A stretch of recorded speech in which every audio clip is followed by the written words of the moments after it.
The obese Walmart Spark driver has joined the channel.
진짜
What's up, Sandy?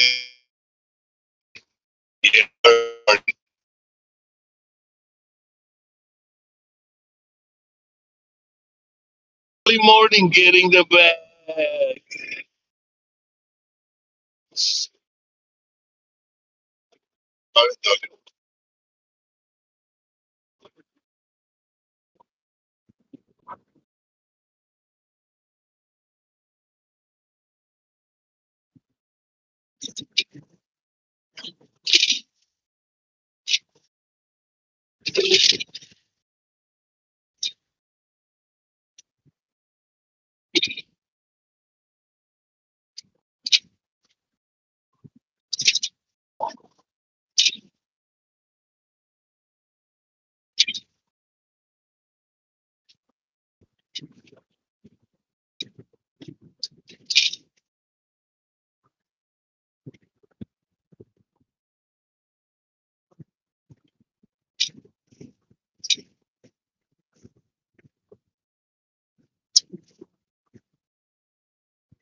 Two hours later.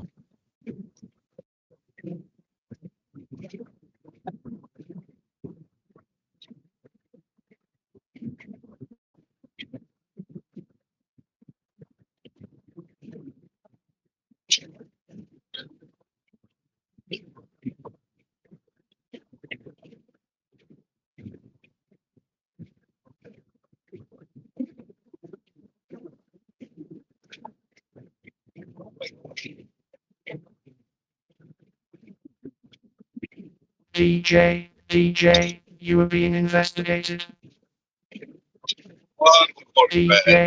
DJ, why did you gamble the rent? DJ, you have gambled the rent security deposit. DJ, I love you, DJ.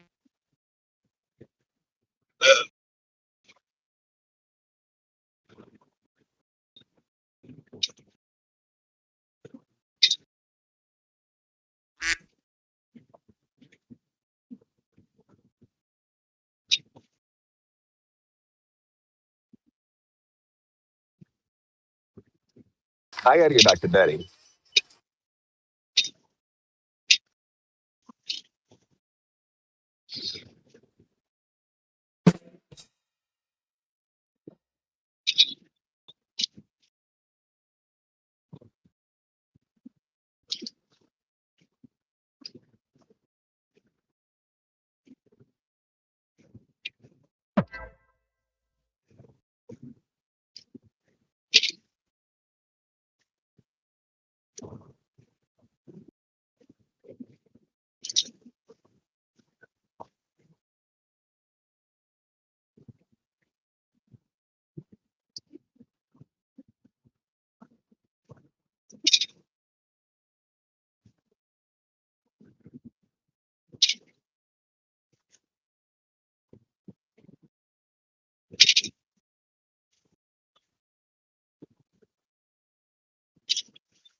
The obese Walmart Spark driver has left the channel.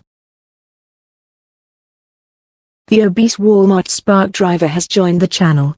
Requirement. You can't communicate, but yet you're there. So they're kind enough to welcome you. Yes. Are you in the actual camp? The village. The plane let me off on, landed on the river. I got You don't out. even ask. You just like wander into their camp. There's no way to contact them ahead of time. This is crazy. Yeah. And you're just assuming they're not going to kill you. Is this you? This is the Pitaha. This is a Pitaha village. Yeah. Cerberus PhD has left the channel. Yeah. What's a stick? Yeah. You land on the river and you get there and that's the Pitaha. Wow. And so they're very friendly and they start talking. But of course, I don't know what they say. They just see me as a You guys very, got a Ferrari t-shirt on. What's up? yeah, riverboats go in and give clothes. If a riverboat hasn't been there in a long time, they'll all be naked. Oh, wow. So, And so, like day one, they just accept the fact that this redheaded dude showed up and is hanging out with us now? yeah, there were a couple of things that counted in my favor. I was all by myself. And so giving out candy was a big factor. They like to chew tobacco. And I had been told this by somebody who had been there. So I took in a big, long horn of tobacco. I don't remember this really old-fashioned way to smoke a horn. No, it looks like an animal horn, but it's probably 8 feet, 9 feet long, just rolled up tight tobacco wrapped in latex. And yeah, they just cut it off for them and they chew it. They like it. So I would, the ones who would help me, I would give them a little bit of tobacco or candy. And I also brought canned food for me. And I would trade that to them for fish and other things that they got. And they liked it. How long did you stay initially? The first time was just to see what it was like before I brought my family. So I stayed 10 days. And then I came back with my family and we stayed a year at that time. I stayed there the whole year.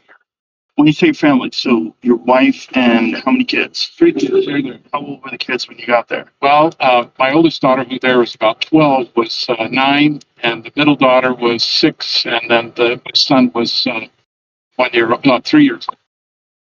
This is around that time. And so my kids grew up among the Piton.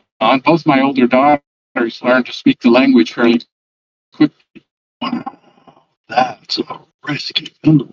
It You was. brought your little kids to the jungle. Yeah, so my son, What is that decision like? Was that a difficult decision? well, today it would be, but I was a Christian and I believed in miracles and I believed God would take care of us. And so I went there and figured he was in charge, he would take care of us. So my son got meningitis. My 2 daughters got malaria. I got malaria. In fact, after a few years, I went to San Diego and I came down with malaria, and in University Hospital San Diego, they were thrilled because I was the only person that ever seen with all 3 strains of South American malaria at the same time. Did you have a relapse? Because I have a friend who got malaria in the con. It came back. It can come back, and I've had relapses, but it's been a long time now that I haven't had relapses. I've taken so much medicine that supposedly it won't come back anymore, but I can never give blood because it's always in my blood. Oh, what do they give you? Well, Daraprim, Primaquine, straight quinine. When my wife almost died, she weighed 100 and Cerberus PhD has joined the channel. and almost died. She got down to 76 pounds. And she could have died if they don't have any way to keep her alive. And they put her on blood transfusions because you lose a lot of blood. It kills the blood cells. And they put her on blood transfusions and also straight quinine, which caused her to be in agony for several days of just constant retching. And it's just quinine's a really bad experience. But at the end of it, she pulled through. She pulled through. Oh my God. Yeah, we all pulled through. You had to be like questioning your decision. I mean, this has to be a trialing, very difficult time because you chose to be there. Yeah, and so we were leaving the village to find help because my wife and daughter were dying of malaria at this time, where she got down to 76 pounds, and my daughter lost a lot of weight too. She was just skin and bones. And I'm getting my boat out of there. I had never been out by boat. In fact, I didn't have a boat. I had no idea how to get out of there. So this Catholic priest came up to see what the Protestant missionaries were doing. And I said, "Can I borrow your boat? I got to get my family out of here." He had this very narrow aluminum canoe with a 6 horsepower Johnson. And I got my whole family in there, and he just stayed there in the jungle and let my family take off in his boat. And I didn't know where we were, but I was thinking, I've read all these books about missionaries, and now I'm having a missionary experience. But it wasn't fun. It was really horrific. It was a horrific experience, and I just didn't know what was going to happen. So your goal was to convert these people. And how long were you there? Well, I was there. I spent the whole year there. In all the other years, from 1977 to 2013, I was there for 3 to 6 months every year. So I was there a lot, and got sick every time I went. I had typhoid fever and all this stuff. But attacked by snakes and stuff like that. But it was just a mind-altering experience. Things didn't go the way I thought, and the people started questioning me. They started asking me about, why do you believe in this Jesus you keep telling us about? What's he like? And you're doing this also, you're translating these concepts from English to Piton. From Greek to Piton. going from the Greek New Testament, because I was translating the New Testament, so going from Greek to Pinahop, and I'm referencing English and Portuguese. Oh my goodness. Say it in there. And you expect these people to understand what you're saying. Yeah, so, if you're in the middle of the jungle and Jesus does something out in the desert, how do you describe desert? Isn't their language a completely different language than ours? Like in terms of like they have Right. They have no words for direction. They don't have a left or a right. Right. So, and this all takes time to find out, because when I went there, I thought everybody had words for colors, everybody had words for numbers, everybody had a concept of God. Right. They don't have words for numbers. That's so crazy. Yeah, they don't have. And do they have numbers? Do they understand? No numbers. So they don't count. How many fish did you catch today, Mike? A lot. That's it. That's it. A lot or a little? A lot or a little. Or a good amount. Yeah. So, in fact, that claim was really controversial. I've had psycholinguists and cognitive scientists come down with me to do experiments. Didn't you get into it with Chomsky about that? Well, I got into it with Chomsky about their grammar. Yes, because that's right. Chomsky made this claim. I've gotten other people. There are people who find every claim controversial. So some people can't believe they don't have numbers. Some people who don't believe they don't have a concept of God. Other people who don't believe they don't have colors. But Chomsky claimed that all languages are built on a common property called recursion. And recursion is this, English has it all over the place. So it's the ability to put one unit inside another unit of the same type. So take a noun. If I take the noun truck and the noun fire and I put them together, I can form a third word. And so that's recursion. I put one noun inside another and I get a third noun. Or with a sentence, I can say John spoke. There's no recursion there. I can say John said that Bill spoke. That's because Bill spoke is a sentence inside John said that. And so Chomsky claimed, and in my opinion, without doing a lot of homework on this, I mean, he just was basing it on languages that he happened to know, which aren't many, that all languages were built on this. It made sense. And he had principles built into his theory that required this. So when I came along and said they don't have it, and now I know there are other languages that don't have it, this was like saying you're wrong. And for me, relative nobody, to tell most linguists in history, somebody that Chomsky was called by the New York Times the most important intellectual alive, to tell him that he's wrong.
Weird, Problematic. Yeah, problematic. But facts are facts. Yeah, I mean, it should be exciting for a linguist to look at something that violates all the laws of other known languages. it was exciting for some linguists and really off-pissing for a lot of other linguists. Isn't that gross? That's so gross. Yeah. That is one of the grossest things about intellectuals. This gatekeeping of information, this the appeal to authority that they're the only person who could possibly know. Especially when you're talking about languages.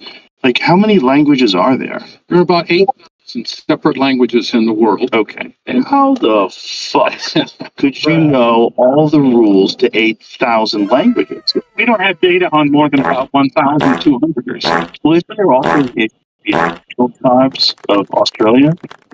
My good friend Adam Greentree, he's from Australia, and he was running a mine there for a while and worked with a lot of Aboriginal people and really learned a lot about their cultures. And they're called mobs, like their tribe is called. They call it a mob, and there could be a mob that's just like 30 kilometers over that way. They have no idea what they're saying. They don't know the language, and it's not written anywhere. And there's hundreds of these. They're all over the place. Right. And the bit of field work that has been done, there are some really good Australian linguists trying to figure out these things, but the field work that has shown properties that aren't like anything else we know.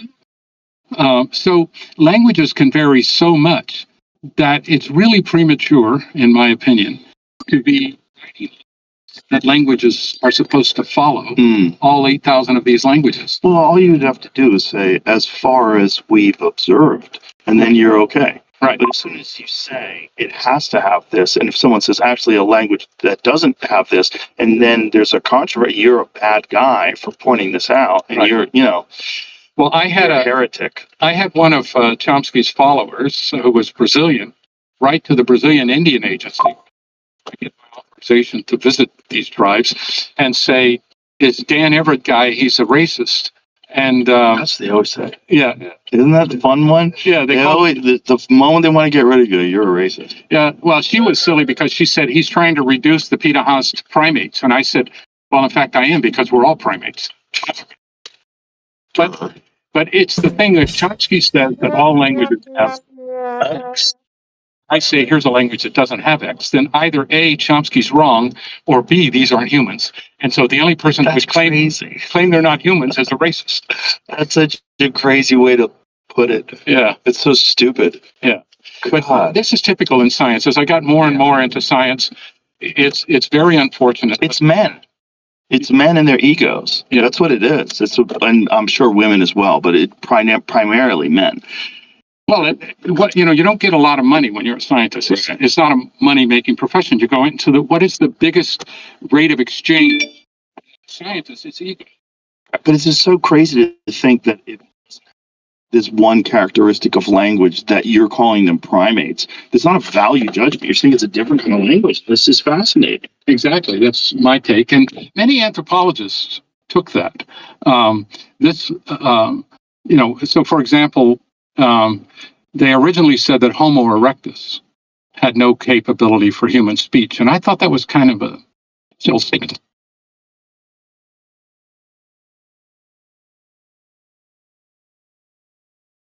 The author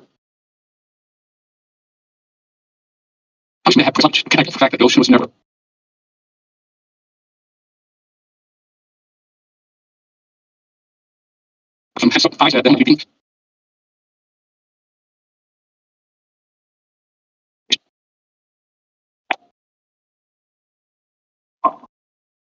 Chomsky says necessarily. So an archaeologist at the University of Liverpool wrote me, and he said, he was correct, and I think you're right. So we wrote a paper together. And then after we wrote the paper, he discovered last year the oldest wooden structure known in all of human history, 500,000-year-old structure built by Homo erectus in Zambia. And he showed that it has interlocking pieces and parts that nobody ever expected Homo erectus to be able to do. And their brains weren't that much smaller than ours. You know, the average size of a modern human's brain is about 1,200 cc's for men and about 950 to 1,100 cc's for women. And since we know that men aren't more intelligent than women, the size of the brain can't be what's determining that. Homo erectus had brains of 950 to 1,000 cc's, cubic centimeters. You measure that by taking the skull and filling it full of sand and seeing how much sand fits in there. And so they were able to make these complex structures, and they were able to make boats, and they were able to do all these things. That's what Larry Barham from the University of Liverpool discovered.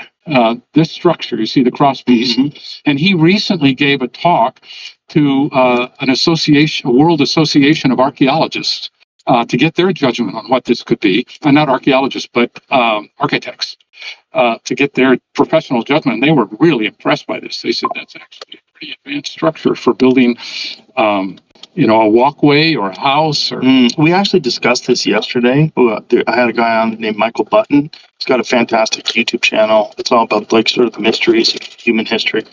And we talked about the seafaring aspect and how much evidence there is that these people were seafaring as much as 8 years ago. Yeah. And in my book, How Language Began, I have... They had to be communicated. Yeah, you can't... There's an archaeologist in Australia, Bednarik is his name, and he showed he did experiments, and they're not exact because you can't find humans today that don't have any language, normal humans, but he got humans from different languages who couldn't communicate with each other that well to see if they could build a boat. And then another linguist wrote a paper based on some of this called How Much Language Does It Take to Build a Boat? And it turns out you've got to have language to build a boat. And so if they were building these boats that could carry water and could carry as many as 20 people, because you've got to have enough if you find a colony of Homo erectus on an island, that was always an island, it was never connected by land, there had to be more than one person that washed up there on some vegetation. There has to have been a community. Yeah, that what organization that did it? Was it NASA? NASA did a study because they were trying to figure out how many people you need to colonize another planet. And they came up with the number 500. You need a minimum of 500 to begin. Right. In order to have genetic diversity, make sure you're not having sex with your cousin, that kind of jazz. Yeah, so you can't just send a couple over there, Adam and Eve, and expect this to happen. Yeah. How did you feel about that story when you first heard it? Adam and Eve? Yeah, when you were converting. You're 17, I believe you're doing acid. I mean, I was one of these guys who I believe the Bible cover to cover. So we'll get to that in a minute. Yeah. So, but go back to how this is all going down. With the controversy? Yes. So I started getting hate mail, and then the article came out when I first proposed this in the major journal of anthropology, Current Anthropology.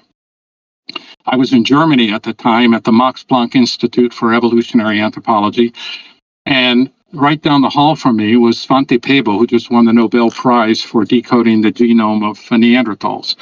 And there was a German reporter from Der Spiegel, to talk to him. And she found out about my article, so she walked down the hall after she interviewed him and interviewed me, and this came out, and it started to get picked up in the press in a lot of places, and so the New Yorker did a big profile. But then the reaction came, and it wasn't what I expected. I expected that if you make that other scientists, if they're skeptical, which they have every right to be, are going to propose experiments to test what you're saying. And they're going to say, well, if they don't have recursion, you should find this, and you should not find that. You should get this and this and this. And I tried to anticipate that, but that's the kind of objection I expected. But instead, they said, I'm a liar. I'm trying to get publicity. You know, I had a New York Times reporter. She called me and she said, do you try to get publicity? I said, did I ask you to call me? I said, you called me. I said, it's an interesting story. If people want to talk to me, I'm here to talk to them, but I'm not. I said, if I wrote you at the New York Times and said I'm an interesting person, would that make any difference? They're not mutually exclusive. Like, you could be trying to get attention and publicity because you've discovered something that's very important. The idea that you're just trying to get attention. Are you trying to get attention? What are you talking about? Yeah. That's it's so weird that the intellectuals, the people who are literally professional thinkers, would fall into these like common human traps of ego. Yeah. Well, it was a mind blowing, mind expanding experience for me to see that otherwise admired as deep thinkers in their subject would not think otherwise. And intellectuals. Did they ever engage you on the actual information? Yeah, I had people from MIT, Department of Brain and Cognitive Sciences, from Stanford Department of Psychology, from Columbia University, came down to run experiments, and they were well-designed experiments to test what I said. And they all came away saying, it looks like Dan's right. So where's the reaction then? And what do they say about that? Like the people that are negative about this and the people that are calling you racist and all this, saying you're trying to get attention. What do they say these results? They don't refer to them directly, but if asked, they often say that these people don't like Chomsky. So all of them? Those individual scientists that are running these studies for you don't like Chomsky, and that's why they have these skewed results? That is one of the many objections that people raise, but by and large, they ignore it. Well, they ignore it? Yeah. So they ignore the studies? Yeah, I had Chomsky write me some really nasty emails. You got them? Do you got them still? I have. And I asked him, I said, why don't we debate at the Linguistic Society of America? I said, you think I'm an idiot, so here's your chance. You can show that I'm an idiot. Just we'll debate, and you'll make a fool of me in 5 minutes. So he's saying he thinks you're an idiot? Yeah. When you're explaining a language that he doesn't know? I'm an idiot or I'm a liar. Oh, my God. He gave an interview to a Brazilian newspaper, and he said, Dan used to be a fairly good linguist, but he is a charlatan. He's just a 100% charlatan. And he was interviewed on a Spanish station, and they said, what do you think of the contributions of Dan Everett? And he said, they're nothing. And oh my God. He's really popular, so. Yeah. I used to really admire him. Then I found out I was close homies with Jeffrey Epstein. Yeah. Did a lot of water, and they're like, what? Yeah. But then there was the stance during the vaccines when it was like people that weren't vaccinated should be rounded up and put into camps. So he had some crazy positions on the unvaccinated people, and very just misinformed, completely misinformed about whether it was natural immunity or there was other medications that you could use to treat COVID-19, or even the efficacy of the vaccine. It was crazy. Right. That was just one thing about him. There's just like his earlier debates, like he's got these fantastic debates. I think it's him and William F. Buckley. Yeah. Have you ever seen those? Yes, I have. He's so good in those. Yeah. He's so brilliant in those. It was the young Chomsky, and it like his intellect and his reason. It was like a breath of fresh air. It was like super well informed. And every time Buckley tried to catch him on something, he judoed him. It was amazing. Yeah, well, the first two books of Chomsky I read when I started studying, doing graduate work in linguistics. What is it? A manufacturer of consent. Yeah. But he had the first book of his I read, it was in linguistics, aspects of the theory of syntax. And if you're a linguist, you're studying linguistics, that's just genius. It is just. Book that he published the same year was American Power and the New Mandarins, which was about Vietnam.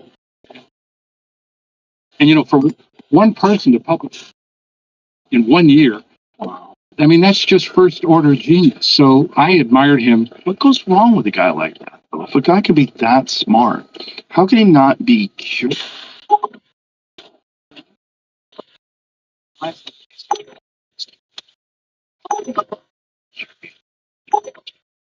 If you're right, why would he not want to like do something with you? Like if I found someone like you, and I would have hoped that that would be the same way as I am now. And I had an opportunity. I'd say, we should do a podcast together. We could explain this. This is crazy. Right. I invited him to the Piraha. He was coming to Brazil. And I said, hey, why don't you come with me to the Piraha? And I'll ask them any question you want me to ask them. We can talk about it there. And he said, I don't do that kind of thing. I don't do field work. So he didn't come. Good move. You don't want typhoid fever and fucking malaria, bit by snakes, stalked by jaguars. That's all true, you know. See, it's just very disappointing when people are really brilliant. He's a brilliant guy. And essentially, I mean, especially rather, was really brilliant when he was young. It's just so sad when you see someone like that just behaving with ego. Because he was the expert. He was on planet Earth. When the New York Times is saying most important intellectual alive, and you have people hanging off every word as though it comes from, you know, the oracle of Apollo. Yeah.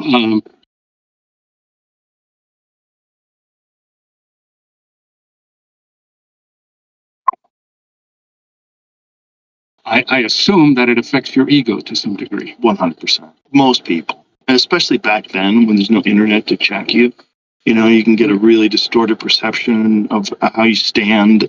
Also, everyone's kissing your ass. You're surrounded by other people that are trying to climb the same ladder you're on. You're in a very lofty position of authority and power. You know, he wrote letters of recommendation for me for my first job in the U.S. Really? And he wrote a letter of recommendation when I came up for promotion to tenure.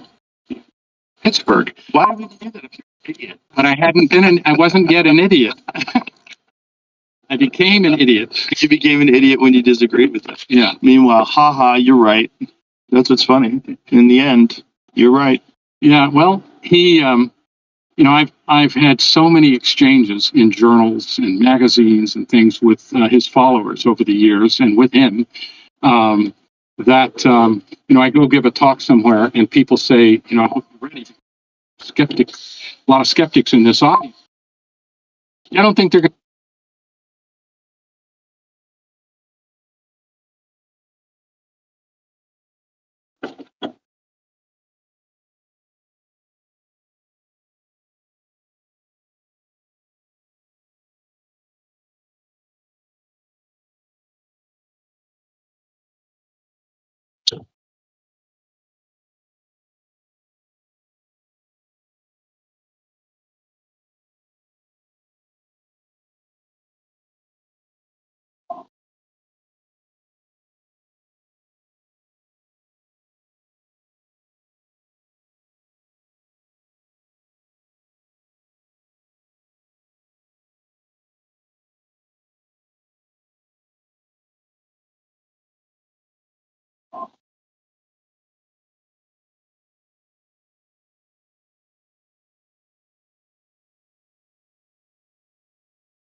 Yo.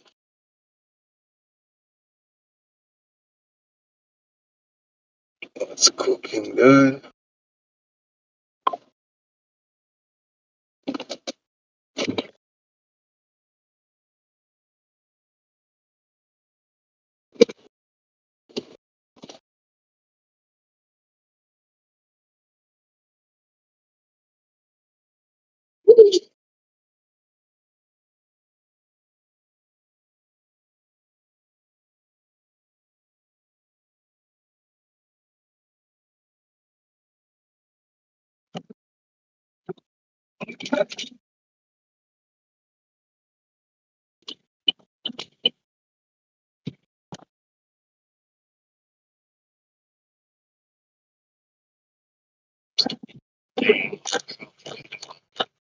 Use the language. This is how it works. What was his reaction? You're just incorrect. Well, the first time I talked to him about it, he had not made this claim about recursion. This was in 1984. Oh. I was a visitor at MIT Linguistics, and my office was next to his. And so I talked to him several times that year, and I said, I don't think their language has this property. And he said, he was drinking coffee and looking at the board. He had a blackboard right by his desk, and he said, wonder what the consequences of that are. And then one of his PhD students told me, oh, you really got no thinking. What is this? He found that very intriguing. But then when he came out with the proclamation that all languages had to have it, then I became an idiot. Oh, God, that's so disappointing. Fucking people. Yeah. Fucking people. Even the brightest minds, they're just, ego's such a motherfucker. Yeah. Well, it's really disappointing because, he was like my idol for Right. the first part of my linguistic career. Right. And I wasn't. Did you try to have a conversation with him after he denounced you? Did you try to, like, one-on-one get together with him? Well, we exchanged emails. So for example, in his face, like right in front of him. Did you try to do that? he never had. I had always told him when I was going through Cambridge that I was coming and maybe he and I could talk. And he always made time. And we talked, I'd be living somewhere else and I'd come to MIT and he'd talk to me. And my first PhD student is a full professor at MIT. And he started off in linguistics. He's in brain and cognitive sciences now. But so I had a good relationship with Chomsky. But then suddenly he never had time to meet with me. So after his proclamation. Right. Okay. He had no time to meet with me. His wife died, and I wrote him a letter saying, I'm so sorry that Carol died. This is really terrible. I know you guys have been together for so long. And he wrote back and said, thank you so much. That means a great deal to me. And then I saw this article in a Sao Paulo paper where he called me a charlatan. So I wrote him right back and I said, did you call me a charlatan?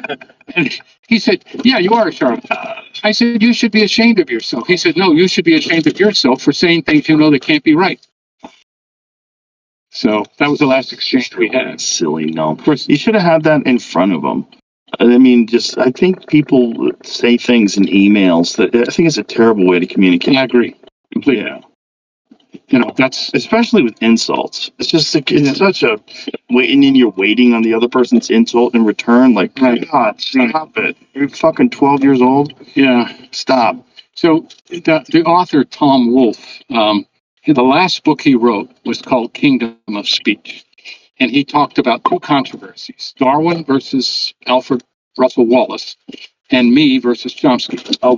And so he has some bizarre, absolutely wrong ideas about where language came from. He's not a linguist, but he did cover that controversy extremely well.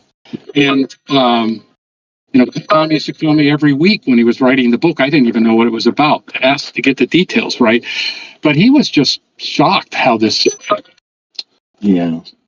Again, disappointing. But even the most brilliant humans are just human. Right. And they're subject to all the flaws and all the traps that the human mind could fall into. Yeah, I've often said after long experience that intelligence is no antidote for stupidity. Right. You can be both. Oh, 100%. Absolutely. Especially when ego's involved. Yeah. So how many of the Piraha did you convert? Nobody.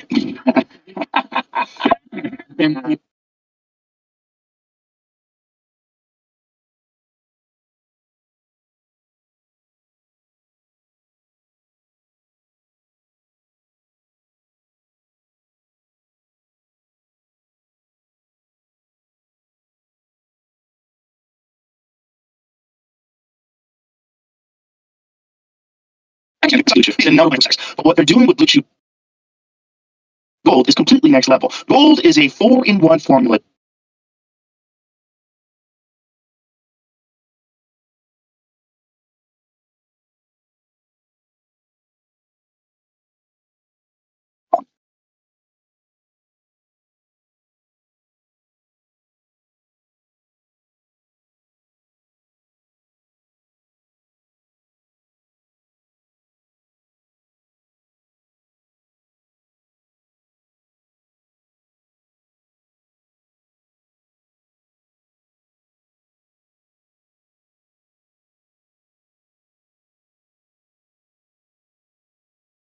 Faster absorption, so you get that spontaneous energy back.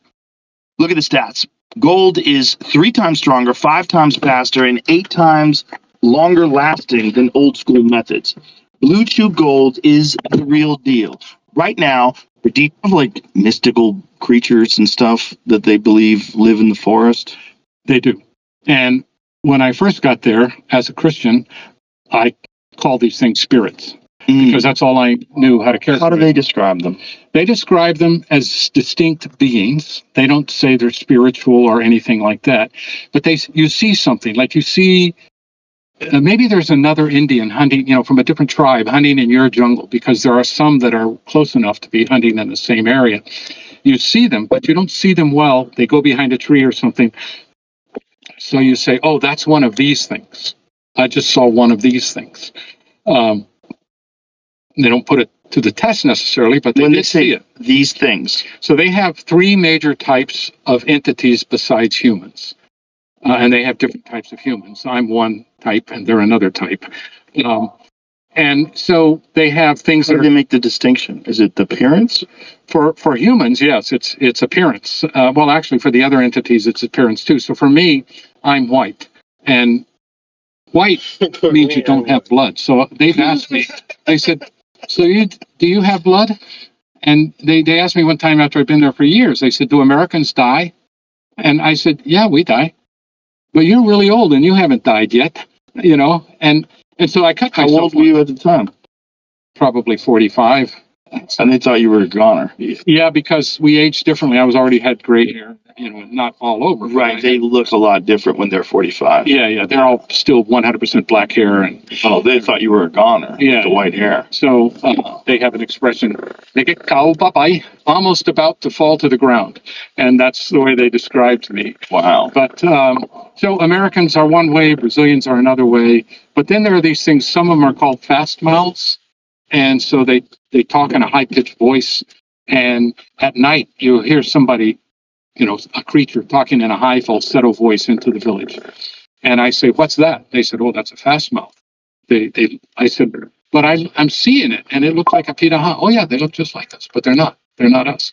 And so this is where we come to the border of fact and fiction. And we try to draw a fairly rigid line between fact and fiction in our society and in most European societies. But to them, they don't have to have the full range of experience with this to describe it. And so a fast mouth is just a fast mouth, and they talk and you know who they are because they talk in a high falsetto voice, and they go naked.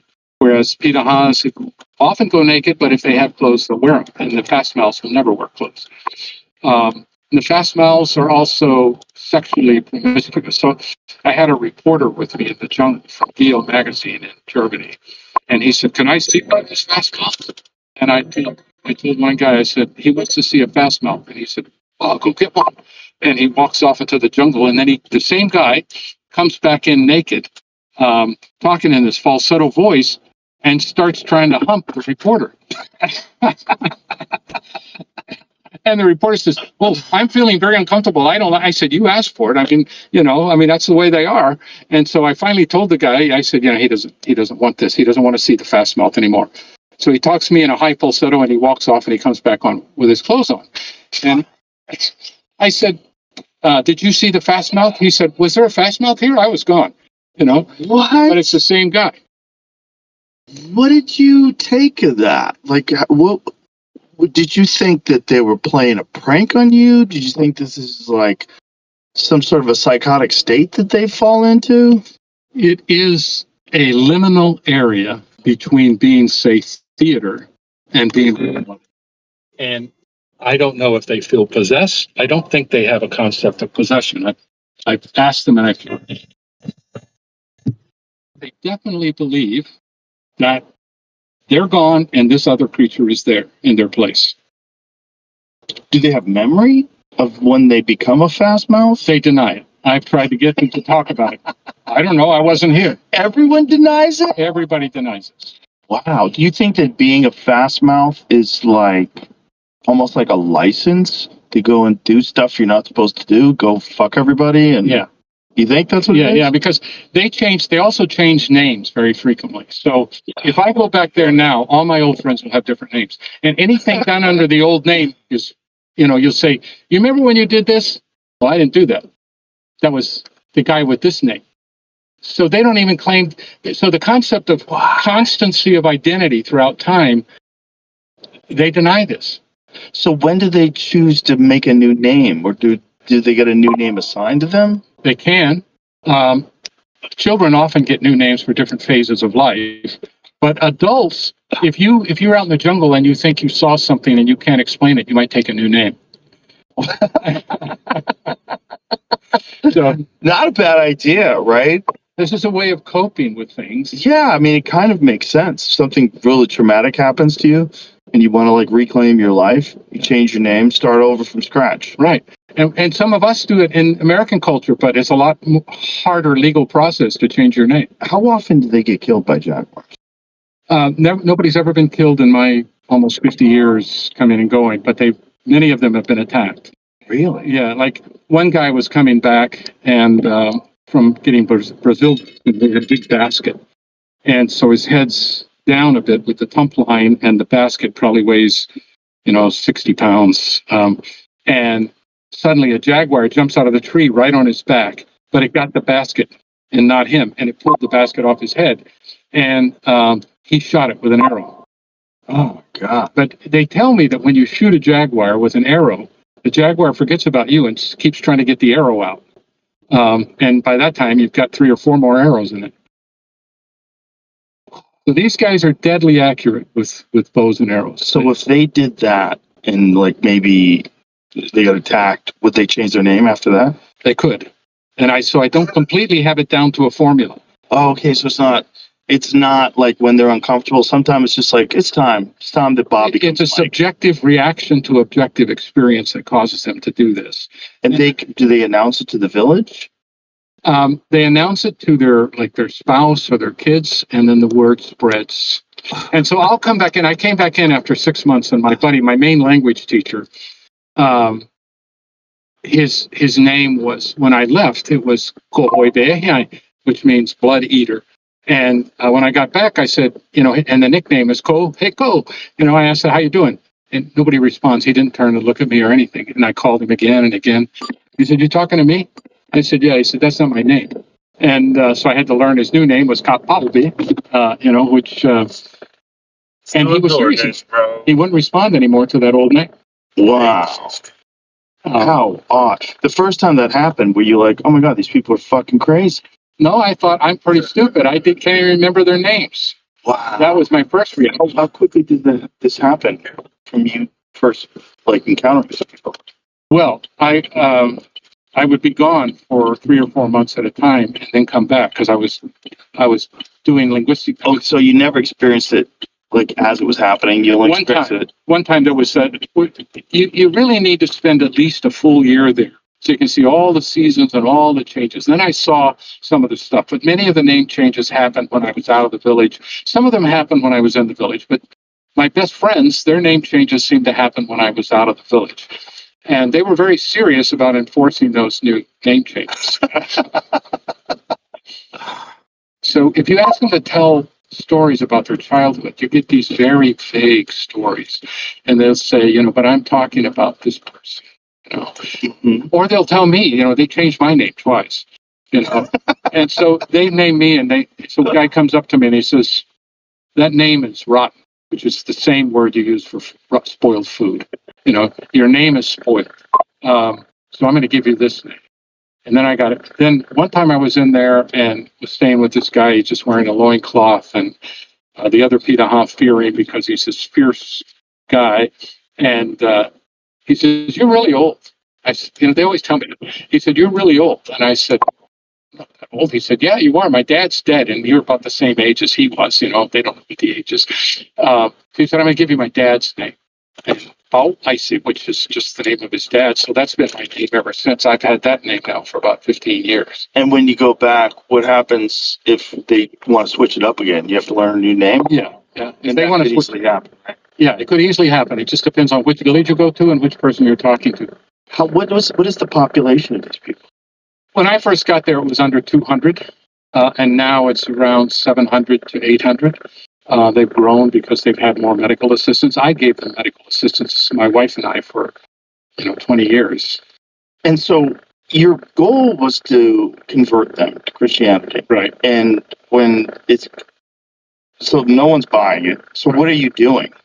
What do your days consist of while you're there? Well, my days consist of linguistic analysis and translation effort. So I'll work with somebody. And so I worked with this guy, for example, and we went through the story of Jesus. I had translated a large part of the Gospel of Luke, and I tell him this story. And then I showed film strips, made by, where Jesus looks like an American and has a beard and all this stuff. And I explained it. They don't make a difference between drawings and photographs. So they figured, it must be Jesus. He saw Jesus. So that night, after I told him all this and we'd seen the film strips, his village was across the river. I lived in one village, and across the river was another village, and they went across the river. And all night long, I heard screaming and yelling and people running around and women laughing and then women screaming. And the next morning, he comes back to work with me. And I said, "So what was going on all night?" He said, "Oh, Jesus came to our village."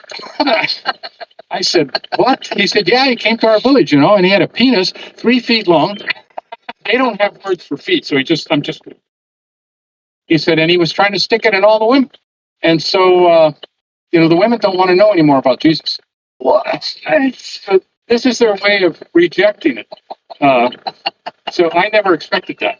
In all my Bible training and things, Did they say, so they wouldn't admit if one of them became, like they become a fast talker, if they just became Jesus. right? But that could have been what happened. I'm sure that's what happened. So one guy just decided, I'm Jesus. Yeah. But everybody took him, "You're Jesus." Yeah. And this is what Jesus is trying to do. They would ask questions like, "Hey, Dan, what does Jesus look like? Is he brown like us, or is he white like you?" And I say, "Well, some people say he was brown like you, and some people say white like you." "Yeah, but you've seen him. What did he look like?" And I said, "Well, I never saw him." "Well, your dad saw him." "No, my dad never saw him. He lived a long time ago. I don't know anyone who's ever seen Jesus." And they said, "Anyone who's ever seen him, and you're just talking about him the whole time? Tell us about."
two sides. One, I was spending a lot of my time in the intellectual world and trying to do serious linguistic science. And it slipped away mainly, however, by constant interaction. Years. These are really smart people. They're very intelligent people. They had me figured out before I had them figured out, and they can predict my behavior better than I can predict theirs, even today. And so they would come to me and they would say this. They say, "Dan, you keep telling us about Jesus, but it seems that only Americans believe in Jesus, because we don't know any Brazilians that we've ever met that believe in Jesus. And so this seems like an American thing, but we're not Americans." And then they would say, "Where did you get your evidence?" And I began to think, these are good questions. I can't just throw these questions off. What is my evidence? I went to Bible school. I've been surrounded by Christians. I've surrounded myself by people who believe. And this is what happens in linguistic theory or other scientific theories. You surround yourself with a community that believes the same thing, and pretty soon. And so I started considering the alternative, and I realized, I was an atheist back when I, met my first wife in front of a Jimi Hendrix concert. I was an atheist, and then I became a Christian, and then I thought, maybe I was right to begin with. And so eventually I told them, I said, I don't believe this stuff anymore either. And they started laughing. All the guys started laughing. I said, "Why are you?" And they said, "Oh, now you're like us, But then they told me one time, they said, from what we understand, Christians don't drink and they don't sleep with other women, and we like to do those things. So we're not interested." What was convincing for you, though? If you're a true believer, you think your path is the right way. When you're hanging out with people, what is making you question? Well, several things. One of the most important things was that, having spent so many years as a Christian and knowing Christians both in the U.S. and missionaries, who are the cream of the crop, supposedly, I didn't know anyone in the Christian faith who was as well-adjusted, who could cope with life as well, who was as satisfied and content with their lives as the Pitaha. They were like the ultimate Zen masters and the ultimate, if you thought, what is Jesus supposed to do for your life? They already had it. And I didn't know many Christians who did. So first it was quality of the spiritual life. They seemed to me to have the highest quality of spiritual life. So one MIT guy came down, an MIT PhD student, said, "These look like the happiest people in the world." And I said, "Well, what kind of statement is that? How would you measure who's happiest?" He said, "Well, I would spend time, I would see how long they smile and laugh every day and compare it to others and how much time they spend laughing and smiling. And I'll guarantee you," he said, "I've never seen a Pitaha here who's not smiling and laughing frequently." Yeah. So it was that quality of character. And it was also just the fact that I began to realize that the scientific principles that I've been learning and that I'm applying in linguistics almost have to be suspended to apply them to the faith. Because, for example, I've heard a lot of stories of people being healed. But this is anecdotal evidence. And I'm not going to deny anybody's experience. If you tell me you had inoperable cancer but now you don't, something happened. I can't tell you what it was. But at the same time, there's no statistical relevance to that. It's also the case that even when I was in Bible school, one of my teachers said, "I wonder why faith healers, never start with amputees. They always start with diseases you can't see, like cancer, and explain how it went away." And I said, they said also in the Bible itself, says this, Jesus not only healed people, he raised them from the dead. So if somebody claims to be a healer in the same vein as Jesus, I'd like to see them start at cemeteries and start raising people from the dead. We're not seeing that, and we don't see amputees. We see things that are sort of subjective experiences. So that, and I'm not claiming that nobody has a right to believe what they believe or that I'm right about all these things, but these are the reason. This is part of the reasoning process that went through my mind, and I thought, I just can't do this anymore. I cannot tell these people to believe something that they have reasonable objections against, and I don't have reasonable objections. So to me, they made more sense than I did. Well, there's so many of these ancient religions that have very similar stories to the Jesus story. Yes, It seems like a very old story. And I'm of the opinion that what you're getting with all of these religious texts is there were some events and there's some sort of a documentation of this events, but it's very hard to figure out what exactly happened. Right. Like, for instance, Paul never met Jesus. No. When most people find that out, they go, wait, what? So all that stuff that Jesus said, Paul's writing down. And, well, how does Paul know this? And then you go, oh, well, Paul met Jesus in a dream. Like, hold the fuck on. Right. See, ironically, the Peter House might actually take that as evidence. Right. But I mean, Jesus came back to their camp as a fast forward. But we said, I learned in Bible school that all the apostles had to have met Jesus. And Paul was an apostle, therefore he had to meet Jesus. So I said, well, when did he meet Jesus? And they said, on the road to Damascus. He had the revelation of Jesus on the road to Damascus, so he met him. But it's tricky. That's tricky. It's tricky. It's also, again, when you get especially to the Old Testament, like, what were they documenting? What are these events? What happened there? You know, there's some stories that you say, okay, the flood story, for example. Boy, there's a lot of those. There's a lot of those in all sorts of ancient religions. It seems to be some sort of a historical record of some sort of catastrophe, right? All the other stuff that's attached to it, you just got to go, I'm not sure what this means. Right. When I was a little boy, my mother died when I was very young, but when I was a little boy, we would drive up from Imperial Valley, California to San Diego, and you got to go through the mountains. And there's this line of white stones that I noticed near the top of the mountains. And I said, what caused that? And my mother said, the flood. And I thought, oh, that makes sense. Must be the flood. Like 7, And so this is some of this stuff gets started Right. This way, and it becomes truth. Well, I mean, it's certainly when you're talking about a time, thousands of years ago, where just the ability to read was very limited, and then you're translating things from languages that we don't even speak anymore. It gets real squirrely when you try to figure out what these events actually were that they were documenting. Having a belief system, I think there's a lot of value to it. I think it gives you a moral scaffolding, gives you structure in your life, and that alone is like super beneficial to people. And the people that I know that are like true Christians, really follow the teachings of Jesus Christ, they're some of the nicest people I've ever met. Right. I think there's a really great benefit to that. The problem is like, what are we saying? What exactly, like the Adam and Eve one, it's like, okay, what do you think happened? Right. Do you think there's 2 people? That's the only 2 people on earth? And then where do the other people come from? The brothers and sisters just have sex with each other? Right. What? Yeah, I mean, evolution explains that obviously very well. But Adam and Eve, I remember when my mother told me the story of eating the apple and betraying God. Mm-hmm. And Adam is hiding out, and God says, "Where are you?" And I asked my mother, I said, I thought God knew everything. Why is he asking him where he is? I don't understand that. And she said, well, he wants him to confess it. Well, there's always that kind of answer. You can always give that kind of answer.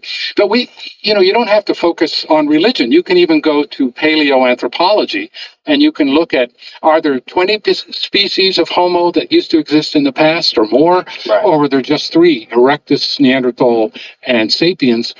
And what does it mean to be a species?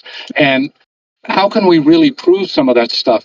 Before the work of Svante Pääbo and decoding the DNA, the genome of ancient creatures doing this thing that people thought was impossible, that was speculation. It was really hard to tell.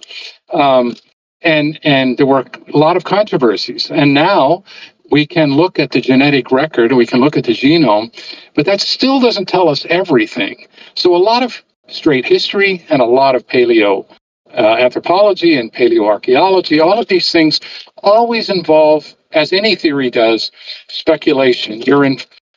You're guessing and then trying to test your guess. And some things are easier to test than other things. And so science is a community of people who believe they can work towards the truth, but the only way to do that is to have good guesses and know how to test them, and be willing to admit that you're wrong, and then move on to the next best guess. Right. And every scientist recognizes this, but in practice, it's really hard. Well, it's certainly hard if you're also a fundamentalist Christian, Oh yeah, that makes it much harder. because then you're living in conflict all the time. You believe a guy came back from the dead, but show me proof for everything else. Yeah, you believe in miracles, but you can't. They certainly can't be produced on demand. You also believe that people will tell the truth. That's part of the problem. Part of the problem with all this stuff is like, look, the Bible condones slavery. Talks about slavery in multiple passages. Yeah. That's a person thing. That's a people thing. Right. Just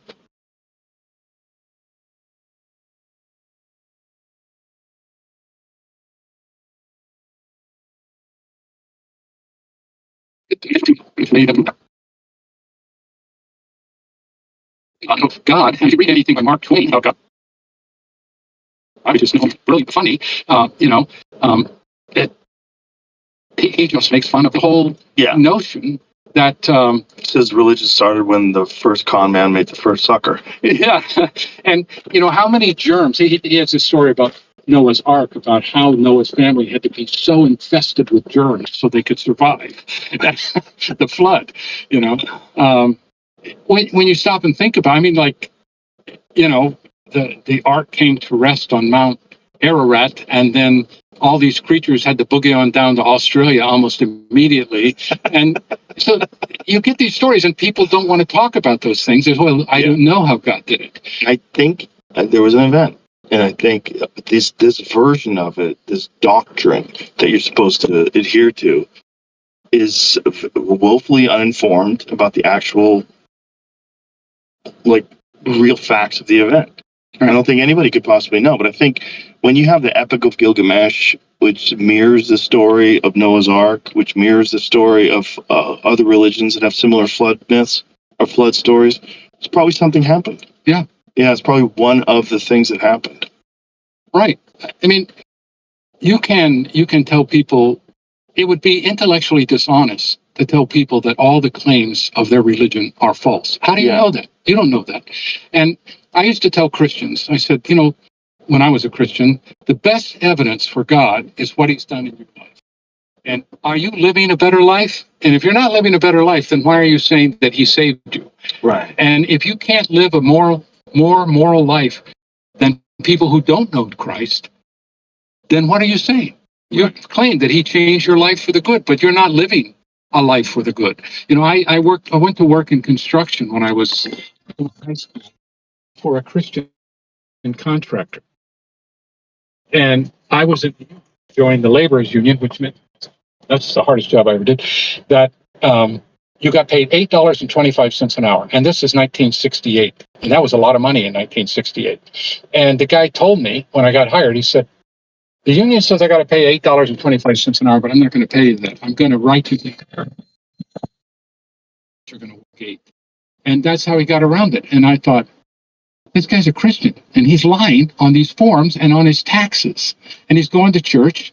And I got the job through my Christian missionary father-in-law who knew this guy. And I saw that happening time and again. Unfortunately, people who claim the religious and follow the commandments of Jesus, which are much more difficult to follow than the commandments of the Old Testament, because they affect your thoughts and not just your overt action. When you don't see consistency, the answer would be, well, we're just humans. We can up. And it's true. But why doesn't the Holy Spirit that you say you believe in make a bigger difference in your life than he does in Joe Schmo down the street, who doesn't claim anything, and he's leading a more moral life than you are? Especially if you're robbing laborers. Yeah, exactly. And lying on your taxes. Yeah. And so when you're with the Piraha, they live a subsistence lifestyle. Right. And there's been a lot of evidence that subsistence lifestyles are some of the most compatible lifestyles in terms of like people's happiness and peace and having like a sense of meaning. like your life is wrapped around the gathering of food and community and spending time together. And Right. they're the happiest people in the world. Right. I monitored them for a while. How many hours a week does a hunter work? And I came up with about 15 or 20 hours a week. Yeah. And so, It's not going. yeah, and then they're doing it all the time. But when the fish are jumping, it's that. And so what do you do with the rest of your time? You lay around the fire and tell jokes, talk to people, and play with your kids. The men love to play with everybody. They're in pure subsistence too, because they're not even preserving food. Right. If they don't find food today, they go hungry today. Have you ever seen the Werner Herzog documentary, Happy People?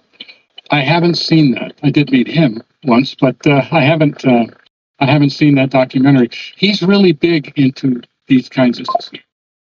That's what Happy People's about. It's about these people that live in Siberia. Right. They're hunters and trappers that live in Siberia, and they're all happy. Right. Yeah, and they basically just spend most of their time gathering food and then spending time with their communities. Yeah. Well, the documentary that was made about the Pitaha by the Smithsonian and a couple of other institutions, it's called The Grammar of Happiness. Because the film crew, 3 people, but they were deeply impressed by what they saw and the level of happiness. And all the psychologists that I've taken and linguists have also been very impressed by the level. If they get past the heat and they get past the confrontation with your body, Pitaha don't have outhouses. They don't have, if somebody needs to take a dump, they walk off 10 feet into the bush and do it. And so we have to. Do they have toilet paper? No. What do they do?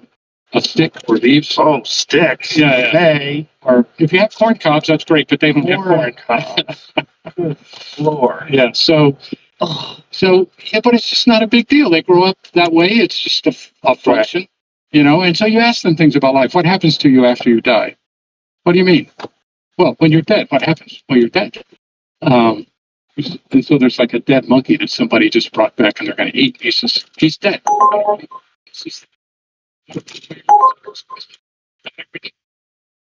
they don't fix it.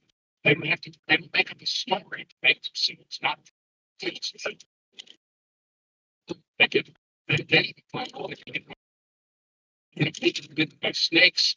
They have people split their animals to machete, run air, arm, step on sticks that go all the way through the foot. I mean, these are people who are naked running through the jungle.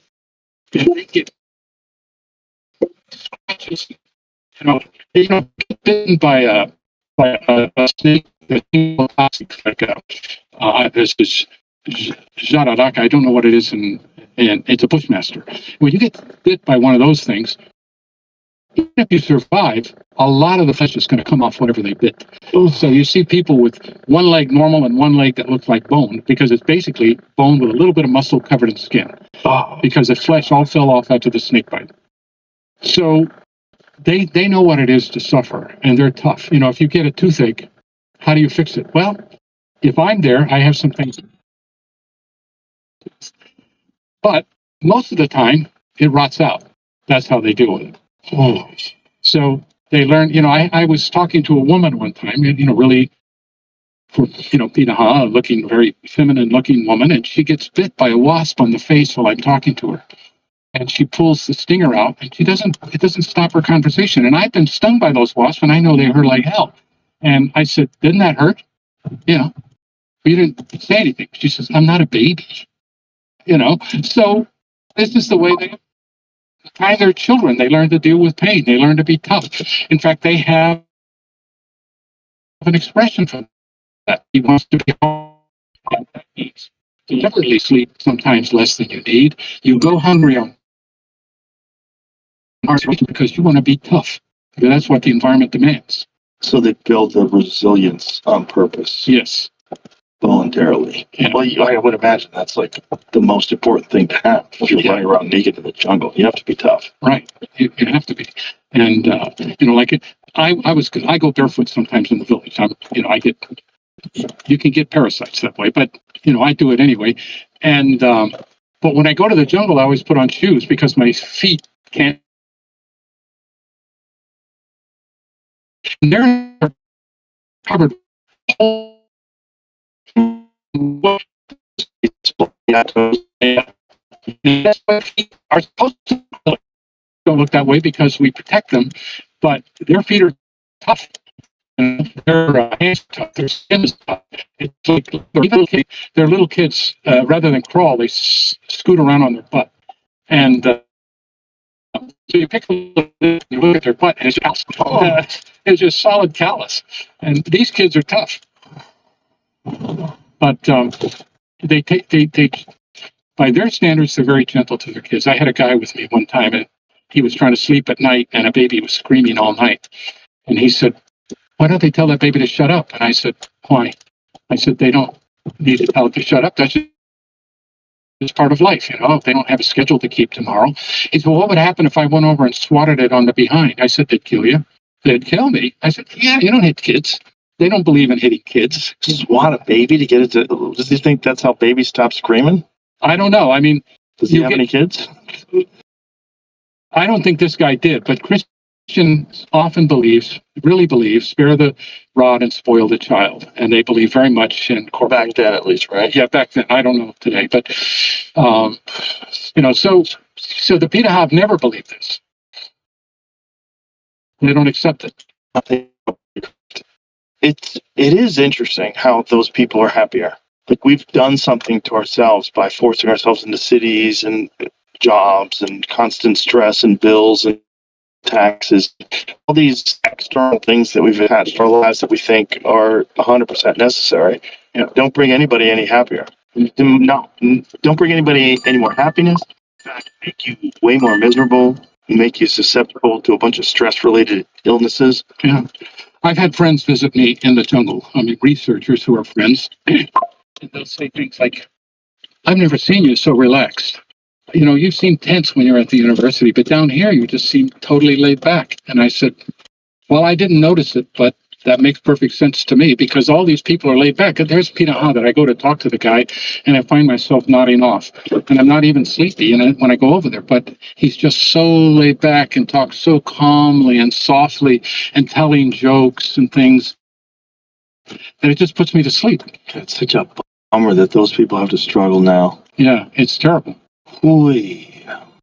It's What do they hunt? What do they eat? 70% of their diet before they started having river problems was fish. So the average diet of a Peterhof family is fish and water and jungle and nuts and things you get from the jungle. Hunter-gatherers, which they are, have healthier diets than agriculturalists because, you know, we had this outbreak of disease from lettuce recently in this country. They don't grow vegetables, so they're never going to get that kind of thing. They don't get that in naturally occurring things out in the jungle. Right. So their diets are healthier. They're eating protein. I know, for example, that I could take any Peterhof man out of the jungle at random, and if I weigh him, he's going to be 155 pounds. He's going to have about a 25-inch waist, 26. He's going to have about 4% body fat, and he's just going to be a lean, mean machine. And they do try to harden themselves, but that's just what the life does to you. But they're not overweight. They're not dealing with obesity. No, you never. Diabetes. Only when outsiders, representatives of the Brazilian government thought it would be good to give them something to rely on, so they brought in a lot of rice. And they started letting the people feed. The people don't grow rice, but the government would supply it. So now all of a sudden you see people overweight because they're eating starch, which they never used to eat that much. Or I took a dentist in once, about 25 years ago, and we inspected the mouth of every living Peterhof and not one cavity. He was disappointed. He said, "I thought I was going to be able to do some free dental work here, and nobody has a cavity." Well, then somebody introduced sugar cane into their fields from the outside world, and now it's almost 100% cavities. Everybody has cavities because they eat sugar cane. Wow. So you keep away the sweets, you keep away the starch, and you get healthier people. This is just living proof of what we often read about diets, but that we're so tempted by that we don't normally follow. I heard another issue with them is when they get introduced to soda. Yeah, that's bad. Yeah. Also whiskey, but that's a different matter. Sure. But the bad. soda is Yeah, I mean, they love it. They call it, sweet water, and they will drink the hell out of that. If they got, 5 gallons, they'll drink it all. I had a guy once who wove a basket for me, and I said, what do you want for it? And he knew that I had some canned fruit that I used on Sundays for my kids when we were all living there. And he said, I want a can of I want a can of this stuff, which is peaches and sweet syrup. And it was a big can, and he ate that whole thing. And the kids came around, and I've seen guys trade with a boat, and they'll get like a kilo of sugar, 2.5 pounds of sugar, and they just sit down with a spoon and eat it. Oh boy. And so if they have it, they eat it, and if they don't have it, they don't And eat you have it. no idea that it's bad for them because it tastes good. Why would it be bad? Right. You can eat anything you find as a hunter-gatherer, and you're not going to have enough of it to be bad for you. Right. Because you're going to get something else the next day. Or like tobacco, I can take in tobacco, but they're not going to get addicted to it. And they're not going to, they even when they roll cigarettes, they like them, but they only have it like once or twice a year, so you don't have to worry about it. But if they had it all the time, they would have serious issues. So they've only developed addictions based on what they've been introduced from the Western world. Right. 100%. So tell me about this conversion that you have. Tell me about what are the steps to go from being a true believer, living with the Piraha, and then changing your opinions? How many steps did it take? It took some practical steps, and it took a lot of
You're 24, 18.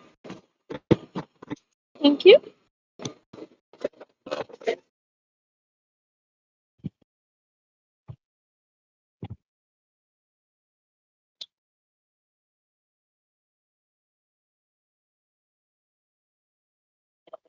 Yeah, you're so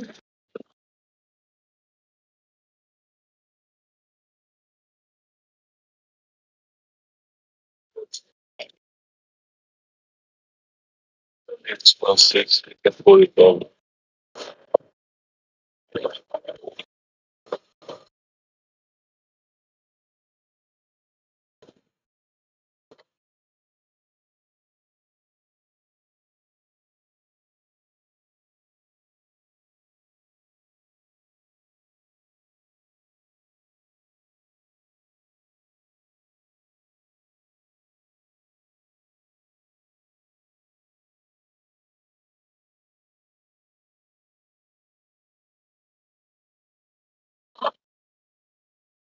thank you.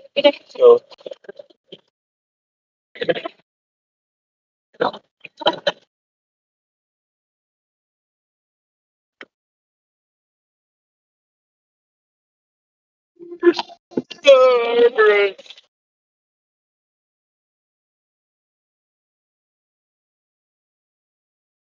Do it, dude.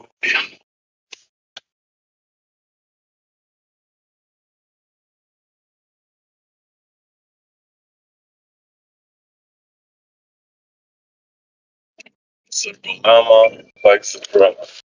What's happening?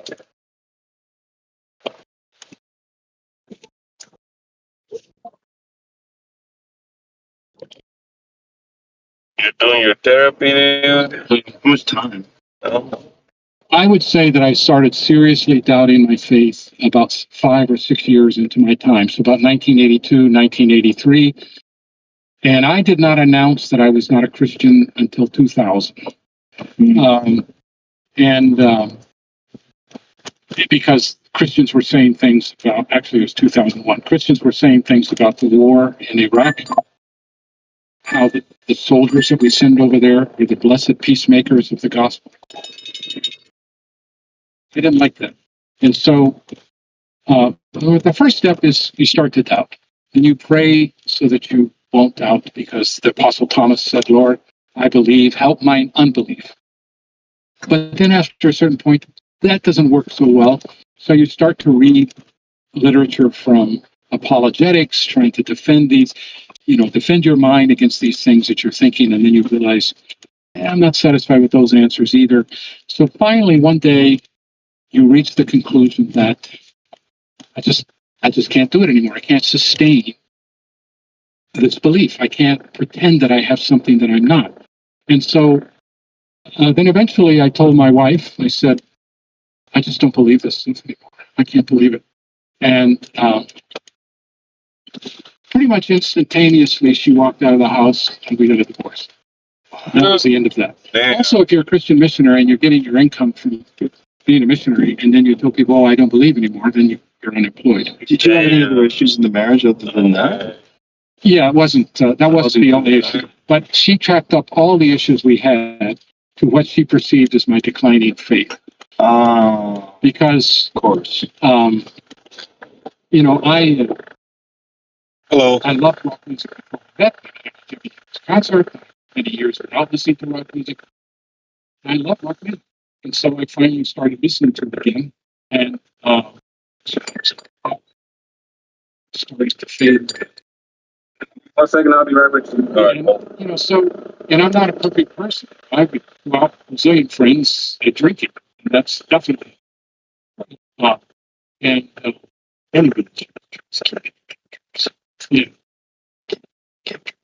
My dad said to me when I first became a Christian, he was the epitome of atheist.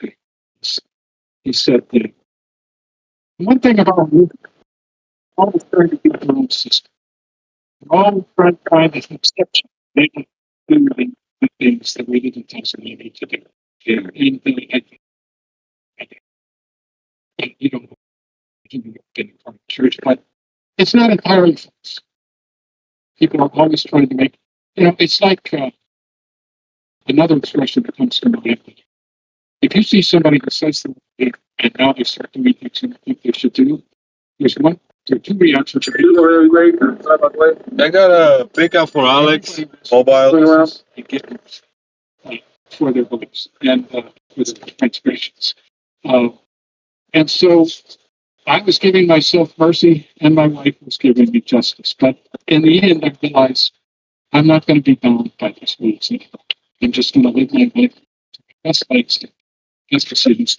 And I'm making that this book. For Alex. Yeah. And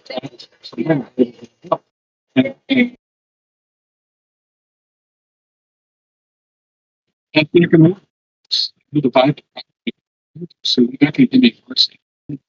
He said, I'm not telling you you're wrong, and I'm not even telling you your interpretation is wrong. I'm just saying it doesn't work for me. I can't pretend that it does.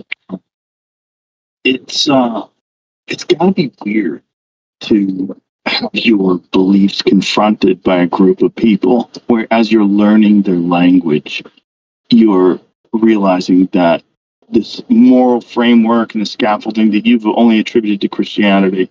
You think that it's just Christianity and religion that makes people good people. And then here's people that don't have any God. Yeah, so like, you're in a big storm. The Amazon has storms in the rainy season. So somebody's house blows over. Because they're hunter-gatherers and they're semi-nomadic, so they don't build the best houses. So it's pouring rain and somebody's house blows over and they're just stuck there in the rain. What is their reaction? They start laughing like it's the funniest thing that ever happened. And they will go off into other people's huts and sleep on the ground or get near the fire, or they might come to my house, that's very common, and want to sleep with me, and then the next day they'll rebuild it. There's nothing except for fear of immediate threat from the outside or from animals that gets them to lose their cool. And when they do lose their cool, it's not really losing their cool. It is calculated defense. They know how to take care of themselves. When I mentioned to this guy that they would kill him, I said, they kill for a living. Don't forget that. That's how they make their living. Every man there, every boy here could shoot you through the eye at 50 yards with one of those arrows. They're not going to miss. If they decide to kill you or me, we're dead. So they don't, because they make a difference between killing out of necessity and killing to murder. But if they think they have to defend their family, you're dead. But their culture doesn't encourage squabbles. Like they're easygoing. They take everything. If there's a concept of sin among the Pitaha, it is anger. You don't raise your voice in anger. You don't hit another Pitaha in anger. I saw a guy get drunk. When they get alcohol, they get drunk. And he took a shotgun that he had gotten from a Brazilian, and he shot a dog that belonged to his brother. And his brother runs up to the dog, and he's just sobbing because they love the dogs, and he's just crying that his dog's dead. And I went up to him, and I thought, oh, God, there's going to be some violence here. I got to get ready for this. And I said, what are you going to do? He said, what do you mean?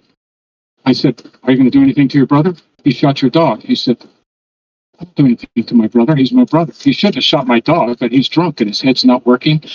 I miss my dog. I love my dog, but I have my brother. I'm not going to hurt my brother. So they just don't react to that.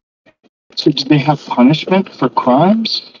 They have punishment if it threatens the survival of the village. So there was one young man, a teenager, and I talk about him in both my book, Don't Sleep, There Are Snakes, and in the new one that's coming out next year, Born of the River, who was paid in alcohol and a new shotgun to kill somebody who was living up the river, who wasn't a Pitaha, living on the same river. And he killed him.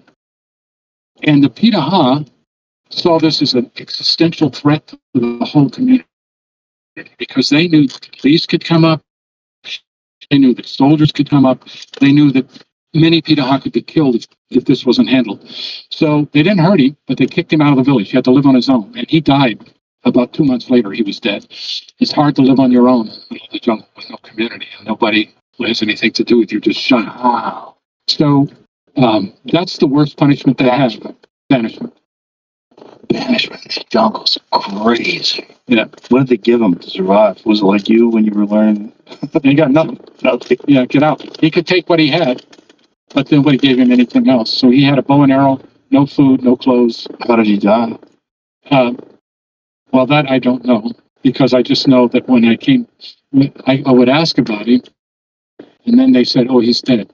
So there's two possibilities. He died, naturally death, which I think is probably somebody killed him. And then changed their name. I didn't do it. Yeah. That could have easily happened.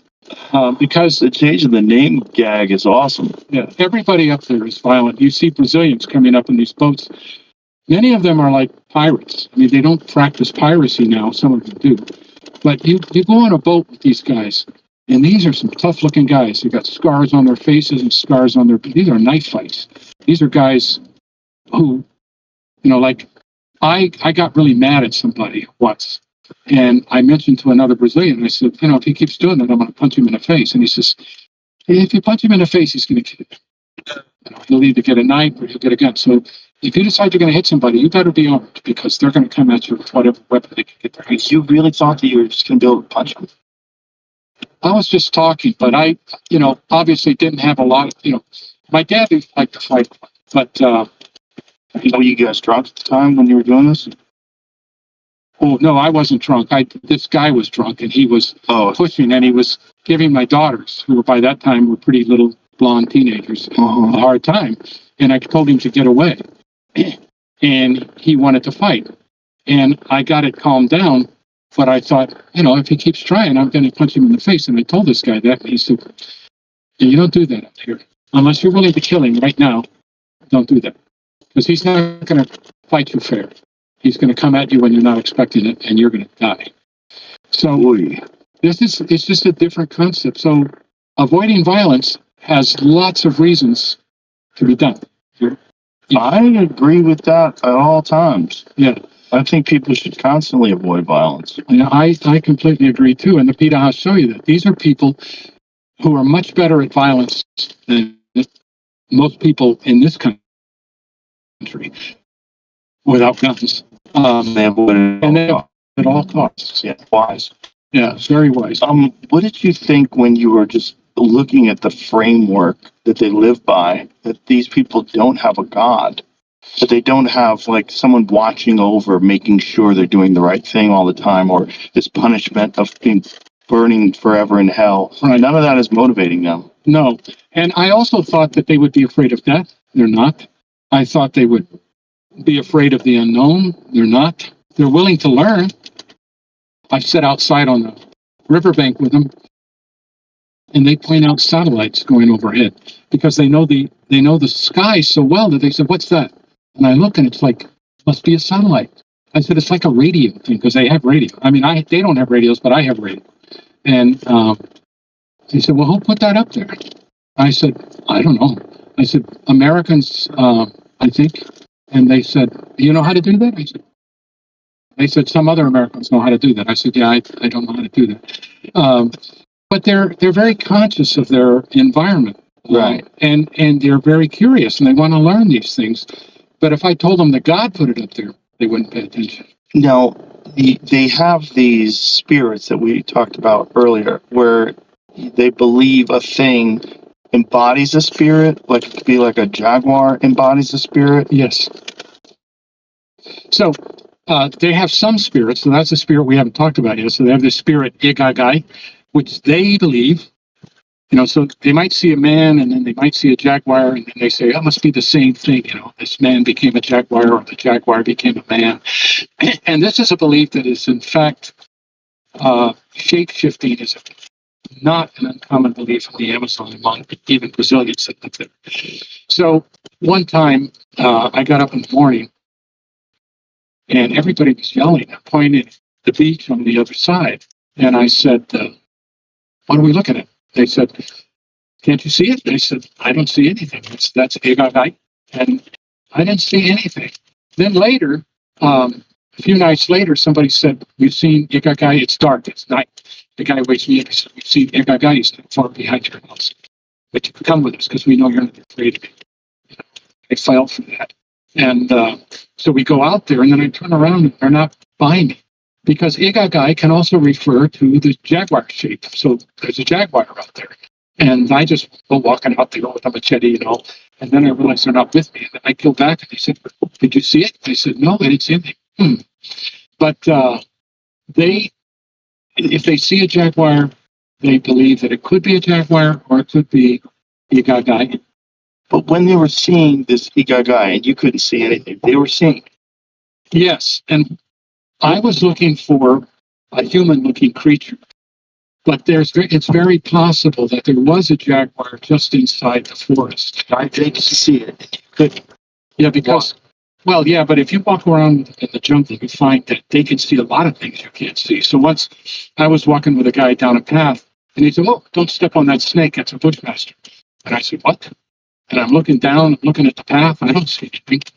And I said, "What snake?" And he takes his bow and he shoots, and the arrow starts flocking around like that, and he pulls it up, and there's a bushmaster at the end. He said, "That one, don't step on that one." And I didn't see it. I was up, and I've almost put my hand on snakes. I don't know why I'm still alive, because they it's like I'm a special needs person. because they have to watch out for me driving the jungle. It takes a lot of skill to be able to see these things. Just like when I take them to the city for like medical work, they get totally lost. They can't. It's hard for them to understand how I can find my way around the city because the cues that I'm using are totally different.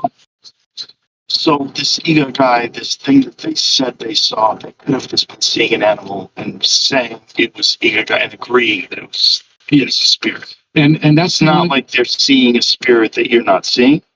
Did you ever take that into consideration? That I did. They can see things you can't see. Yes, that is another possibility, and I definitely took that into. In fact, for the first several years, before I had really investigated the different shape shifting of Igaga, I thought that's all it could mean. They were seeing something, and I couldn't see it. They were all seeing it. So you took that into consideration that maybe they have a sense that you don't have. Yes, and it's clear that they have senses in the jungle. They're able to sense things that I can. Like how? Well, it's like I say, they've grown up learning. So let's say that you see a branch from a tree. Was that the wind? Was that a monkey? Was that a snake up in the tree? What was it? I don't know. I barely noticed that the branch was moving. But they know it's not only that it's moving, but exactly what caused it. I can see bubbles coming out of the water from the river. They're just bubbles. They represent either a rock underneath, or an alligator, or some other creature that's under the water, and they can tell by the bubbles. But I can't. So they've learned to interpret their world in a way that I can't. So something that they have senses that you don't have, but that they have pattern recognition. That's the way I would put it. But again, you would need to do some sort of psychological testing in much more controlled conditions than I've been able to do to sort those things out. But my view now is that they simply have the ability to recognize and perceive things that they've grown up with that I miss. And this spirit thing, does it always embody a creature that's common, like a jaguar, or does it sometimes take on another form? It can take these entities that I talked about. So there's another one, which has long teeth, and so they see these different creatures. One snake talks in a high voice, and so they're putting experiences they can't explain into the shapes of these entities that they can't explain. So just like us, we see so many things in the world we don't understand. That's what science is about. So we create theoretical entities to be able to explain those observations that we otherwise have no explanation for. So in a sense, these separate entities are a primitive form. I shouldn't even use primitive. They're a form of science, given what they have. They're reducing the unexplained to the explained. And their audit of the jungle is limited to the places that they've traveled. Right. So their version of the world is entirely limited to the language they possess. Is it written at all? I developed a writing system. Yes. Before you know. Non-written language, verbal language with no historical database to draw from. Right. But they actually get some really good skills out of this. So I took a guy to the nearest town, a big Porto Velho, it's the capital, it's the state, because he had cirrhosis of the liver. However, he got that. And I took him to the hospital. First, we went to my house that I had in that city on the missionary compound. He had never been out of the jungle before in his life. So we go there and we have lunch and we say, now it's time to go to the hospital. So I take him to the hospital and he says, I don't want to stay here. I said, the doctors say you have to stay here so they can make you feel better. And so then I drive off after I spend a couple of hours with him. And the next morning, about 6 a.m., there's knocking on my door. So this is 30 miles away. The hospital's 30 miles away. And he's standing there wearing a hospital gown with no underwear or anything on. And I said, how did you find my house? He said, well, I just walked there. I said, but how did you know how to walk here? Well, I saw it yesterday. But all he had to do was get the reference and then mentally compute where we're at. So many experiments have shown that people who don't have right and left, front and back, but use absolute directions like upriver, downriver, to the jungle, away from the jungle, are better at finding their way in new places than we are. You know, I can tell you turn north, and you might know what I'm talking about. But for the average person, I say, turn north. If your life depends on it, you're going to turn. But they wouldn't. And so that gives them a better sense of a map of where they're at. So do they have a word for north? No, they only use upriver. No, so the first thing they have to do, the first thing he did when we got him out to town was, where's the river? And I showed him. And now he knew where everything was. Because he got the river, and so he's got my house. Now he knows where everything is. 30 miles away. Yeah, 30 miles away. But doesn't the river wind? Is it? Yes, but they know how rivers work. And they can tell by the direction which way it's flowing. And when he looks at it, he knows which way it's upriver and downriver, big stuff, the water's flowing. And he walked out barefoot with nothing but a hospital gown on, 30 kilometers. And so he left at night and he got there first thing in the morning. Wow. And I said, well, we have to go back. He said, I'm not going back. I said, well, the doctor says you'll die of it. He says, I'm going to die because I'm not going back. He said, I'd rather go back and die with my people. And so I took him back, and a few days later, he was dead. Was he a drink? He had been, yeah. There was a time before I helped the Indian agency demarcate their reservation so it could be controlled, that boats came up and down all the time when the Brazil nuts were falling, and when there were other jungle products like latex and sorva, which is a product used to make chewing gum and all sorts of other things, and copaiba, which is used for suntan lotion. So the Brazilian boats would come up and trade for all these things, and they always traded with whiskey because that's the sugarcane cachaça, which is the cheapest thing, and it's 30 cents a bottle. It was a lot easier to give them that, and the peanut I like it. You know, I told him one time, I said, this stuff's really cheap. It doesn't cost. He said, not for us, it is. We don't otherwise get it. We like it. So they like to drink. Did they understand the concept of health, of the consequences of drinking alcohol? No, because if you're a hunter-gatherer and you're not used to having something in constant supply, you don't have to worry about it. But once it comes in constant supply, then you do have to worry about it. And when these guys keep coming up, leaving this stuff off, then it becomes a serious health problem. Whereas before, it was like I got drunk 6 months ago. You know, it's not a big deal. Right. So once it became commonplace. Yeah. And do they adjust their behavior based on people dying of like liver sclerosis? Not that I've ever seen.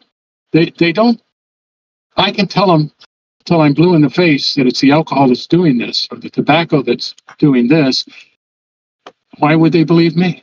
They know a lot of guys who have drunk a lot of whiskey and they don't have it. You know, right. So these couple of guys got it. How do I know that's what caused it? You know, so they don't take my word on childlike. It is childlike in the sense that children learn by evidence. And if children don't have evidence for something, I mean, and it takes a while for the evidence to start to sink in. You've got to repeat the experiment.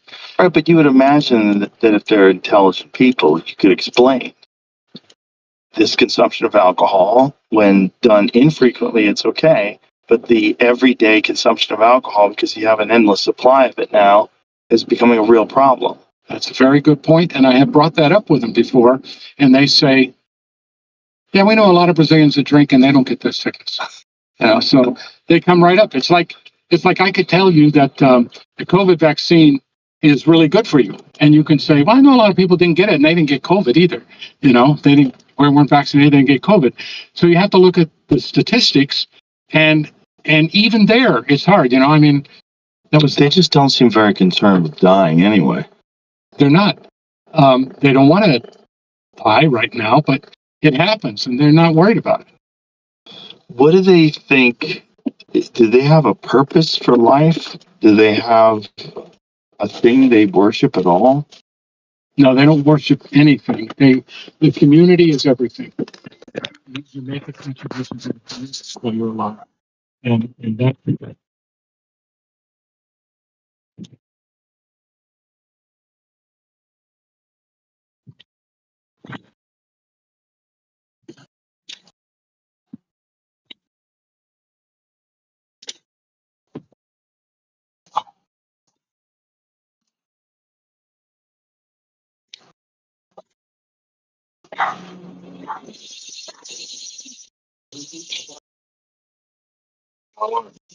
Snake and one's exposed. Well, I often think this when I talk to people who are extreme ecologists who affect the environment, and I'm thinking, yeah, well, go live with the piraha. You know, you're not going to last 3 days there with them. Yeah. Maybe a few days more, but not much.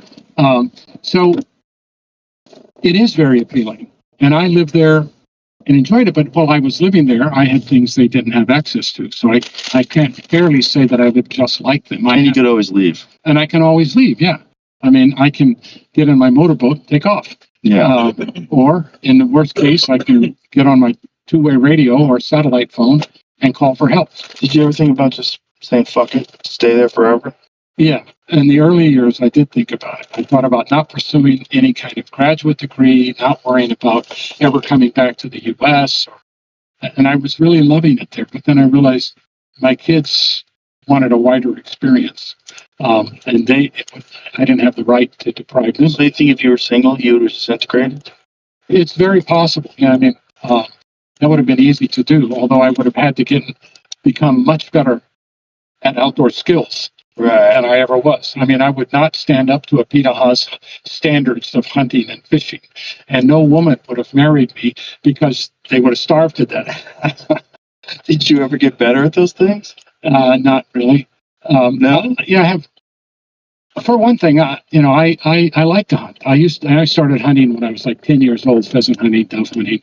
And so I do enjoy that, but I've never given it the time to become really good at it. Now, if I were abandoned in the jungle, I probably would, but it would take me a long time. I mean, these guys are using bows and arrows from the time they're 2 years old. So by the time they get to be teenagers, they're perfect. They are absolutely unmatched in their skill. And I've done little archery contests before to see how good they are, and it's just astounding. So I would have to spend many years practicing to get as good as they are. And then in the meantime, I would starve to death because they're not going to feed me. How are they making their bows? There's a couple of different kinds of wood that they use, but there's one that it's a bright red wood, and it's called piranha food, because it grows near the edge of the river and it drops flowers off the tree into the river, and the piranhas love to eat those flowers. So if you see a lot of those flowers in the water, probably not good to swim there. But they take a section of the bark, a big section, it might be like 4 inches by 4 inches or 6 inches, and it's just a hard piece, maybe 8 feet long. And they bring that back, and they have a special tool, and it could be wood or bone, or if they have a machete, they use that, and they just start shaping it until finally they get a bow that's probably 2 inches wide and 1.5 inches thick, and it's taller than they are. It's about 7 feet long, and then they get the bark from a tree, a certain kind of tree, and they give that to, and they get it off in strands. And so a man, a brother or a father or a husband will give it to their closest woman relative, and she takes those strands and she makes a bowstring. So the bow represents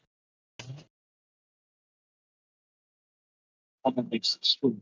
They get the arrows, a man gets the feathers.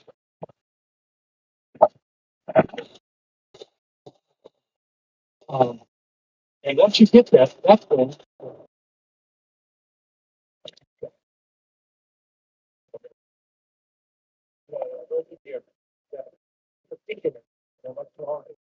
but after the knuckle, one of the arrows look like that. That's it.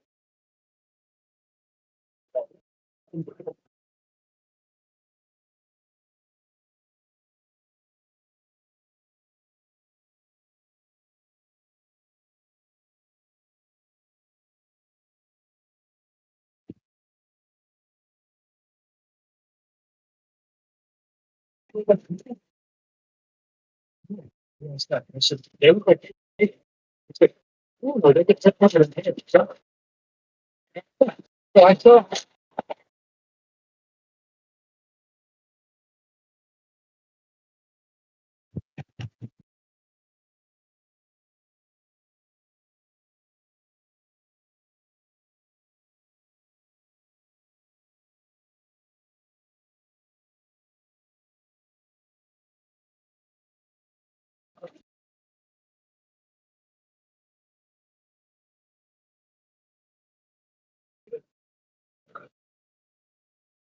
And, but nobody thinks twice about it. I said, are the monkeys?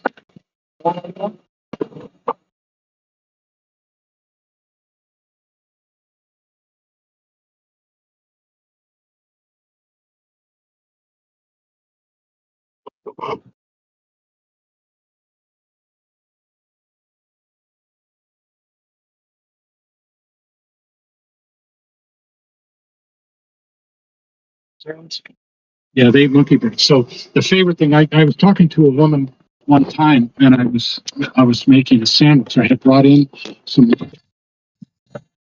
first day there, so I had a little bit enough to make a sandwich for the evening. And I'm squirting mustard, and when you get to the end of the mustard bottle and you're squeezing, it makes a sound like somebody who's got diarrhea. And she says, "What is that bird shit stuff you're eating?" And I said, "Well, it's good. It's mustard. You want to try some?" "Oh, no." And she said, "Look at this bird shit. He's eating bird shit." And then I look at her, and she's eating the brains out of a rat. They've got this rat head, and she's sucking the brains out. And they're cooked, of course. But she's sucking the brains. And I'm thinking, this is a great example for an introductory class in anthropology. Right. How different we perceive things. That's great to her. This is great to me, but it grosses the other one out. That's wild. Mustard's disgusting. Rat brain's great. Yeah. And isn't there an issue with eating primate brain tissue? Can you get prion diseases? Well, there are diseases that they discovered in New Guinea from cannibals who were eating human brains. Right. But I'm not aware of any diseases that are passed by eating monkey brains or other kinds of brains. They'll eat any animal's brains. So the prion diseases that you get are from animals eating the same animal, right? Like mad cow disease is because they serve cows literal brain and neural tissue from other cows. Right. So I'm not an expert on that, but I do know that I've never seen a case of them getting disease from that. And the superficial reading that I've done on it suggests that humans get it from eating human brains. Interesting. So they can eat deer brains, rat brains, no problem. Right. So the favorite part of any animal is the head. So if they bring me a fish, they'll give me a fish. They like to trade fish for canned meat because canned meat keeps. But I like fish cheeks, but my wife hated the fish heads. She didn't want the fish heads around. So they would be happy to keep the fish heads, and they just make a big stew of fish heads, and they eat the brains and the eyeballs and everything. Those are really tasty bits. And probably rich in nutrients. Yeah, they are rich in nutrients. They know what they're doing. They love all the internal organs. Yeah, it's so weird how we've moved away from all that stuff. Right. I mean, that's one of the things that happens with wolves. The alpha in the pack is the one that eats the liver. Right. They know something's going on. There's a lot of nutrients in these organ meats, and we've moved away from that in a very strange way. Right. People are disgusted by the idea of liver. Yeah. So, if you go to northern Brazil and you go to one of these churrascarias, Brazilian steak restaurants, love those. if you're in an everyday person's, you're going to get a lot of heart, and you're going to get liver, kidney, you're going to get all that stuff. That is stuff they love to eat. Sure. Well, a lot of cultures. Yeah. Mexicans, menudo. Yeah. Menudo's, it's got tripe in it, organ meat. And... Right. And, my brother-in-law was Eastman, but he was Mexican. And that's the first thing he insisted that my sister learn how to make in terms of true Mexican food was menudo. And he wanted that every Saturday, and she loved to make it for him. So then she made this pozole with cow feed in it, and it's got the hooves and everything in the pozole, but cooks all day. I remember when I was a kid, pickled pig's feet was a big thing. Yeah. And so internal organs are really good. You know that a Brazilian churrascaria is authentic if they serve chicken hearts, and so if I go to one and they don't have chicken hearts, I'm quite disappointed. It's westernized. Yeah. They're still great, but I know what you mean. Yeah. I went to one when I was in Brazil. It was awesome. Oh yeah, it's Brazilian fast food. Yeah, and it is fast, and it's amazing food too. Yeah, they know how to eat. If you're in a rush, a churrascaria is the best place to eat. Yeah, because you sit down, you flip that card over to green, the food keeps you. 20 minutes later, you're stuffed. Exactly. exactly. And you ate much more nutrition than having a McDonald's Big Mac or something like that. Sure, and it's all you can eat. Yeah. Yeah, it's awesome. I used to come out of the village and go straight to one of those. I've been out of the village for 6 months, and I was really hungry, and I was coming out on my motorcycle, and the first one I saw, I pulled over, and I ate till I could barely move. Did you eat monkey when you were in the jungle? Yeah. I didn't eat the brains, but they didn't. Best part. So they would. Would you have if they offered you some? Yeah, I would have.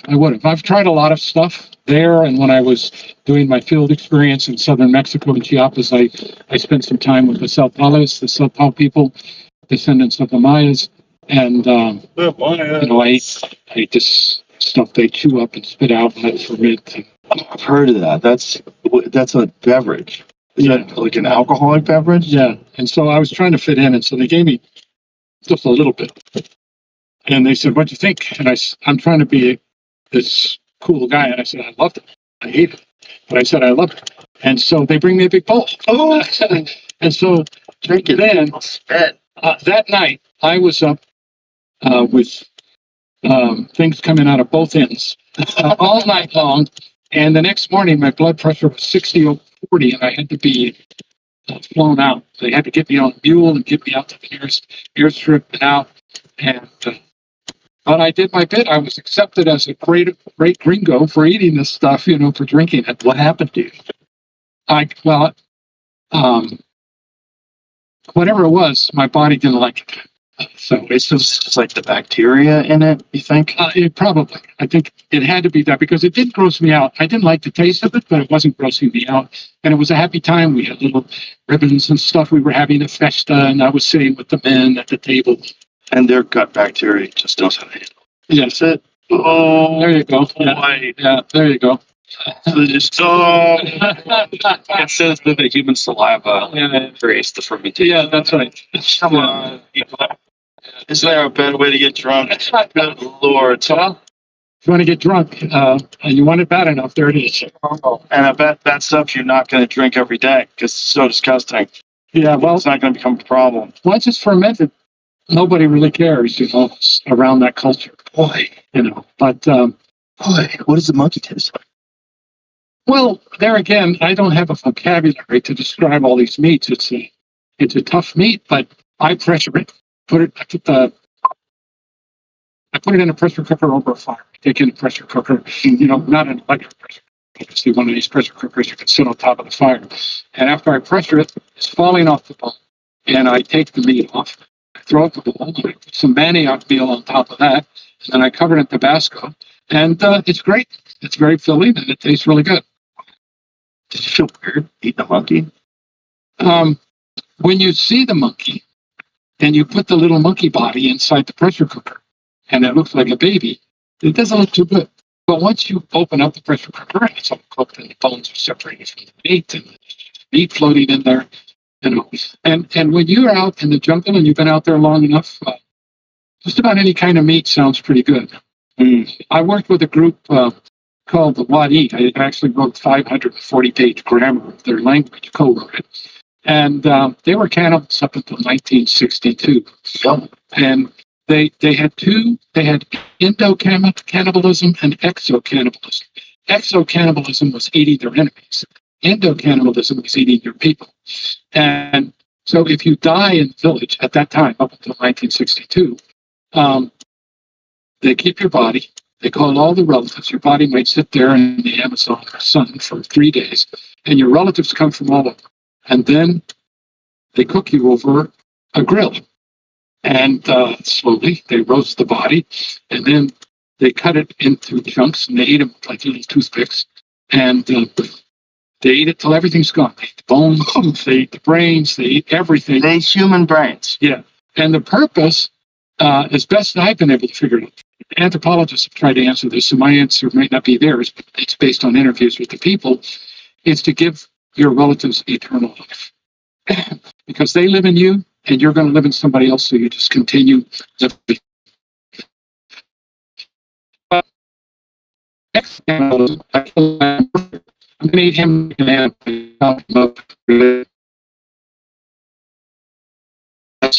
The Americans practice that.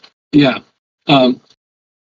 It's But been said. eating the brain, though, what is that disease? What is this called? Jakob Creutzfeldt? Is that what it's called? Yeah, something like that. I should know that. But It's mad cow disease. it's like that, yeah. So, but they don't eat people all the time. They eat dead relatives. And if anybody's ever gotten that disease, it's never been registered. That's crazy. But I mean, even if you're eating dead relatives, you eat a dead relative, I would imagine you can get prion disease.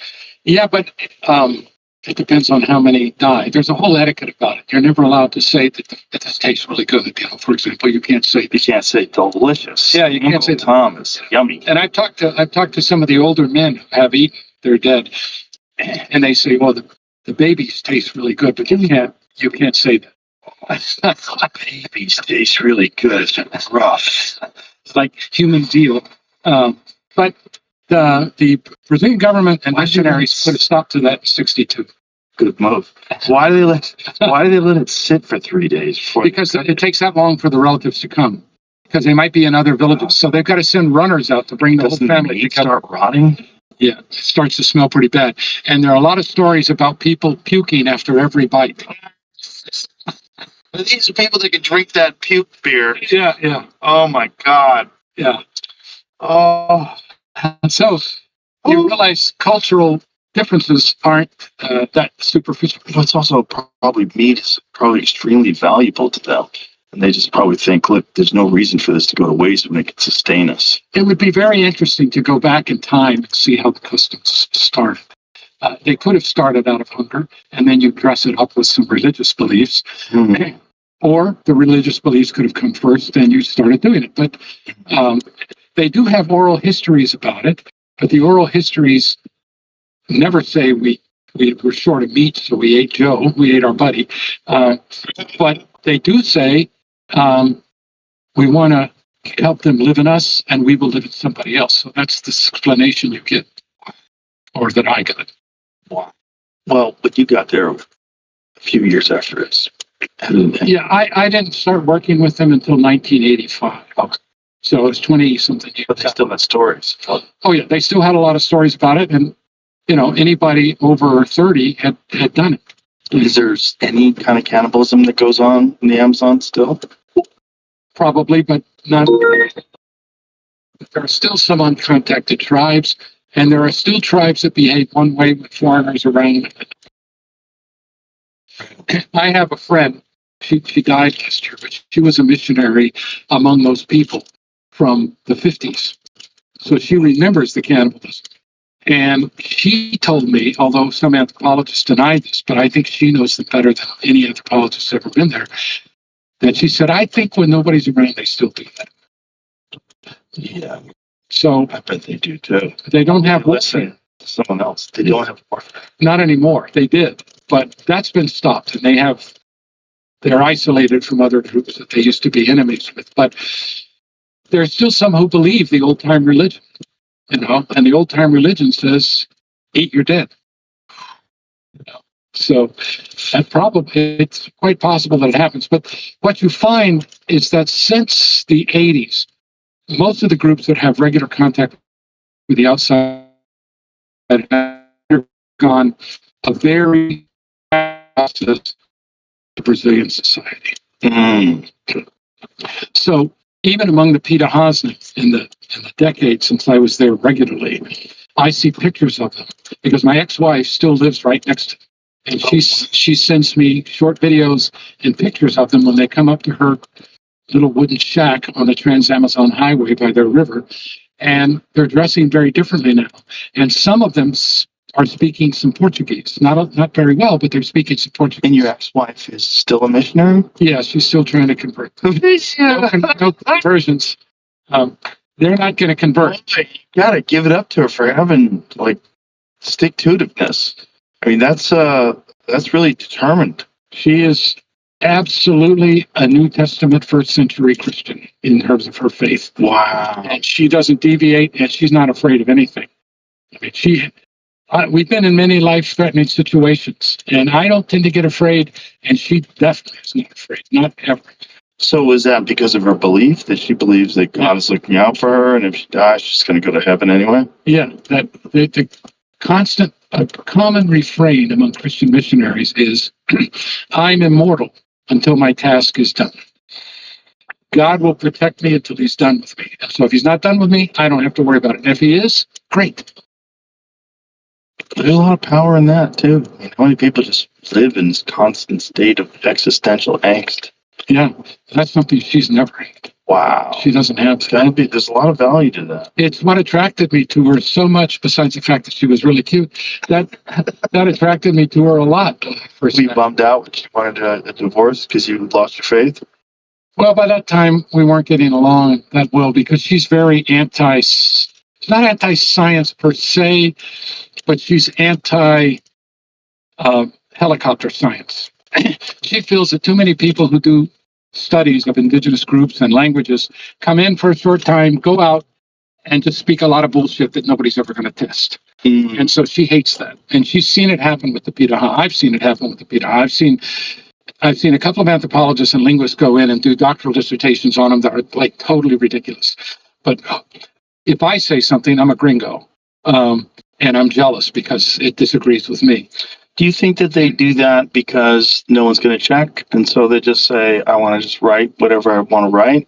That does happen. That definitely happens. It's also because people realize it sounds really good to go study an indigenous culture or an indigenous language. When you get there and you find out this is so damn hard, I have no words to put in how hard this is. So they bullshit. Yeah, because you want to say to a Piraha,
and so how do you ask that? Well, the phrase in Piraha is, Well, where do you get that phrase? You can't ask somebody how to ask, what is this? If you don't know the language. So you have to watch them very carefully, and somebody might get something new. Or you might even give them something new that they've never seen, hoping somebody's going to ask them, what is this? So you can write it down and then test it. And that's how I got it. And so now you're fluent in Piraha. Yes. So you can go and have a conversation with them, so you can explore some of these more nuanced subjects and do it in their language. Yes. So you can kind of translate things in a way that they're going to understand what you're saying. Yes. And that's what takes the most practice. So when I first translated the Gospel of Mark into Piraha, I thought I had done a marvelous job. And I would read bits out to the Piraha, and they could explain it to me, and it seemed like they were understanding it. But I used a grammar that was largely based on English. So when I read to them large sections, they were totally lost. They couldn't understand it at all. And what does that mean? It means I got it wrong. It means that I haven't figured out the language as well as I thought I did. And that's very humbling when you've spent so many years trying to do it. So I had to start from the ground up again. And these are all, before you can learn a language, you have to murder it. And before you can carry on a conversation, you just feel like an idiot for years. And for one thing, people who go in to do a PhD dissertation in a language like this are going to take 1 to 2 years of their life, and that's it. And that's not enough time. It takes a year to get fluent in the language, and I know many people who've written about many different Amazonian languages who can't speak a word of the language or speak very little. They'll tell people they speak it, but you go with them and realize they don't speak it that well. So if you don't speak it that well, how can you ask them to distinguish subtle meaning differences? You can't. And that means that a lot of, this kind of field work, which is so vital, is not as reliable as we would like to think it is. That's unfortunate. Yeah. Especially if a young student is coming along further and they're starting off with some faulty assumptions. Yes, and the other problem is people learn a theory in graduate school, and they take it as their job of their dissertation. And this isn't limited to just linguistics and anthropology, but they take it as the job of their dissertation to support that theory. So, it's like Paul Simon says, a man sees what he wants to hear and disregards the rest. When you're trying to do theoretical research, field research shouldn't be that theoretically motivated. It should be basically descriptive, and then you could do the theory later. Most people bring the theory into it, and can't totally resist to it. But you see a fact. So, for example, I've worked with Pinahan, and I'm asking for a certain kind of data, and they don't give me what I want. This guy's not giving me what I want. What's wrong with him? What am I saying wrong? And then as I learned to speak the language better, I realized, he's giving me exactly what I needed, and I was too stupid to know it. And so that's hard. You're working for the PhD. He's just a hunter-gatherer. It turns out he's at least as smart as you are, and often he's able to know what you need better than you do. And that's another part of the humbling experience of doing field research. Wow, the amount of commitment that's involved in going as deep as you want this is really crazy.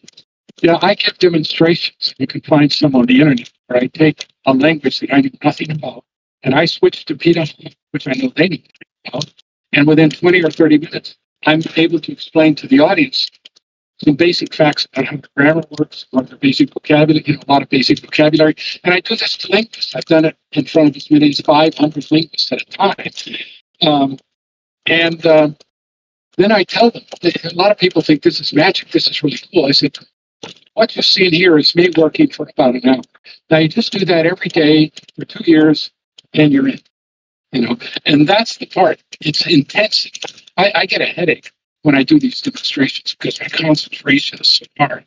And, you miss obvious things. You say bad things. You're just self-correcting all the time. You're just constantly, you start off this wide and you're trying to get this narrow, get down to this point of what it actually means, and as you work through that, there are no shortcuts. There's no shortcut to doing that. And you need to be well-trained, and you need to be very committed, and you need to have a little bit of talent and work really hard.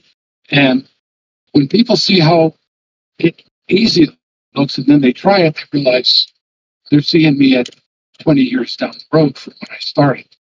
But there are methods to learn a language where there's no language in common. But it's going to be very difficult to achieve a fluent understanding of their language. And the way you did it from the ground, literally from starting from what is this? How do you say that? And then remembering it together. And then you have to write it down. Then you're writing it down. Right. Oh my goodness. And then, like, imagine if a guy like you didn't do that. Like, how many people are willing to do that? Especially how many people that are, you're a linguist. You want to be, you want to be a working intellectual. You don't necessarily want to get into malaria. You don't want to get eaten by a jaguar. You don't want to. But so people would like to spend that much time. So, the National Science Foundation, the Brazilian National Science Foundation, the British equivalent have all funded my research over the years. But the bulk of my research was funded by being a missionary. And so I had all these years because churches were supporting me. But today, But did they ever ask, how come you haven't converted anybody yet? well, they ask me that all the time. I've had people. I saw slides at the Badtv to a church here in Texas. The people started getting up, and they were interested. They gave me money to work in these people. And I said, what's the problem? And they said, you're no good at all. And I said, well, what are you seeing that you don't like? They said, these people are naked. And if you're a Christian missionary, why haven't you taught them to wear clothes? And I said, well, they don't want to wear clothes. I said, what in the Bible says you have to wear clothes? They said, Adam saw Eve's nakedness and they were ashamed of each other. You must wear clothes. You're not even teaching them the basics of Christianity. And I thought, no, I guess I'm not. I didn't really that's Christianity for me. But how do you tell a guy who wears a loincloth that it's 3 inches too short? Something's peeking out there. So it's not, they don't wear it. Modesty, Right. They wear it to keep from sticks getting poked in their penis. Right. And so modesty has nothing to do with it. Why would you, to the average Badtv, a woman's breast is about as erotic as an elbow. You see a woman, she's nursing her baby, and then the baby stops nursing, and she's still talking to you, and her tits hanging out, and it doesn't mean anything to her, and after a while, it doesn't mean anything to you either. What's the big deal? And so to get across the idea that it may be clothes that's causing this problem, instead of going naked, which then eliminates the problem of lust. It's a hard concept for some churches, but churches tend to get very impatient. But then the National Science Foundation say, I'm going to go study language X, and I need funding for 5 years. Oh, no, we fund those, and that's a year's funding. Yeah, but nobody who goes out for a year really learns it that well. I need to learn it a lot better. Oh, yeah, we'll go somewhere else. We're not giving you money. Oh, that's ridiculous. Are there really a lot of people that are willing to work? I wouldn't say a lot. Well, there's 8,000 languages, and there's maybe 2,000, 3,000, let's say 5,000 linguists in the whole world, and only a small percentage of them want to do this kind of work. The rest of them, most of them want to do Chomsky's kind of work, where you sit at your desk and you say, language has this property, and it must have this property, and so the rubber's never meeting the road. If you could do your field research on databases, and I should say that because that's what my son does. He's also a linguist, and he grew up in an Indian tribe. And he also did a dissertation on another tribe that he learned to speak the language. But nowadays, he goes through databases and comes up with statistical generalizations. And it's pretty interesting. But he'll tell me flat out, he said, yeah, I don't want to do that field work anymore. That's really demanding, even though he grew up there. So, and that's the way most people are. How many more cultures that have completely different languages and completely different sets of rules and structure are out there that we're not aware of? Well, when I was, back in the 80s, I used to say there's about 5,000 languages. Well, 20 years later, 21 years later, we're saying, 31 years later, we're saying there are 8,000. Languages die out at the rate of about 1 every 2 weeks. So they're dying. And once they die, we can never recover that information. But also, languages are being born on a regular basis because you talk like who you talk with. So why are Portuguese and Spanish separate languages? Because you've got the Eber River and you've got natural divides between in that part of the Iberian Peninsula. And so they stop talking to each other, and so their speech diverges. That's how Latin became French and Romanian, and Germanic became English. And so they stopped talking to each other. Stop talking, their language evolves, and they have different languages. So British English and American English have evolved apart, and yet at the same time, we have television and movies and things that keeps them sort of together. But if you don't have media, and you don't have that, then eventually they're not talking with each other at all. They become different languages. And that's where most languages come from. Wow. And there's got to be a lot of these tribes that aren't talking to each other. And how many of these tribes have been investigated, and how many people have been embedded in the are there tribes has ever examined the language? No one's ever embedded themselves in their culture. There are tribes.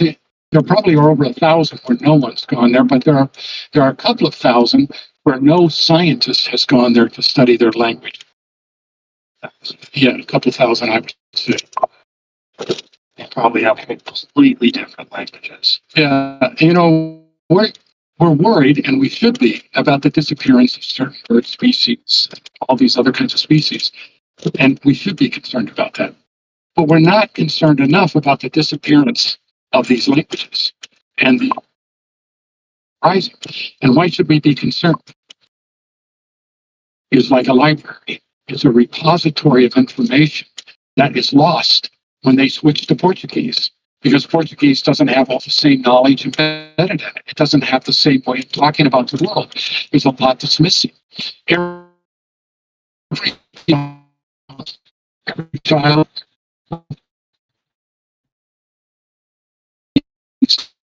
they will never just say tree. Like I walked with and they said, "This is what we call this." So I read it down. What do you call it? Tree? What do you call that over there? Tree. What's that over there? Tree. They said, just have one word for all these things, but they're calling them by the species name. And I'm thinking, well, I told them, I said, well, there's some Americans who do know all that. So I'm just not one. But they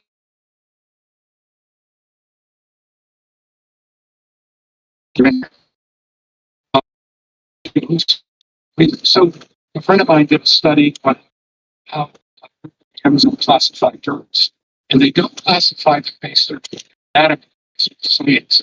They classify them based on classification. You know what all these birds eat, and you know how to deal with those birds, to capture them or to follow them. And when that language is gone, all that knowledge is gone. So it's like, the library. It's like why the new language is coming to be in commissions. And what does all this mean for us being human beings? How do we know ourselves better? How do we understand our species if we don't study all the different exemplars of our species? And that's the challenge. That's what keeps the work exciting. But it also is what makes it a challenge, because you tell a really bright 25, 25 PhD student, okay, now you have to take off to the jungle for 3 years. They're thinking, well, I could get a job without doing that. I don't need to go spend 4 years in the jungle to get a job. And professor's a pretty cushy job. Okay? But it's not like, it's not like labor. I told people tell me how hard professors work. I said, yeah, well, that take a lot of hours, but I'd rather do this than run a jacket. I ran a jacket, and I'll tell you, this is a lot easier than a jacket. So, but you go off to the field and you spend this time. Ironically, anthropologists seem more prepared to do this than linguists. And the other ironic thing is this is anecdotal, I know more anthropologists who speak the language fluently. I know linguists who speak the language fluently, which I have to put down to the pernicious influence of certain theories in linguistics that makes people think they don't have to learn a language to know how it works.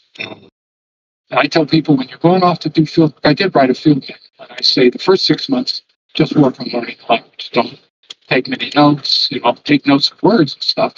So I had a goal where I wanted to learn 10 new words a day. And I kept a little spiral notebook in my belt buckle. And I would walk around learning these things and I'd learn new words and write those down. And then I would spend the evening memorizing those words and I would try them out again the next day and I'd make sentences with them. And when people start laughing at you, I didn't get that right. Sometimes they like to teach you dirty words. They think that's hilarious. You'll ask, so then how do you learn the words for genitals, for example? It's kind of an embarrassing thing if you stop and think about it. So I started to ask the guy, what do you call that? To his dick.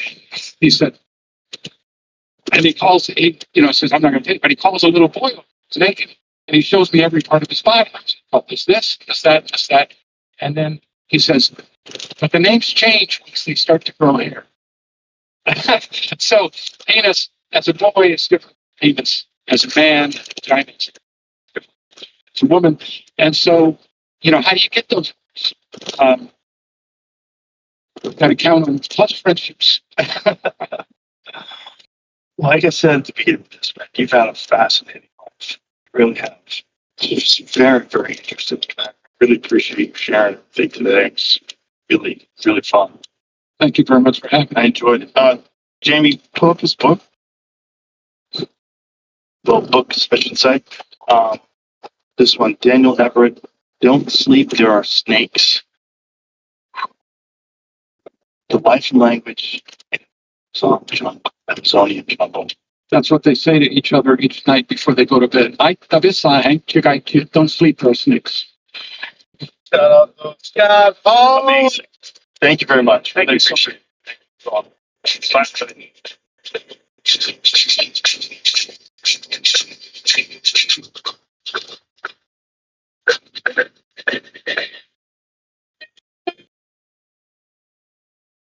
What's happening? Dennis is going live.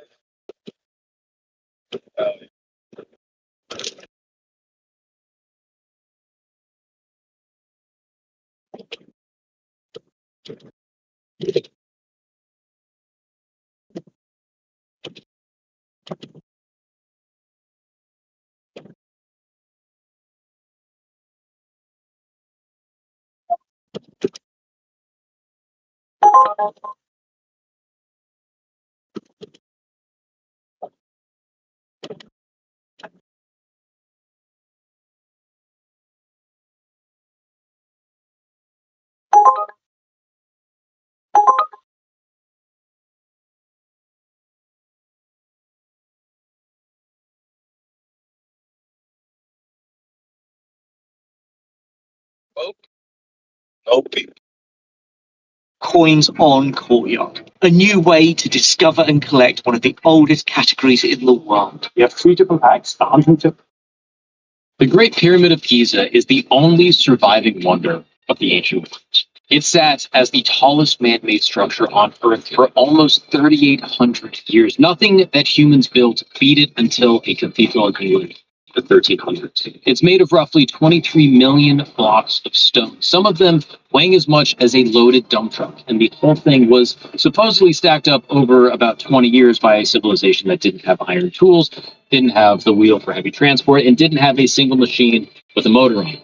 But here's the thing that drives people crazy. The base is level within about 2 centimeters across an area the size of 7 football fields. The 4 sides point at true north, south, east, and west so accurately that modern surveyors with lasers only beat it by a hair. So somebody at some point looked at all of that and says the obvious thing. There's no way that people with copper chisels did this. That one sentence is the doorway to everything. For so many people, they've theorized many different things, from aliens to giants, a lost ice age civilization, a ancient nuclear power plant, the speed of light, and a hidden city that supposedly went viral last year. And there's also a real answer, a documented one with names and payroll and an actual eyewitness diary. This is the story of who truly built the pyramids and how. So sit back, relax, and welcome to camp.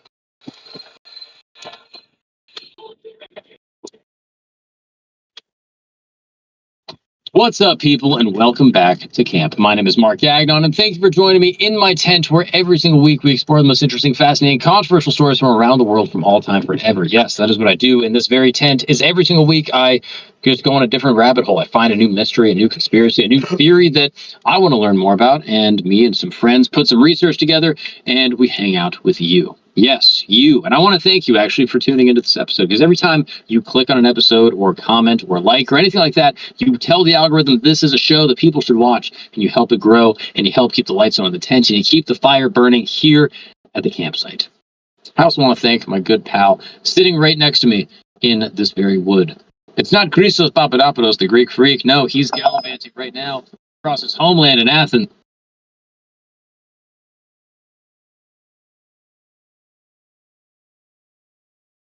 Today we have my good pal Papa Rafa, aka Rafni, the Dominican legend himself. How are you, my friend? Okay. Que lo que. What is huepa? Is that Puerto Rican? Wepa? Nah, I think it's like pretty common in Latin America overall. It's like, What does it even mean? it's like, whoa. Whoa, huepa. Okay, I like that. Whoa, I like that you guys had to invent a new word for whoa. Yeah. We already had whoa, bro, and you guys were like, no, huepa. Now, today we have a fascinating episode on the pyramids. Yes, we're talking about the pyramids once again because it's one of my favorite topics in the world, and it is a dream for me to go there one day.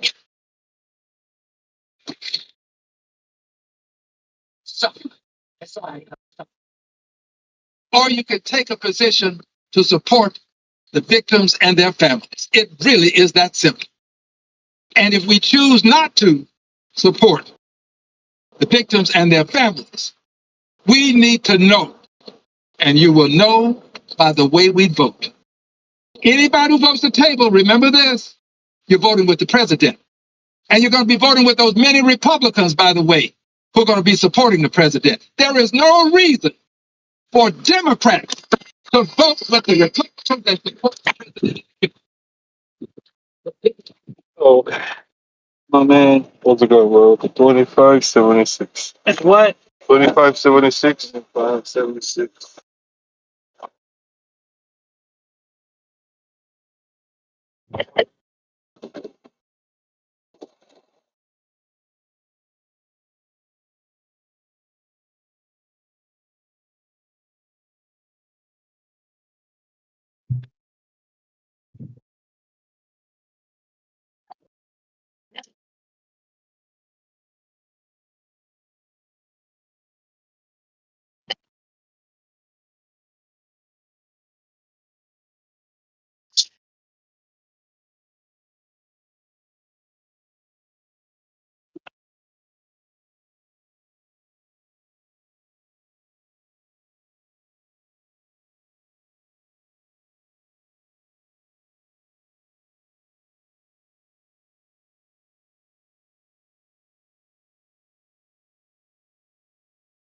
All right, thanks, man.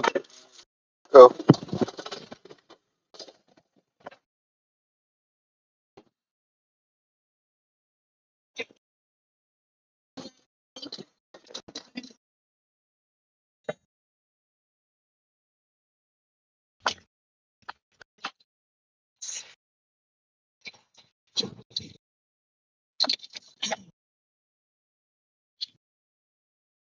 Today I'm here in California, representing myself as a U.S. citizen,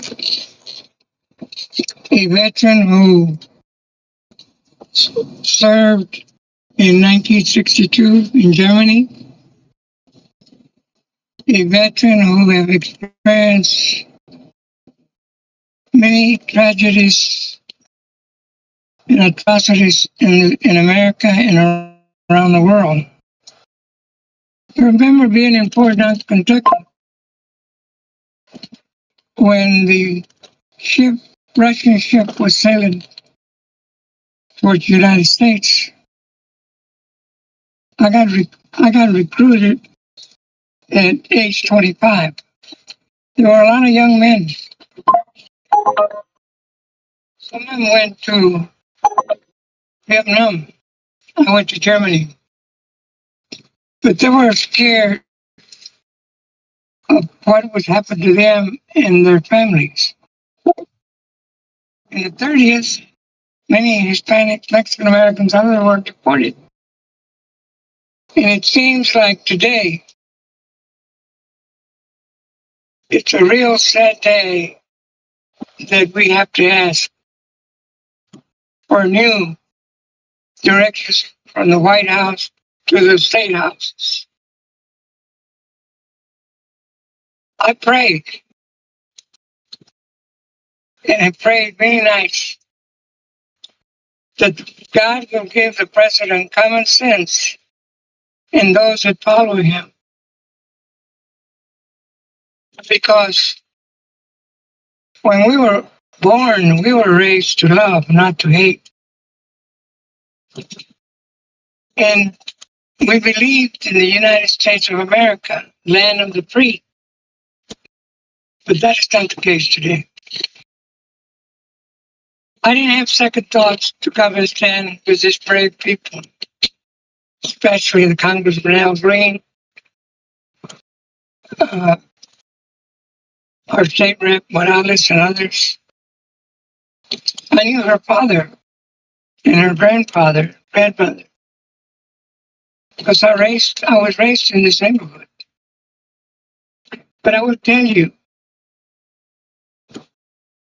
we can no longer sit idle because democracy is at stake. Think about this. I remember seeing a young lady and her mother in the hospital being taken by ICE like a Gestapo tactic. That is not America, and it should exist.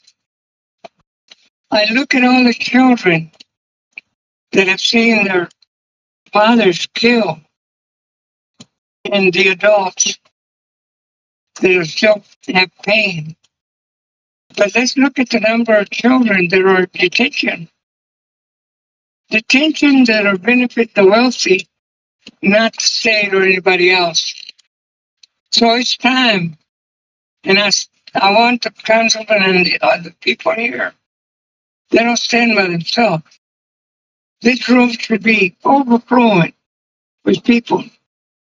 But maybe after this year's conference, America will wake up that this is not the American that we voted for, the American that we went to serve in the military for, and the military that in the country that has lost so many lives because of an atrocious immigration policy that doesn't reflect America.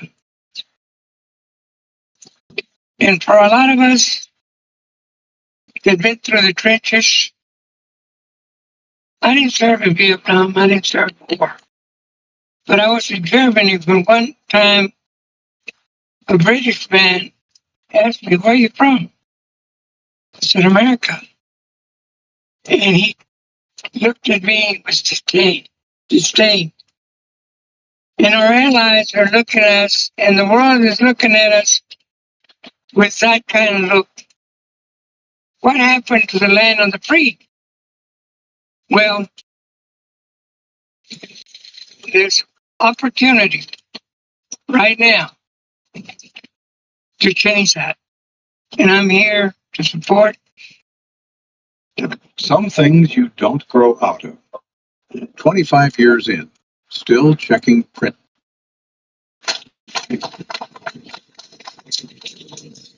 Okay, next, I would like to ask my esteemed colleague, Representative Ron Reynolds, to come up and say a few words. Good morning. I want to thank my colleague, Chairwoman Christina Morales, for hosting this. I want to thank Congressman Al Green for having the courage to be on the right side of history. Today's a historic day where we celebrate over 60 years since the March on Washington on this very day. And we applaud them through that were like 5 minutes of like walking around to get to the apartment. I couldn't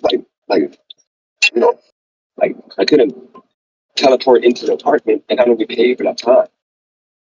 I don't think there's literally probably just putting like mileage, and there's probably assuming the mileage is this much, so it's gonna take you this long to do it. They're not factoring in the time, so you got to go into an apartment building and stuff. So when I took on more deliveries, I was doing them fast, but remember, they're not paying me but for what they expect you to get to the place without the time in between to get out the car and deliver. So the more packages I took, the less money I made, which makes no sense. How the heck I'm gonna have more delivery and less money? You know, so that's where we're at with that. I'm not playing that game. I'm just not playing that game, man. Just not. You know, I'm about to run through my car. Um, better I Panda Express cashier.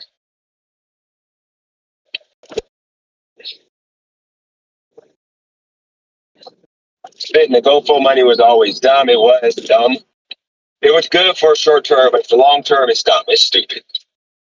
You talk a lot. The car sales be good. Just don't bring up politics and race at work. You're right about that. Barely knows how to pump gas.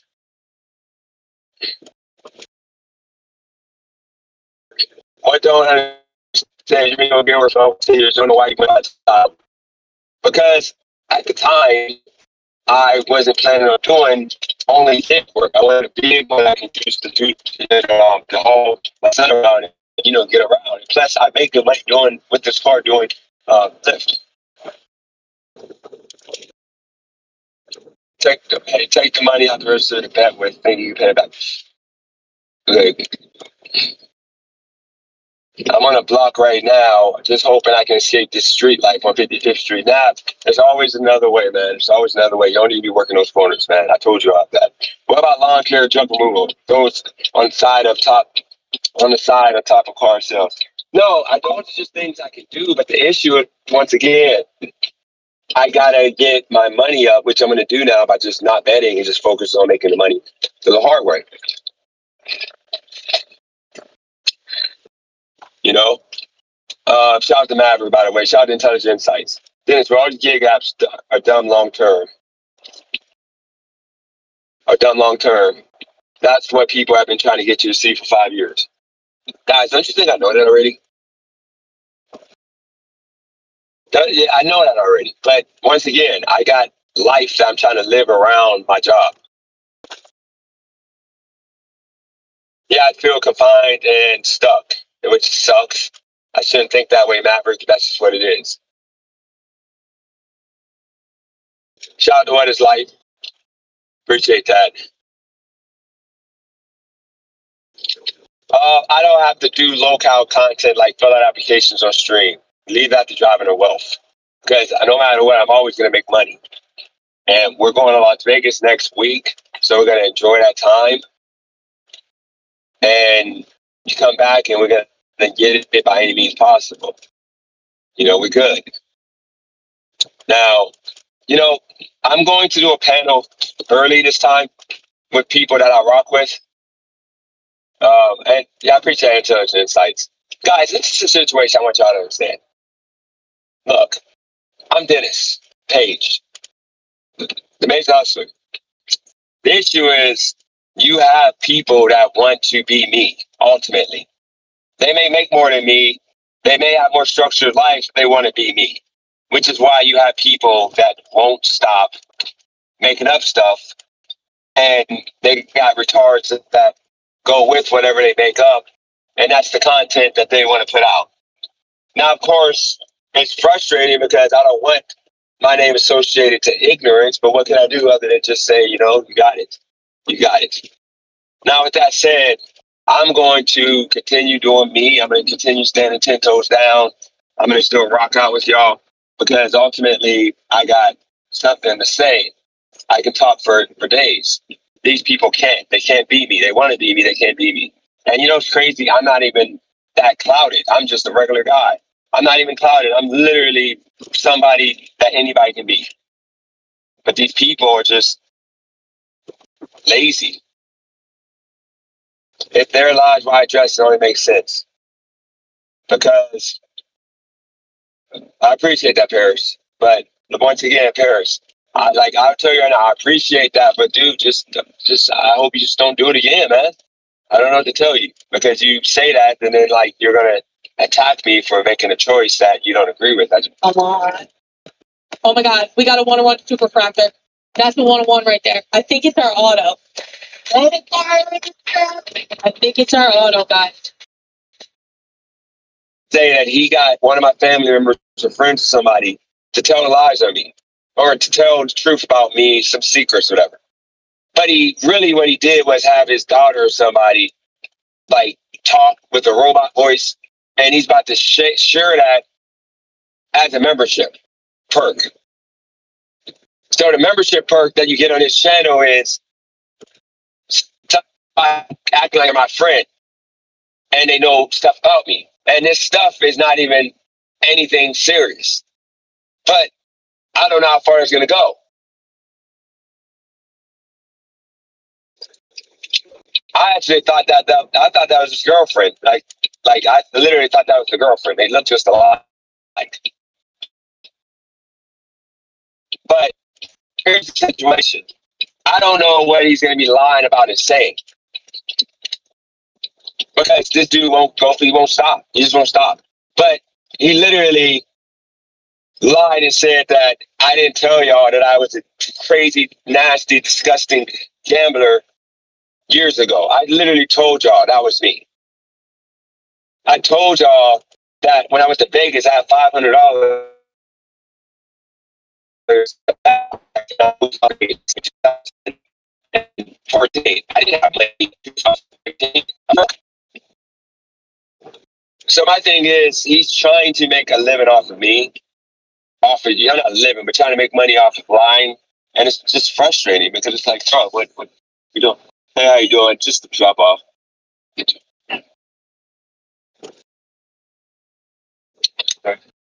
So that's the reason why I'm talking about it, because last time you remember the allegations he put on me that people didn't come in my channel and spam.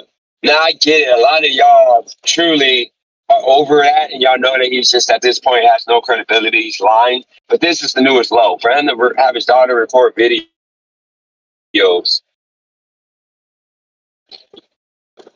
And like I said, he was shitty draws. He never went out with nobody just like me. We're both dweebs in high school. He didn't get no girls. I didn't get no girls.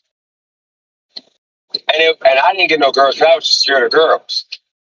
He didn't get no girls because he was freaking a dweeb. He was a dork. Think about it. This is the guy who has a girlfriend who he claims he's about to marry, a fiance, but he asking another woman what's her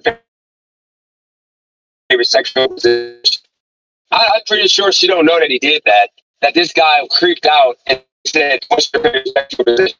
I got the video. I think I want to ruin his relationship because I think that he's so crazy and manic that he would try to hurt me. Like, I think he would try to like come after me in real life. But he literally asked the woman on panel, "What's your favorite sexual position?" And he has the audacity.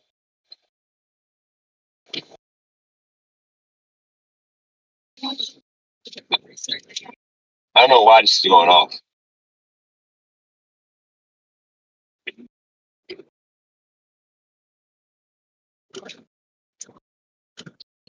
So yeah, I got that on him. This dude asked a woman to send him pictures while she was on her time in a month. Armando, I don't care. He's not going to stop, Armando. So I'm saying these things so that way when he shows when his daughter and his girl do the reaction, they're going to see this and say, "Oh my God, you really did that." Then when she reaches out to me behind the scenes, which she will, she's going to reach out to me like, "Did he really do that? You got the evidence?" I can unblock all my videos from that time period. I don't know exactly what period it was. But I'm pretty sure he or somebody could find it. I don't know how to do the timestamp thing. But I'll unhide all my videos. So that way, all that creepy stuff he used to say, all that perverted stuff he used to say to women,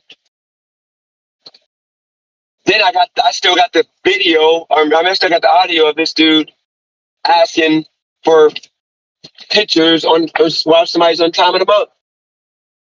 This is all craziness.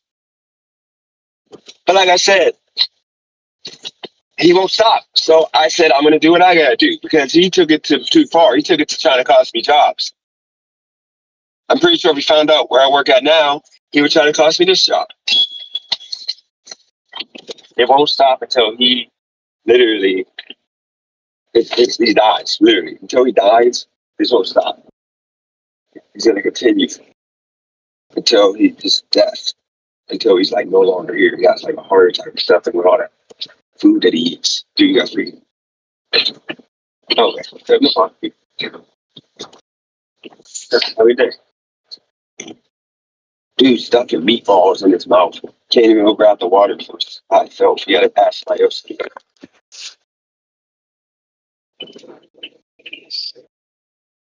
I'm not gonna say her name, but I know you're watching right now. I didn't get to respond to Instagram about the medical, about the clinical trial because I was in the middle of work.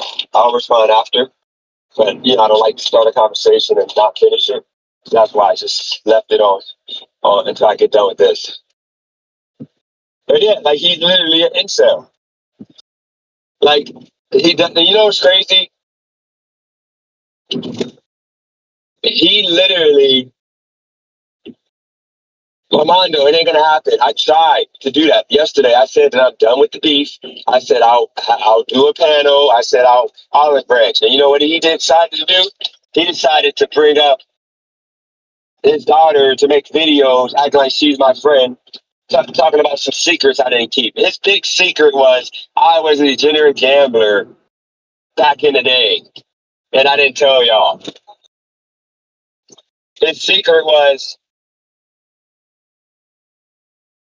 like I got in a motorcycle accident. Like I didn't tell y'all that my knee got shattered from a motorcycle accident. That's why I say I don't want to hear no excuses. These kids are lazy, entitled, because I had a motorcycle accident. I had to have a knee built from scratch, and I'm out here dunking and hooping on people. And yeah, like everything that he says, I am, he is. He's a guy making 18, 20,000 a year, making nothing, making chump change. And what's crazy is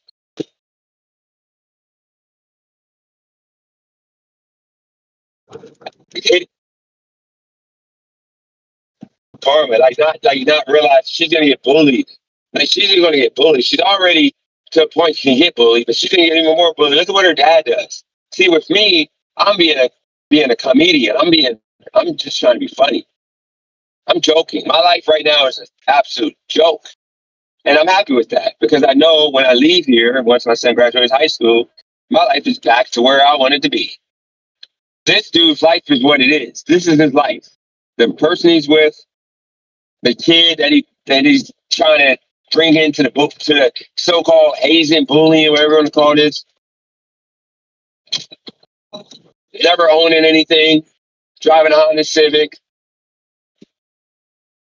So thirsty to have a hot chick that he's like asking a woman that would be deemed attractive if what's her favorite sexual position on live stream while he's in a relationship talking about he has a fiance. What type of man would do that to his chick? Think about this. His daughter, like, literally is trying to bully me with her dad. She looks like the type of girl that like, the mean girls that bully people. And I'm not even going to disrespect the kid. I think she actually might be 18 by now. But I'm not going to disrespect her. Cerberus has joined the channel. But she looks like literally the type of woman or young lady who bullies kids on the movies. All the movies, they all look the same. All the girls that bully other than what did we come to, bro? Other than mean girls, Huh? What did we come to, bro? Now we're making fun of kids. Is this what we're doing nowadays? Well, not really. It's just starting to get. Damn, DJ's making fun of that. This is what we got into. Making fun of kids now. Jesus Christ. Well, if the kids make fun of him, then Yeah, absolutely, bro. If you're walking down the street, some kids are like making it fun of cannot you. be better than the kid. It's like cannot. Yeah, absolutely. If the kid's throwing rocks at you and pestering you, you beat the fuck out of them. Absolutely. You're gonna get a bigger break. Fuck. Just kidding. I mean, Dennis doesn't know how to fight. You know what's funny though? This motherfucker said this morning, I made $550 this week. That's why he's really mad, bro, because he was expecting $1,000 check. That's it. That's right. I'm sorry, though. I'm sorry. Back to the content. Back to the content. Bully in all the movies, and in real life, they all look like yourself.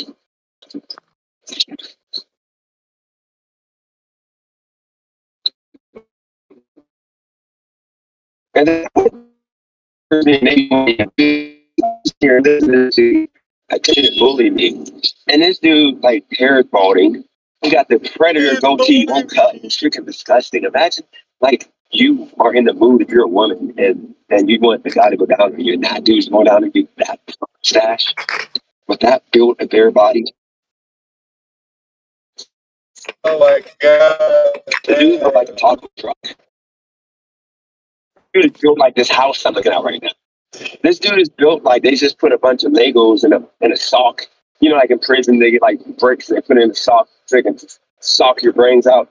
The sock is built like Brandon. No definition, no nothing. Did he got his mustache back? That little line above his lip. Did he got the fucking mustache back? Can't see because I'm fucking bad. No, not yet. Okay.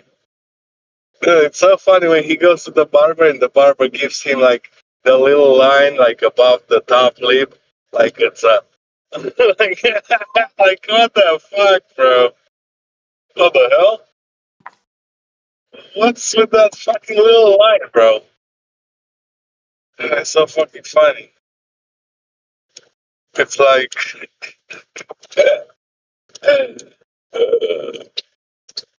I just make comments. Dude, he ain't take no time off of me. He ain't take no time out of my life. No, Armando.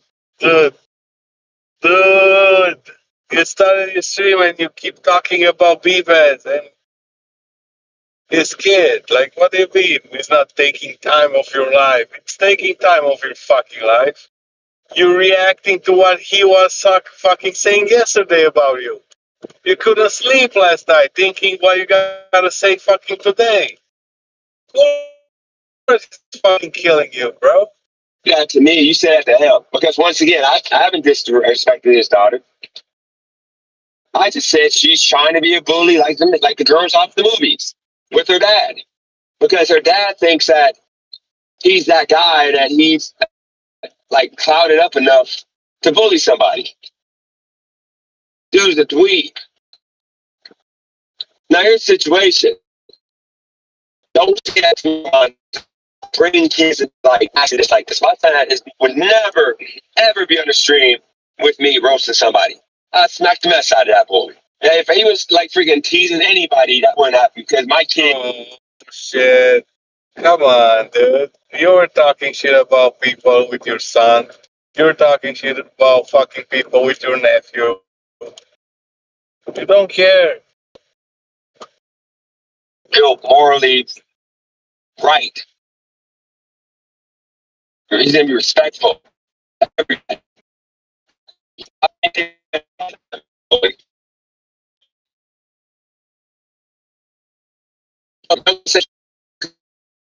Bring family. I bring kids. What happened yesterday? He was using his daughter to attempt to bully me. That's some nasty work. I don't bring up none of his people. This kid is attacking me now. Damn.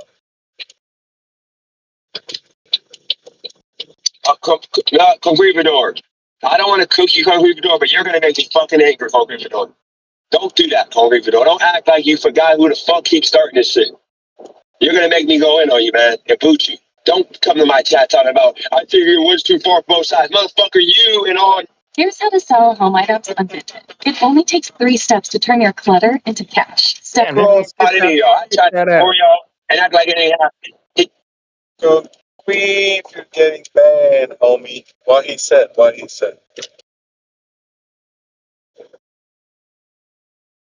I'm behind. Where is this fucking coming? Oh, he booted him already. Okay. Me in these videos. And you think you're going to sit here and say it's gone too far on both sides. Why don't you tell that fat fuck to stop talking about me? No, you were over there with him for freaking months harassing me. So now that I'm talking about what's right there in front of me, which is his daughter on a live goddamn stream, like she's a bully of a grown man with her fat ass dad. No, you don't say that to me. You need to hit up Brandon. You got his personal information. You need to hit up Brandon and say, Brandon, this has gone too far. Now you got your daughter making videos, making voice memos, acting like they're freaking this man's family. Nobody in my fucking family would ever go to this fat fuck's channel and get his email address and send him videos about me. They would never do that. I ain't like y'all, Concrete Fedora. If you think my family would do that, my friends would do that, because there ain't nobody in this world that hates me enough to do that. But y'all. And I let you come on my channel, man. I literally let bygones be bygones. But don't say no shit like that. Mondo, I'm gonna let him live. I'm gonna let Mondo live because he means well. He's right. I shouldn't be going back and forth about family. So I get that, but you don't get to do that, Concrete Fedora, because that motherfucker had my son on his YouTube stream, and you didn't tell him to take that down. He had Kylie Girl on my YouTube stream. You were laughing at the handicap jokes. He had all this bullshit lies to say about me. He had Jamie on the milk party. Did you tell him this has gone too far? This young man is going through something right now. He ain't here right now because he's going through something. I haven't talked to him. It ain't nothing I did wrong. It's because he's trying to figure out life. But yeah, y'all want to make it seem like I freaking booted him or I tried to steal money from him. I tried to do nothing, Concrete Fedora. Y'all did that. Y'all did that shit. That dude, y'all choose. I don't want to see that from Fedora. I'm sorry for going in on you, man, but don't put that in my chat. This dude's been harassing me, and you want to tell me this is not too far when he's the one that keeps going. Yesterday, I was making a video, and I was going to tell him, we need to just stop. We need to stop. This is stupid. Okay? Somebody's going to get hurt. Right now, I'm the only one getting hurt. But I was going to literally say, this is going too far. Y'all are going to get hurt. Because I can do this if you really want to do this. I don't want to do that. See, my son does not have a bad history. My son is good. My son has nothing wrong with nobody. My family has done nothing to nobody. So my record is clean. Ain't nothing you got on me. I can go in on y'all. I can figure out life about you. I've never been to jail. I have no lawsuits, whatever you want to call.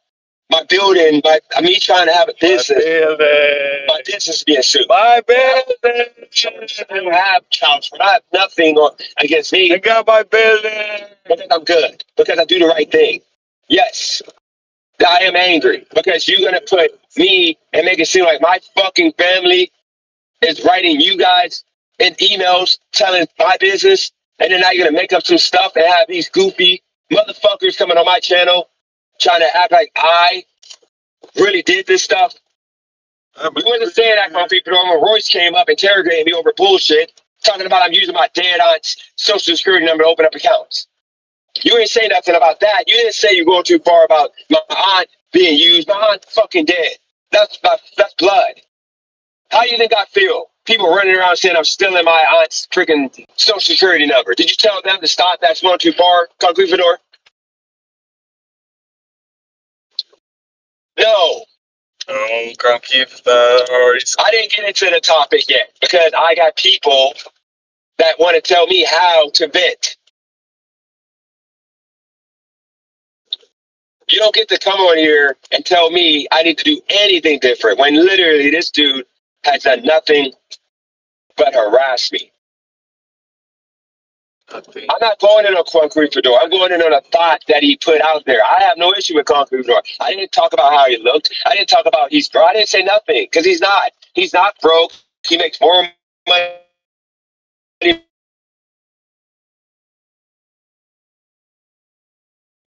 He doesn't do nothing. He just is a follower after the time of Brandon and people that hate me. And he goes crazy on the race stuff. I didn't say nothing about Gryffindor. I just told Gryffindor to stop saying that I need to stop. Because guess what? I've stopped. I have not talked about that man in months. And he kept going. And I happened to go to get a thumbnail that I was making a corny ass. Maybe y'all didn't see the live stream yesterday, but I had a corny ass Care Bear themed thumbnail that I was putting out. And I was going to put, can we all just get along? I'll come and do a podcast with you guys. Let's just let bygones be bygones. But I'm not working with y'all. But I'll show up and add to it and try to bring y'all some people. So y'all got real content. That's the video. I went on to see. Don't block Gryffindor. He didn't say nothing crazy, man. Just leave him alone, man. Back to the point. I was gonna do that, and I was gonna give my time up to help y'all have real content instead of talking about me all day. Look what we have. He jumps on and makes up a whole nother series of videos he's got to put out, lying about one of my family members speaking on my life. I'm an open book. I literally, every single goddamn day this week, came on stream and said anybody can pull up, other than Brandon's fat ass. This is why I don't want him to pull up. He takes an inch a mile. If I let him come up, he's going to say dumb shit like this. And then after he's done, he's going to take the video, dissect it, and then he's going to try to manipulate it to make it seem like I did something wrong. That's why I said I'm not fucking with his fat ass. Fat bastard. But guess what? Y'all could have, anybody else could have came up. And I let Frank come up. I let anybody come up. I didn't say nobody other than Brandon. And then that weirdo 444 dude that won't stop harassing me. I said, Armando,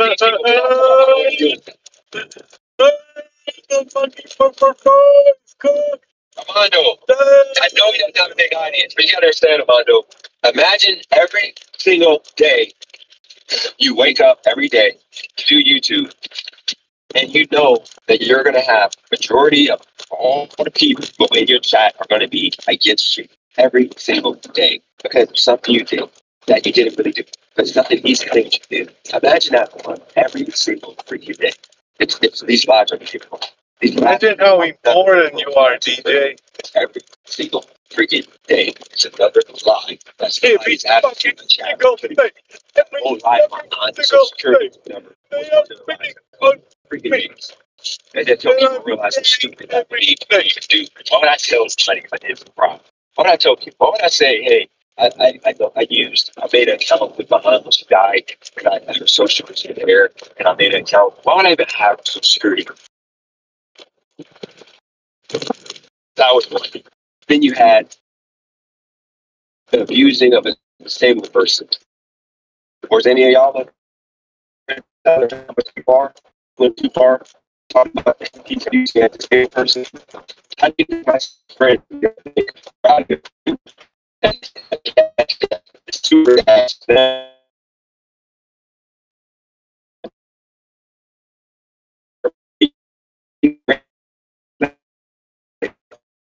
so this you know, a letdown, he's scumbag.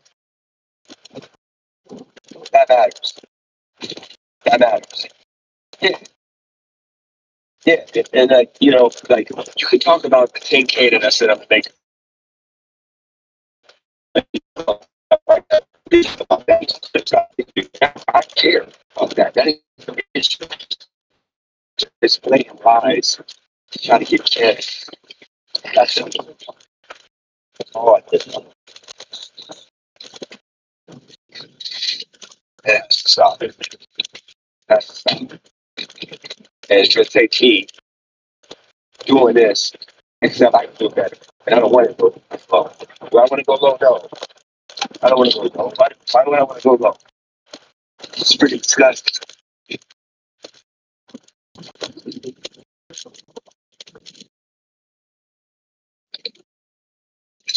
It's so disgusting.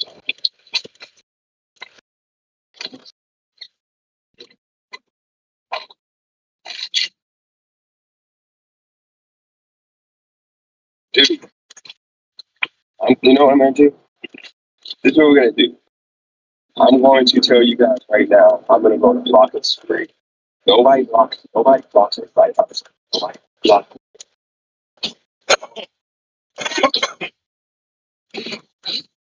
And I go, do I take it to the room or do I?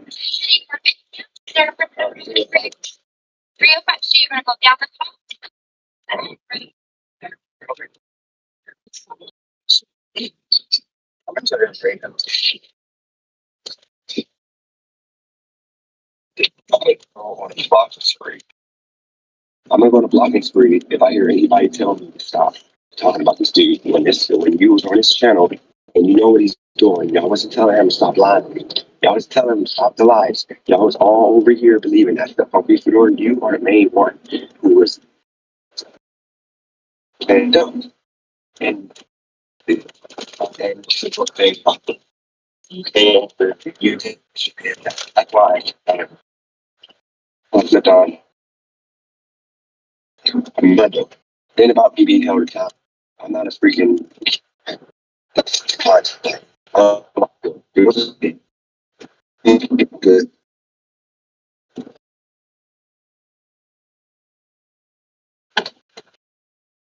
I never is small.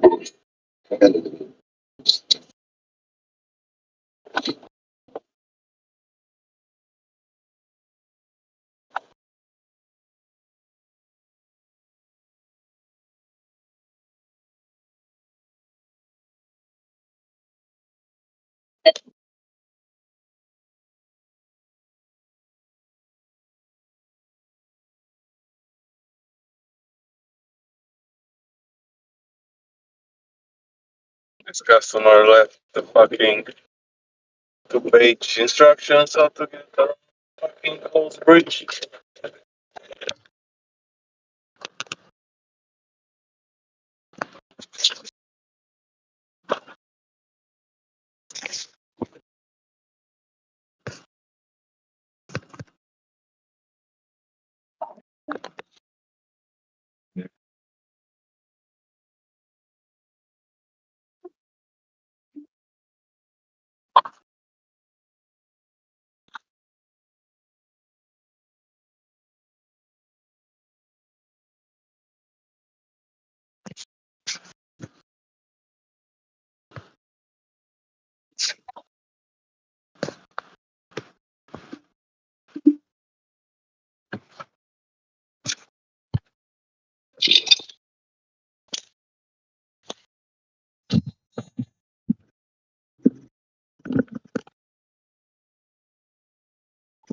Obsessed over Cerberus has left the channel.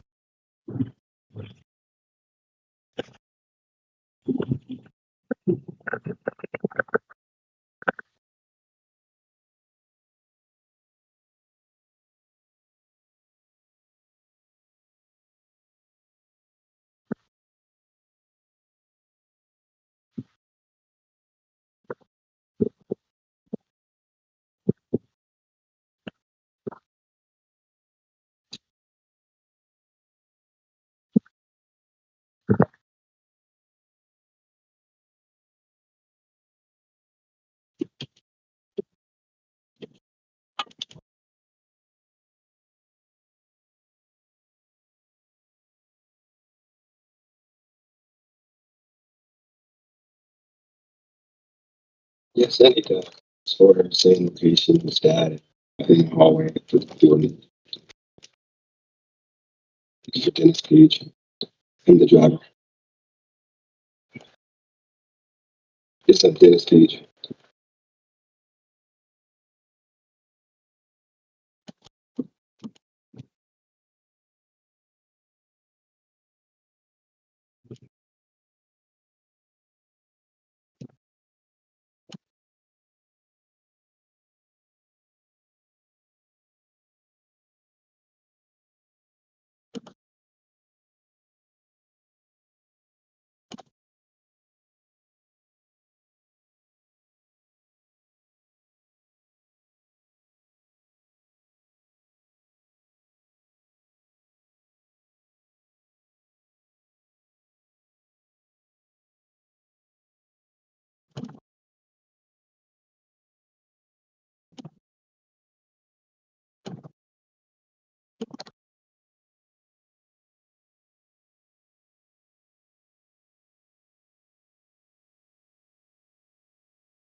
We have three different packs, $150, $500, and $1,500. Here's a coin with a great story. It's a 1652 Massachusetts sixpence. It's an 1883 seated half dollar. It's almost flawless condition. You know, I didn't want to do this. I didn't want this to be a Friday, a good old Friday afternoon cookie session. I guess it's going to be a Friday afternoon cookie session. Driving the poverty, you really don't get, they can't get a few. Poverty is not.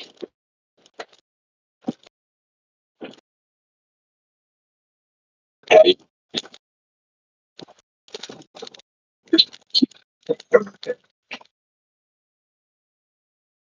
you're dropping a poverty. Good, yeah, which is not poverty.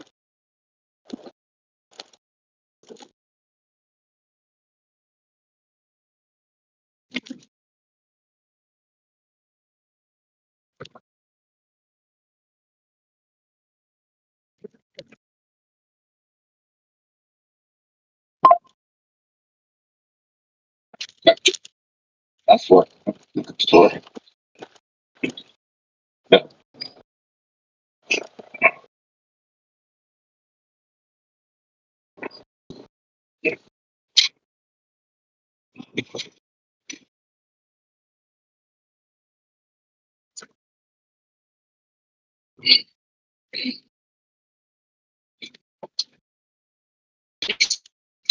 This is the problem. This is the problem with this job. I don't get paid for doing what I just did. It took me 10 minutes in that place. It took me 10 minutes in that place. And I don't get paid for that 10 minutes. So today, they gave me every single stop that takes like 10 minutes. Every stop that takes me 10 literal minutes to deliver, I don't get paid for none of that. That's the problem right there. That's the reason why this is trash at this point. Like, literally, now I'm going to drive 8.5 miles away. Like, literally. And they only probably got me down to 5 miles. Look, driving to poverty is freaking trash. I don't understand. Like, this dude is literally, I hope whatever medication he's on, they give me some of that. That I can be so delusional that I can talk about another band who's straight winning. You know, in every aspect of the game, this dude is losing. Just think about this. Think about the fact that even in the women we date, I'm cooking you. Dude, my woman actually, like, people talk about how much she spends on me.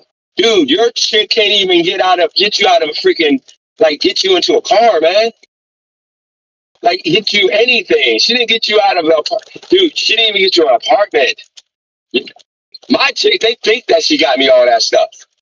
And who knows? Maybe she did, maybe she didn't.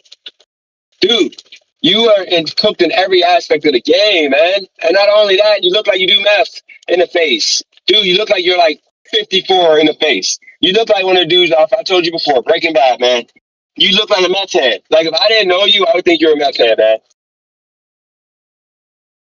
You're literally that guy. And you have the audacity to talk, man.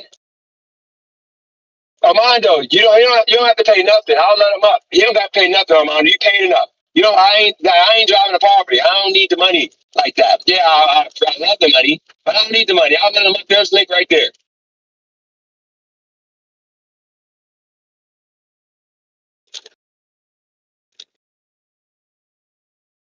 Yeah, give her a call and ask her which dry cleaners she went to, and then call that dry cleaners and ask them how much it is.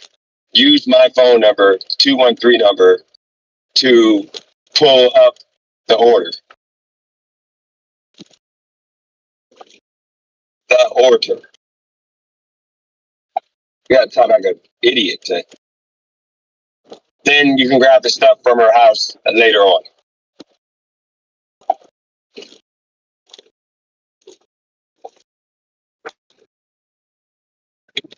You know the difference from me and driving, both being on methamphetamines? He does it He does it through the. I can't talk. I'm gonna do math. I was about to make a joke and say he does it from a pipe, but I don't know if it's out of a pipe or we put it shoot it. I don't know, but that's what driving does. And he tries to act like that ain't why he's broken life. Dude, you're broken life because you do drugs, man. You do drugs illegally. That's why your brain is fried. Trying to lie, you got an accent. Dude, you are cooked mentally because you're cooked mentally because you did hard drugs that you shouldn't have done, man. You cooked yourself, man. And for you to forget where you came from, like the hand that feeds you, that thing, okay, man.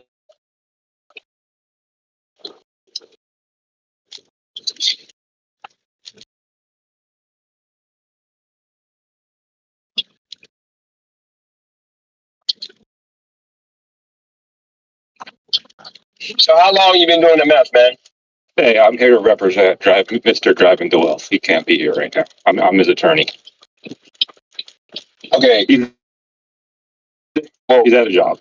Okay, so what I don't understand is, what's medically wrong with this dude that he has no sense of reality of nothing?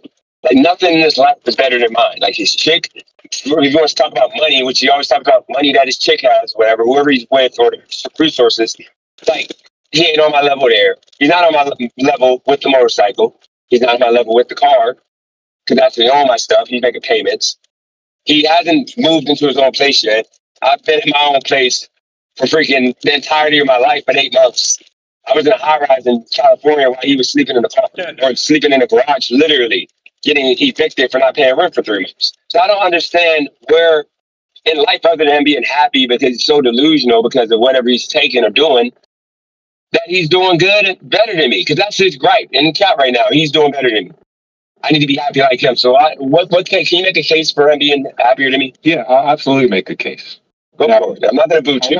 I want to picture back to when you and Mr. Driving to Wealth were actually good friends. And he was known to driving to poverty, driving to gym, to use shower, driving to liquor store, right? This man was sitting in his car doing DoorDash just enough to buy himself alcohol and drink himself asleep in his car. Every night. And what was I doing? Bro. He was doing. Be honest. But be honest, what was I doing at the same time? You're doing now. Gambling. You're doing the same thing you're doing now. DoorDash, hustling, everything.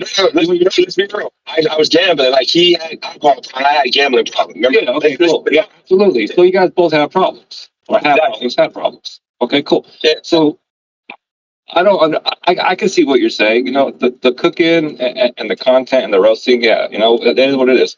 But we cannot hate on a man that quit drinking, got a job, got structure for a year and a half, and he met a chick, Dennis. And like you will understand this. There are some people in your family and in your life that you can try to help so much and they'll never change. You know this. Personally, you've tried to help people and they won't even help themselves. Unfortunately, my representative, my client, got himself in the same situation with, we're going to call her female A. And he did everything in his power to help female A and her 2 kids. But like you know, sometimes you can't help those kind of people. They don't want to be helped. I agree. So unfortunately, he had to do what he had to do. He had to cut ties, which is hard. Leaving a relationship isn't easy. Everybody knows that. You know that. It's not easy. Yeah. So he took the steps to better himself. And he's taking the steps to better himself, just like you. So yeah, you know, I see it as 2 brothers just bickering. Like, it's not a big deal. Like, I understand you guys both got love, but we need to take a minute to acknowledge the work that you put in and the work that he put in, and congratulate instead of hating. That's what I want to get at. But yes, driving the wealth is driving around with a fucking car seat in his back seat with some older single mom. Like, yes, that's absolutely hilarious. And he left the Black Queen to suffer. He's a piece of crap, for sure. But he's come a long way. Okay, well, my question is, Scott, you know we wouldn't be having this conversation if he didn't come on my live stream and try to belittle me yesterday. I didn't do nothing to him. I haven't talked about driving. I praised his success, whatever. Like, that he got a job, he's doing good. I never came at driving because I know he wasn't one of the haters. I just said I don't rock with him. But here's the thing. He keeps coming on my channel delusionally thinking that I need his advice. Like, he's not up past me. I have my place. Like, I was literally paying rent while being technically homeless. And I got a place. I'm in a beautiful place right now. I got a car. I got a bike. I got everything he has. I don't need his advice. I'm not asking y'all to give me money. Like I think he thinks that I need money or something. I'm good. I'm going to Vegas next week. Yeah, shout out to Babyface, man. Yeah, you know, I mean, driving the wealth, he came up and obviously he's suffering from what the old dentist used to suffer from. And that's just excitement. He's excited. He finally leveled up, you know, and he's up here with the big dogs. It's his first time being at the table with the big dogs, bro. So he's going to bark a little bit, you know, but as the big dog, he can calm him down. We're not big dogs. Me and Driving ain't big dogs. We're big dogs when we are completely out in the clear. I give you props. You got the career, you got the good job, you're doing your thing. Just like I'll give a credit to anybody that's doing their thing. I want to get to that level of having structure and not running in the rat race. That's the point. Like, he needs to understand, dude, we're not winning right now. We're just getting there. We're getting some exhibition wins. We ain't got no championships yet. And that's the point. Just he needs to humble himself and understand we're literally in the same boat, except for I'm just a few quarters ahead of him. Like, he's getting there. Like, once he gets his place, and once he, you know, that's the biggest thing: getting a roof over your head that you're paying your rent on, you know, and that's when he can really start saying, you know, I'm good. But like for me, I don't have structure because ultimately, this is my life. It's chaotic. I'm going to be bouncing from place to place, job to job, as long as I'm good and I'm not having nobody hurt for me doing this. Then I mean, I'm chilling. I'm good. Yeah, man. And like, the one thing I will point out good about you, bro, is if a place sucks, you'll fucking leave and you'll go find something better, bro. There's a lot of people that will just stay in the same place and just suffer and complain about it. At least you fucking explore your options. I support that, bro. No, I appreciate that. I mean, here's the thing. This job, for example, I did it because somebody referred it to me. And this job, I'm going to do it once I get a smaller car. But I got to take the L and know that this job ain't for me right now. I already told the guy, you know, this ain't going to be for me. But I know that whatever I do, I'm still going to be able to pay my bills, pay my rent. It's just I want the car sales. I'm thinking I might just do it because I'm good with the marketing. And I can, like, you know, do the ads on Facebook Marketplace, on YouTube. Shout out to Nav. And then on top of that, I can talk my way into car sales. You know, what's going on, man? I'm gonna build rapport with people to where they might not buy a car today, but they might come back tomorrow. You know, and that's something I'm looking to see if I can do. I'm not gonna be that greasy, slimy car salesman. I'm gonna be more of like, you know, try to chill. Dennis, yeah. If you can have preset conversation starters in your head and know where you're going with the conversation before you start it, you could be the hell of a fucking salesman. If you can zero in this talking and have it like directed towards something, you could absolutely be a hell of a salesman, bro. Absolutely. Do you know what sales is? I mean, this is the thing about sales, though. You kind of have to be grimy. You know, it's not an easy business. That's true. That is true. Let me give you an example. Sorry. I knew this one guy, he said he did sales for 25 years. He said, I spent 25 years convincing people to buy stuff that they did not want or need. And I think that's sales in a nutshell, to be honest. It is, but it's also you can give people what they want or what they need. You don't have to be. See, it's like it might be a difference of $5,000. That's like the Ethiopians that would long haul people in Vegas because they'll say, "Hey, you want to go the fast way or the short way?" Really, the short way is faster if there's no traffic, but they'll take them the long way and they get there the same time they would have got the short way. But the people feel like they got more value going the long way, that you get there faster. And so with car sales, like if you make them feel good about the upgrades, like right now, Suburban. I wanted Suburban, but I didn't need Suburban. This Tahoe doing the job for me. But I would have loved to have the Suburban, but I would have been paying more. I would have owed $10,000 of car payments. So I took the Tahoe that I own. So that's kind of how, like with car sales, you know, I might not go the extra mile to try to get the extra, you know, $2,000 commission if I can get them what they really need instead of what they, you know, will regret once they walk up. I'll give you that, Dennis. And one thing about car sales, it's the only industry I feel like you don't go out and seek people. They come to you. So all you got to do is close the sale, basically. Right. Yeah, but it's hard to get the people in. You need the leads. It's hard to get the leads. And I'll be honest, a lot of the chat is talking against car stuff. They understand how stressful it is. Like, we're talking about the good times. We're talking about the bad times when when no one's walking in. Well, you're gonna walk in. But you don't know. No, forget that. Okay, this is what I made doing just 2 offers on free cash. I literally just signed up with my email address and password, logged in, saw a bunch of games right away. And I go for the games that are quick and fun. Like, my kids will actually want to play too. So you're just right. So like, it's even harder to get cars these days, and that means people are going to Craigslist. Well, you know what? You know what? Guess what, Scott? Every year, Uber, DoorDash people need a new $5,000 car. That's an endless stream of people. I'll tell you that. Yeah, but we're not selling $5,000 cars at a dealership. I'm not working at a buyer pay them. And by the way, bro, I was just talking to DoorDash, just a shopper for Spark. She's a gig worker for like 15 years. She was having a hard time getting a loan to get a used car because the DoorDash. I didn't DoorDash the job as a loan. You're right. You're right. Use that thing for the loan. Brothers use it. And by the way, look, I'm gonna open invitation other than Brandon to anybody because Brandon's gone too far. Like he got his daughter bullying me now, or trying to bully me. Look, Kay, you can come up, but Kay, I'm not asking nobody for advice. I'm not asking nobody for nothing. I'm just letting people come up before they. I give you some advice for that. Go ahead, man. Listen, I understand the situation, and I'm not one to say stuff. But if the kid is across the street yelling at you, you do not have to turn to the kid as an adult to yell back. You could simply keep walking. This is what I want to say to you. I understand. Trust me. I hear what you're saying, and I support what you're saying. I didn't say nothing bad though about the kid. I remember I said. I know. I just want you to realize that sometimes, bro, certain situations it's better to take the handle and come out and stick. That's all I want to say.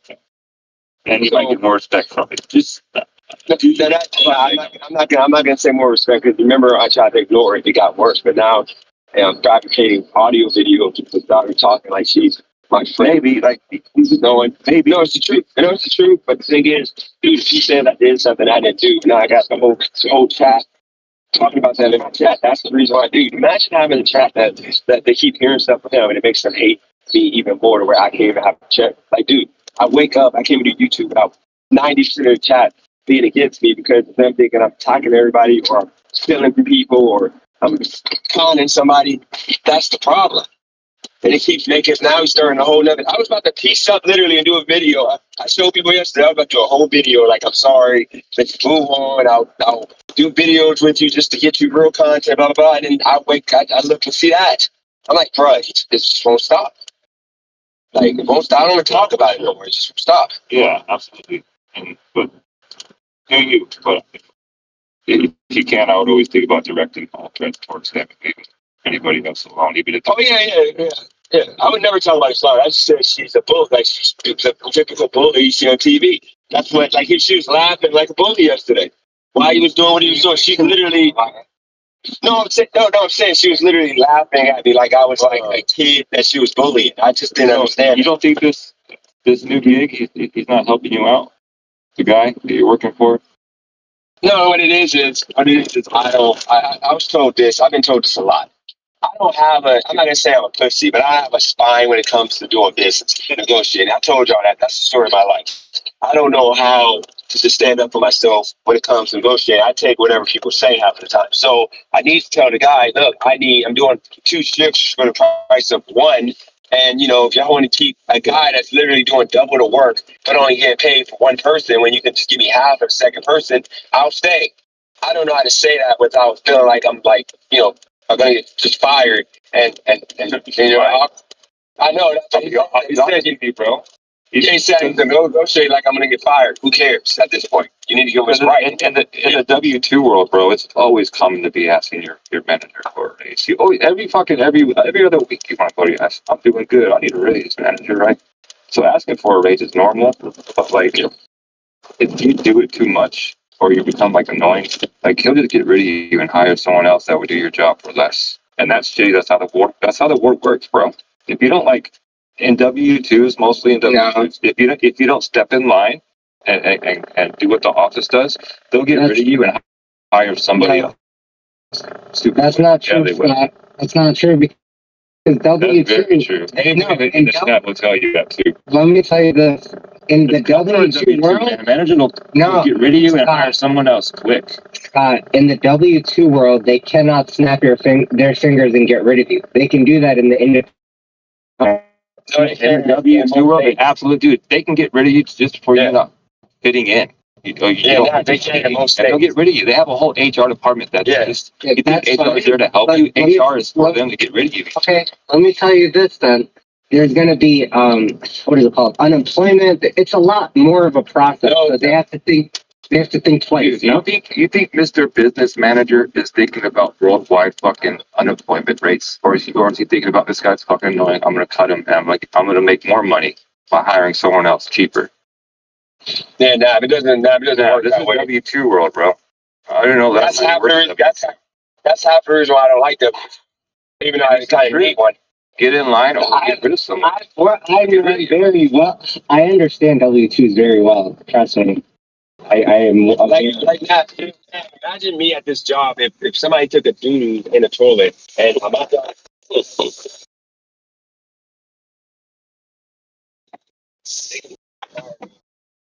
You know, like shout out to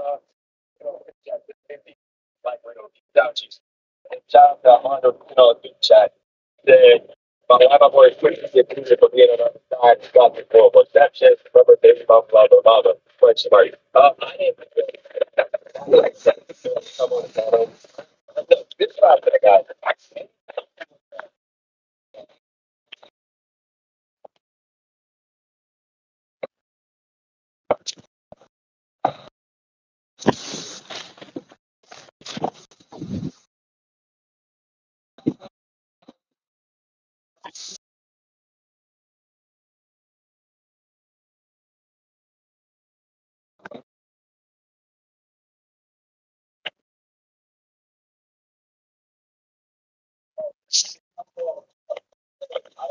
Well, I didn't say I want you on the panel. What I said was you have the freedom if you want to come on the panel. Just I don't want nobody telling me what to do. Scott, that's something different. I don't want you to come up and tell me how to be at a car dealership.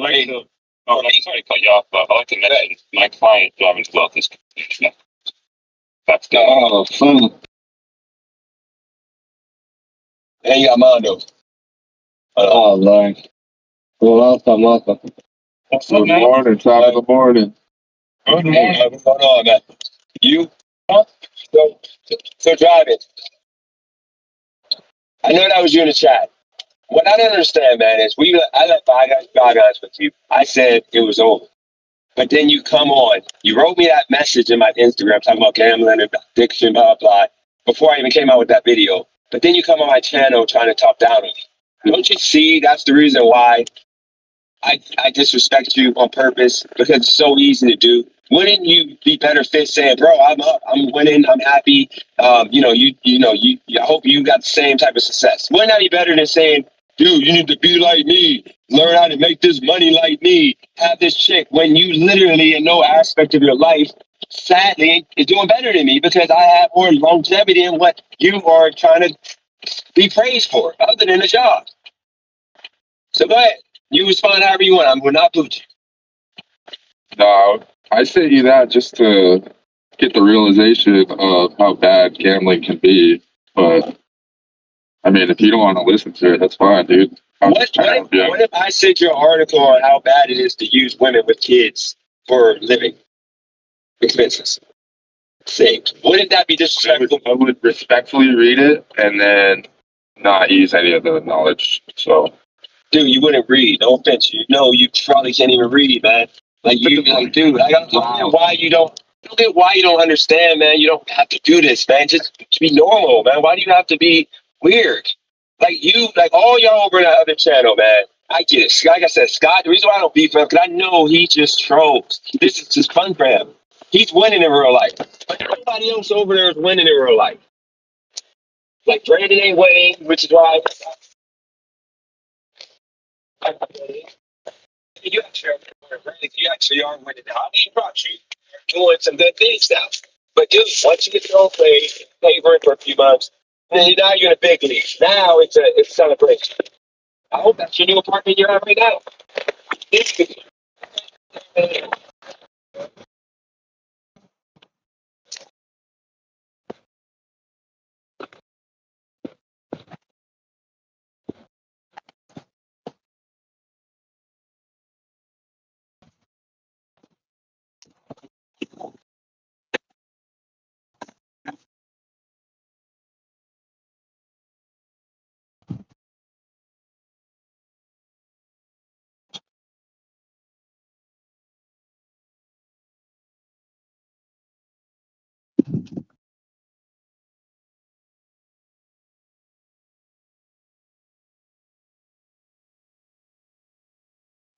Okay. Came on and said that you moved out of here a few weeks ago, and you didn't say nothing about having no apartment. You like, they say that you might have an apartment. Do you got an apartment or not? You know I was living in a garage. But the realization is, does it really matter where the fuck I'm staying? If I'm staying with the homegirl or if I'm in a mansion, like it doesn't really matter, bro. So you're Like a driving off. You're saying that you did not immediately leave the one and then go to the other one? no. She long story short, she wanted to move ways, and so she gave me some time to do that, and I said, well, I want to be out sooner than later, so I just left. Wait, say that again. She said what to you? She said that we're not good together, so she gave me some time, and I said I want to be out as soon as possible. So I did. Welcome, Kay. Yeah, welcome, Kay. Welcome, Mondo. But here's the thing, driving. I would not be talking about. Can I still hear me? Yeah. Okay, somebody called my phone, but pretty much this is the point. I like the driving. Y'all have been talking about me. Y'all talking about my garage that y'all call a garage. Then when I got the apartment, y'all was going on me. So you don't get to now act holding and bow and say, it don't matter if I got a place. When you guys were harassing me, doxing my address, talking about living around the blacks, I'm gonna get robbed. Y'all did all that, but now you all of a sudden, if you don't have a place, you're good. What? So did you not walk outside of your apartment complex and walk to the local pizza spot or whatever the fuck it was? And did you not show the menu that had an address on it? Wouldn't that be technically doxing yourself? No, the menu that I showed y'all was to a restaurant down the street, but does it matter? Should y'all put that address online? Should y'all be telling people that address? That makes it okay for you guys to fucking dox my address? Yeah, does that make it okay? That's all. You did that. Nobody did that for yourself. Dude, you don't want to go and get a good song. Y'all dox my address. They don't fucking matter. They put my address on the screen. They didn't have to do that. They could have left me alone. They didn't have to. You're the one who put the address there. It's right. It does not matter. Got it. What's it matter? I can put my address anywhere I was on my tent. You don't put it on your channel for people to know. Nobody saw my address. It don't matter. Nobody saw they saw a restaurant down the street from my house. I never put my address online. Y'all got my address from that court document, and y'all put that court document on the screen. Like, this is his address. He's living out right now. Go get it. It's on my document. It doesn't matter. You're not allowed. It's still doxing. You're still. Why did they took the video down immediately? Why you was live streaming? They deleted the live. That's doxing, motherfucker. Like, now you're making me angry. We're not doing retard talk right now. We're trying to be good human beings, normal people. Don't do the bullshit, man. You put my address on screen. You know you're not allowed to do that.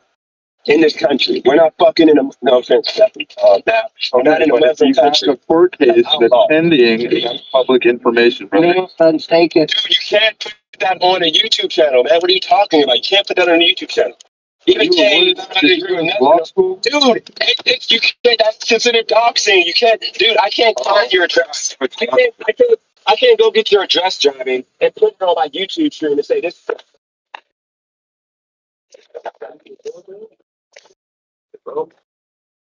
Well, actually, I didn't get doxxed. I didn't dox your address. Dude, I didn't dox your address.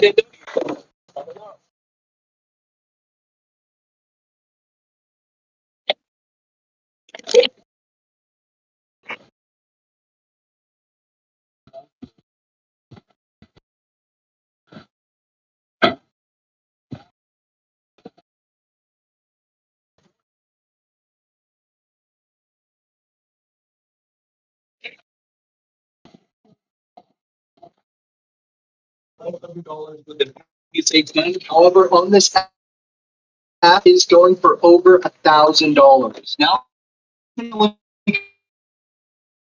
is going under $400 for PS. On this app, you get for $465. It's freaking harassment. That's all it is. No app review. That's one thing. Yeah, keep going. Well, I just need to know the topic because from what I'm hearing is that people switched up because they couldn't take a break yet. Okay, go ahead. Okay. No, hold on. This is like Kay asked for. This is the topic right now. Topic is everybody's coming on here blaming me for what's happening.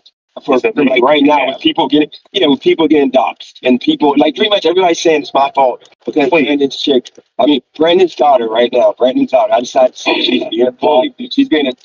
Her daughter is being a bully right now. But because I said that, everybody's mad, saying I'm going too far. But when everybody was doxing Tyler, girl, my son, freaking every single kid that I came into contact with. His teammates, everybody, nobody said a word over there. Y'all was laughing. No, I want to know who is on that side that's saying that you're wrong. Everybody said that shit. But go ahead. I'm gonna stop talking. Go ahead, Kay. Let Kay ask the question or respond, whatever she wants to. Scott, how he make he is right about somebody Xing your ass and moving on to somebody else who's less whiny. That is the thing. That's A. And B, DJ, my whole issue was the fact that you are telling the devil how to react to the things that you do. I've never understood that. And I still don't understand how you say things like y'all were toxic, y'all were doing this, y'all were doing it. That was one particular individual, and people may have perpetuated it, but it was that individual, not everyone else. There might have been people in the background laughing and conspiring. Are they not amazing and encouraging? Include that in there. They're a part of it. Paying him Rico case. Yeah, I was paying him for that. The more he y'all gives me, the more I pay him. And then y'all was supporting him going at a senior citizen that's a senior citizen, a woman that was completely innocent. Oh yeah, I remember. And you don't get mad about that? That's crazy. That's crazy. She doesn't. Cali girl literally came on. Yeah, Cali girl came on and said she has mental issues with her looks and the fact that she doesn't take pictures. She don't do no social media because of that reason. Yeah, but she literally said that, and then y'all put her mom on there, who is not on her own social media. That had nothing to do with this, and you want to sit back and say that you didn't have anything to do with this? But again, how do you? You're sick. Hold on, but see, that's not true. That's not true, though. It's okay. I'm being serious. You're sick in the head because if I make a gay joke, he is right, and Nab laughs at it, Nab is equally as guilty as me. Yeah. I made a joke. First of all, oh yeah, that is true, Ken. He got you there.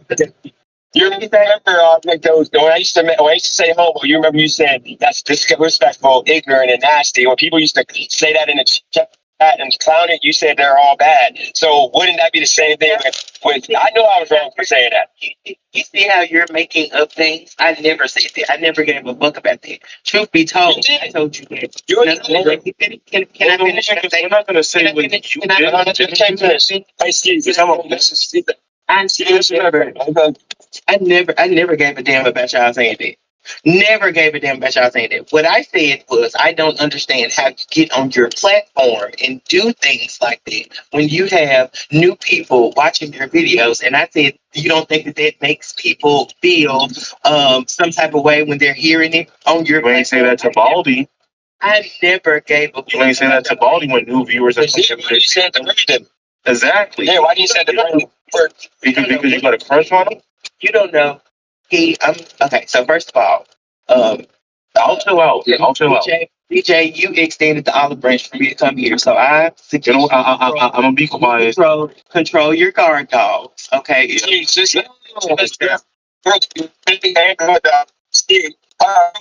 no, that's not bad. This is one at a time. I am your guard dog. So I'm I don't want.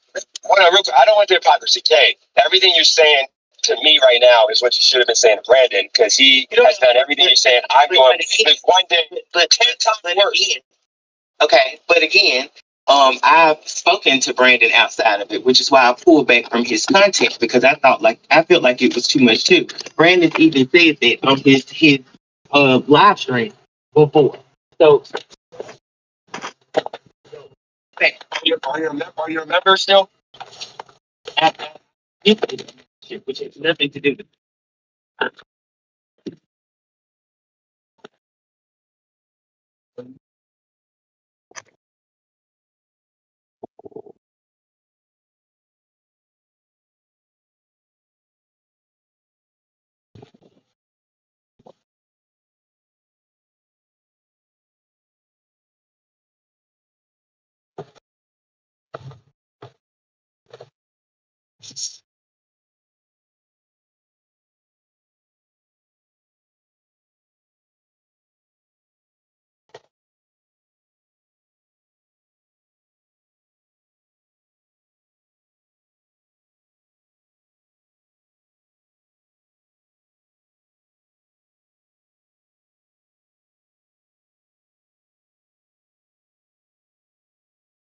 Like when y'all are doing content about each other, it's some deranged boys locker room type shit that I can't get by.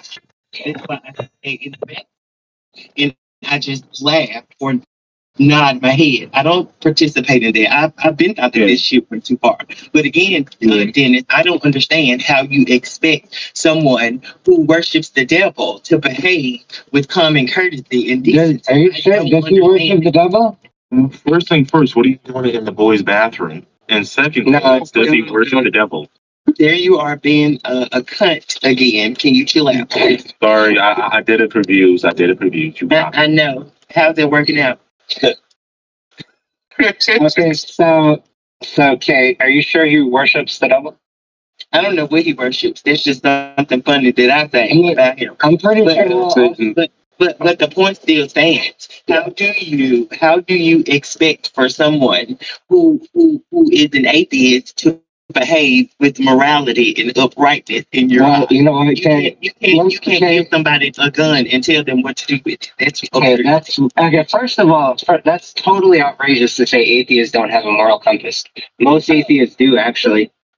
Well, I think you're getting it too much into debating the debate. What I said still stands. It still stands. I understand, Kay. This is the question for everybody. Mondo, Kay, any of y'all. I just want like see and now I want them to. I just want to hear what they have to say about this. It's this simple, okay? I have literally done maybe 10 videos in 8 months about Brandon. I try to ignore it, but you, I have enough. It's language. Different friends. Anybody else? Is that just me? Oh, you might have to refresh, Amanda. So pretty much, I my content, I go in because they say something crazy. But here's the problem I face. Is Dennis breaking up for everyone? Yeah, very much so. It is. Yes. Okay, y'all got it. I'm gonna wait till I get better signal. Okay. Now my question for Kay is my question for Kay is this. How do you feel about him getting his child that, is there for a scheduled visit? He doesn't have his child all day, but how do you feel about the little bit of time that he has with him, the example that he's setting for her? Do you have an opinion on that? I'm not going to. Okay, that's fair. Hold on.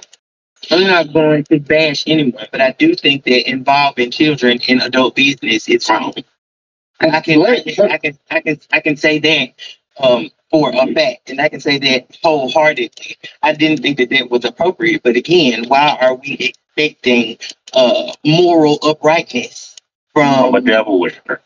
Well, let me say something, y'all. Okay, so if I may finish each other's sentences. I just want to say, in reference, aren't you like OB? Wow. Stop coming at me. Nav been on my Snapchat, not Snapchat, but Nav been on my YouTube channel. He's not obese, okay? Exactly. But the whole thing I'm trying to say is, like, I was thinking about, like, back in our day, we never talked to our parents' friends. Like, we didn't even know our parents even had friends. I agree. Well, I knew my mom had friends, but she would always tell us to stay in the child's place. Exactly. Go upstairs, stay in the child place, like, you know, it's just to see this. Let me say something, y'all. I kind of just want to break the fourth wall here because, I know there's people that have, allegiances to Brandon or whatever, but so far we had Scott Hall. He said, I don't approve making fun of somebody in a wheelchair. We had Bert. He said, I don't approve of somebody making fun of someone in a wheelchair. Pretty sure you just said that too, Kate. So from what I can tell, a lot of people are saying the same stuff, but they don't say it on his channel. Why is that? Well, they just leave. Are you asking me that question, or are you asking Steve? Well, I guess for everybody. So whoever wants to go first. It sounds like you wants to go first. You want to go first? Okay, so I'll go first, right? This is what I would say to Nav, right? I think we shouldn't really tally it up because we have a chance of building a force field. Because maybe a lot of people want to. But I have been tallying it up, though. Oh no, we have like me and that. But what I'm trying to say is, what is that? Wait. I gotta pivot to Pedro. Just give me 1 second. I'm sorry, not thinking this. I want to get Pedro 1 second. Get him, boss. No. Let me say. Look, just real quick, Pedro. You don't see. This is the thing with fake people like Pedro. Pedro, go say that to Brandon.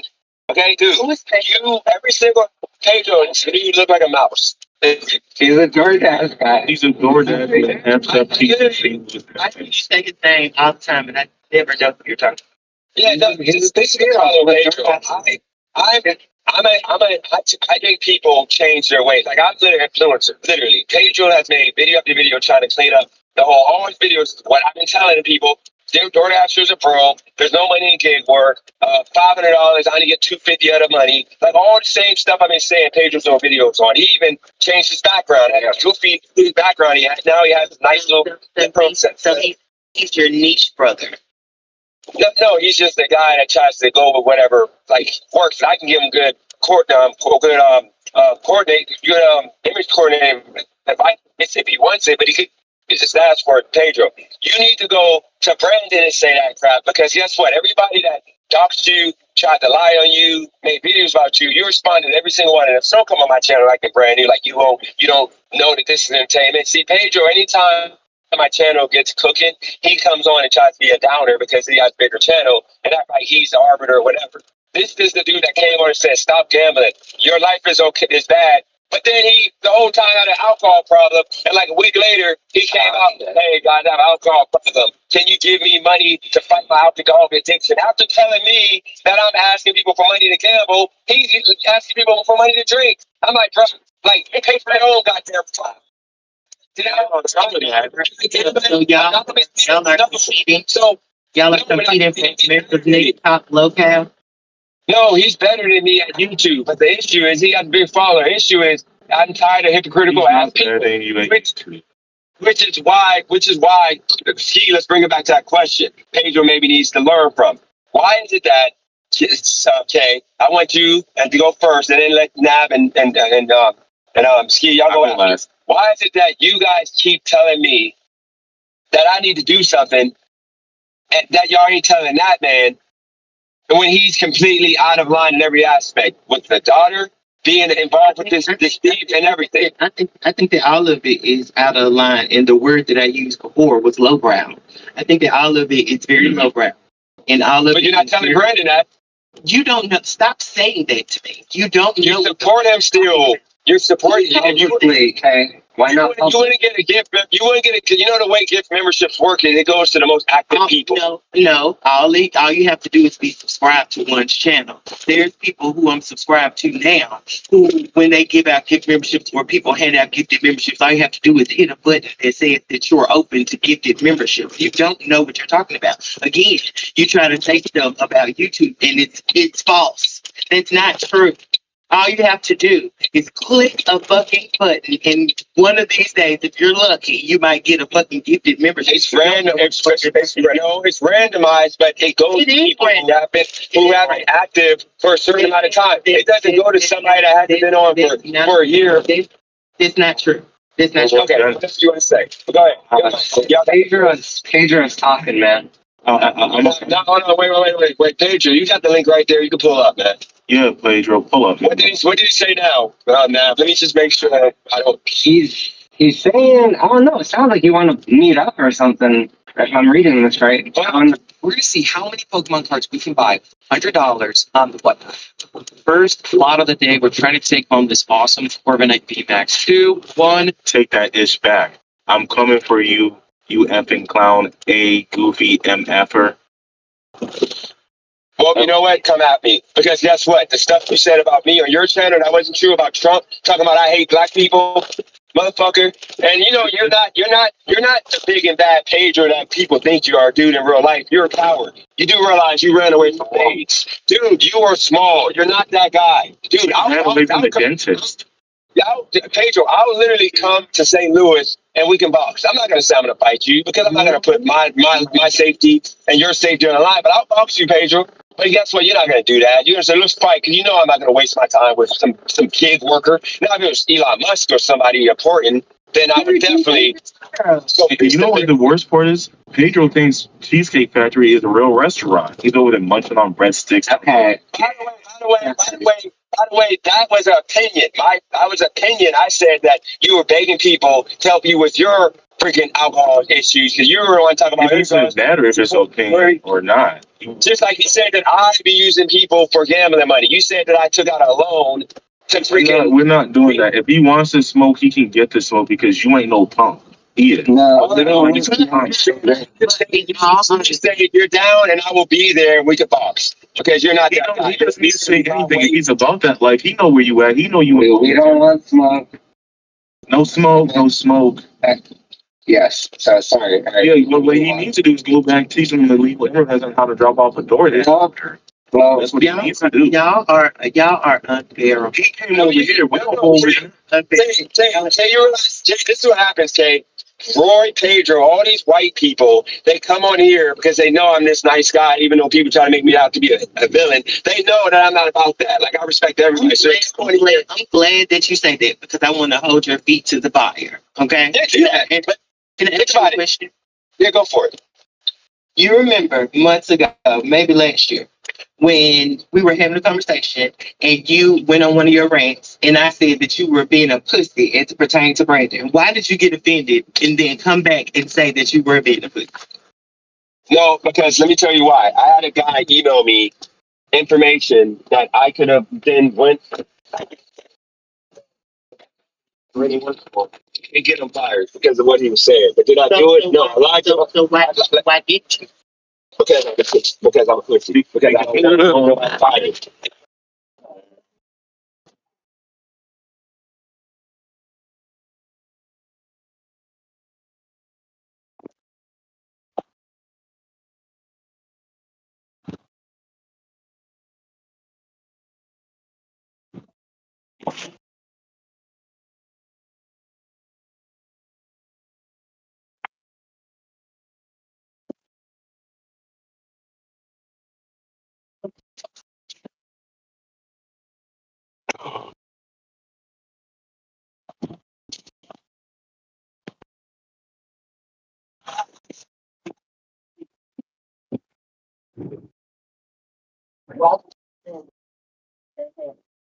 They don't share the same anything convention for you. I'm just being serious.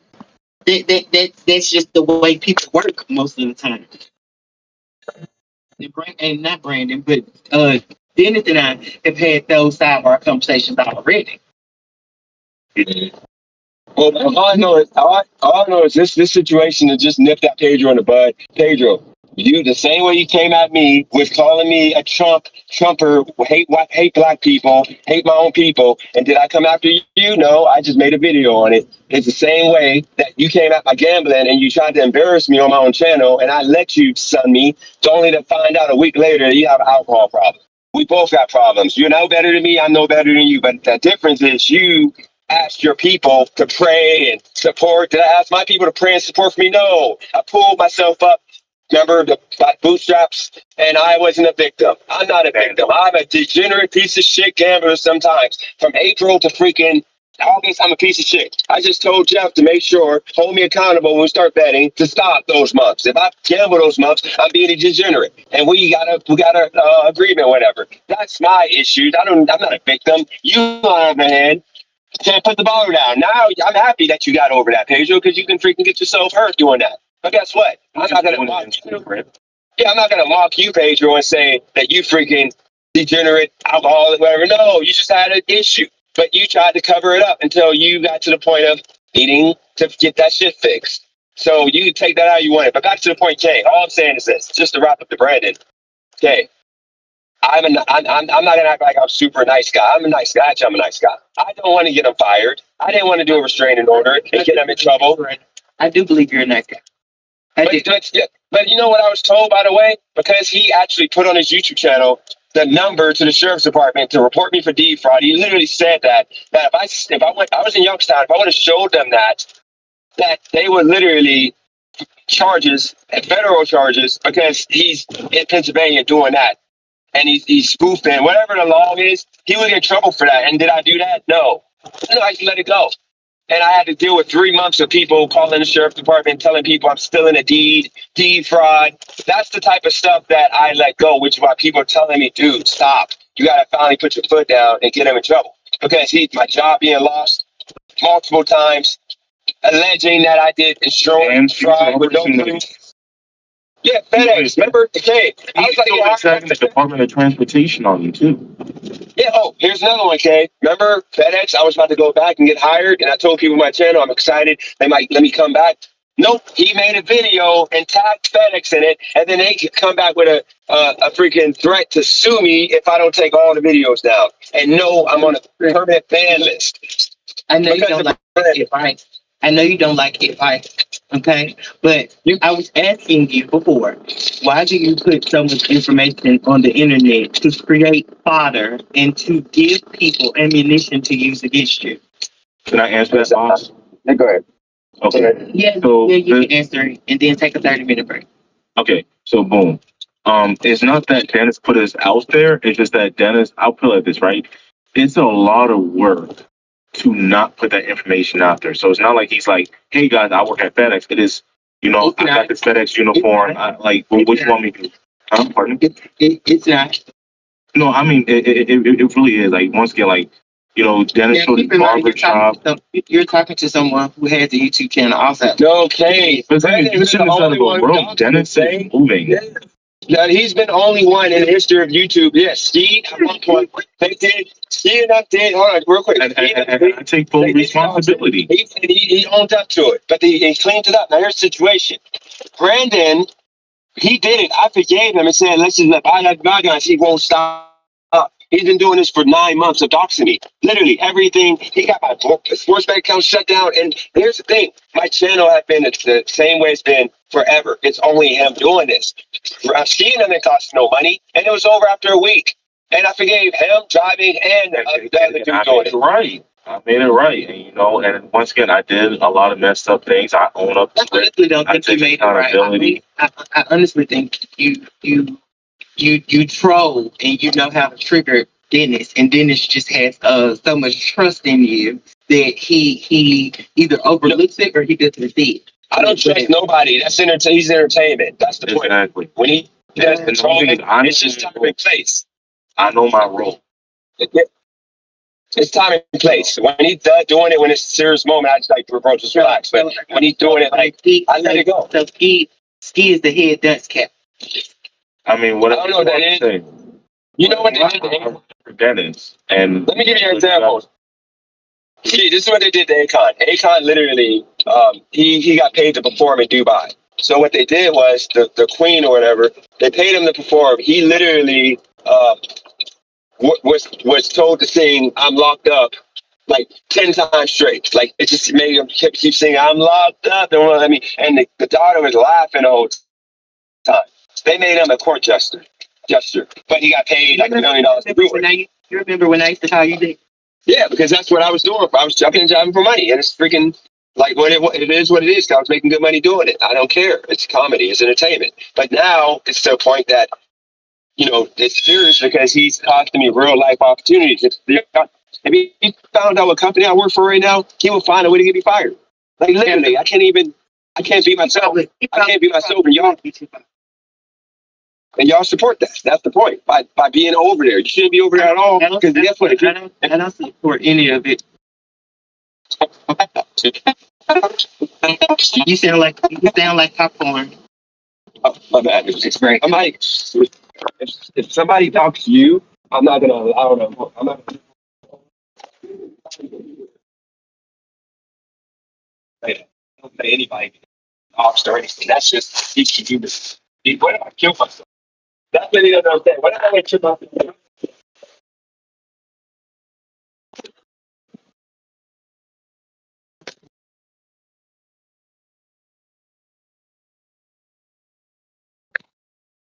Hey, I got a delivery for Nicole. Thank you. Thank you. Have a good one. Have a good day.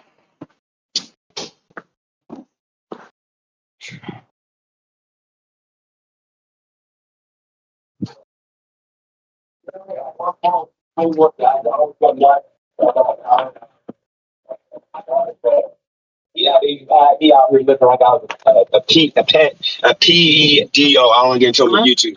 I remember that. Yeah, he organized that. And then a month later of me dealing with this, and everybody turned it back on me. Everybody in my life turned it back on me, other than Nab and Christina.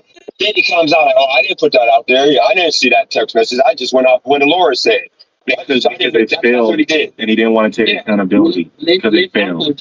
Let's also draw attention to the fact that before this whole thing blew up and became the monster that it became, that I was asking you if you felt like you were his biggest form of advertising, and you said no, but you literally pushed everyone to his channel. No, I just stopped doing YouTube. You wouldn't. All he talked about events.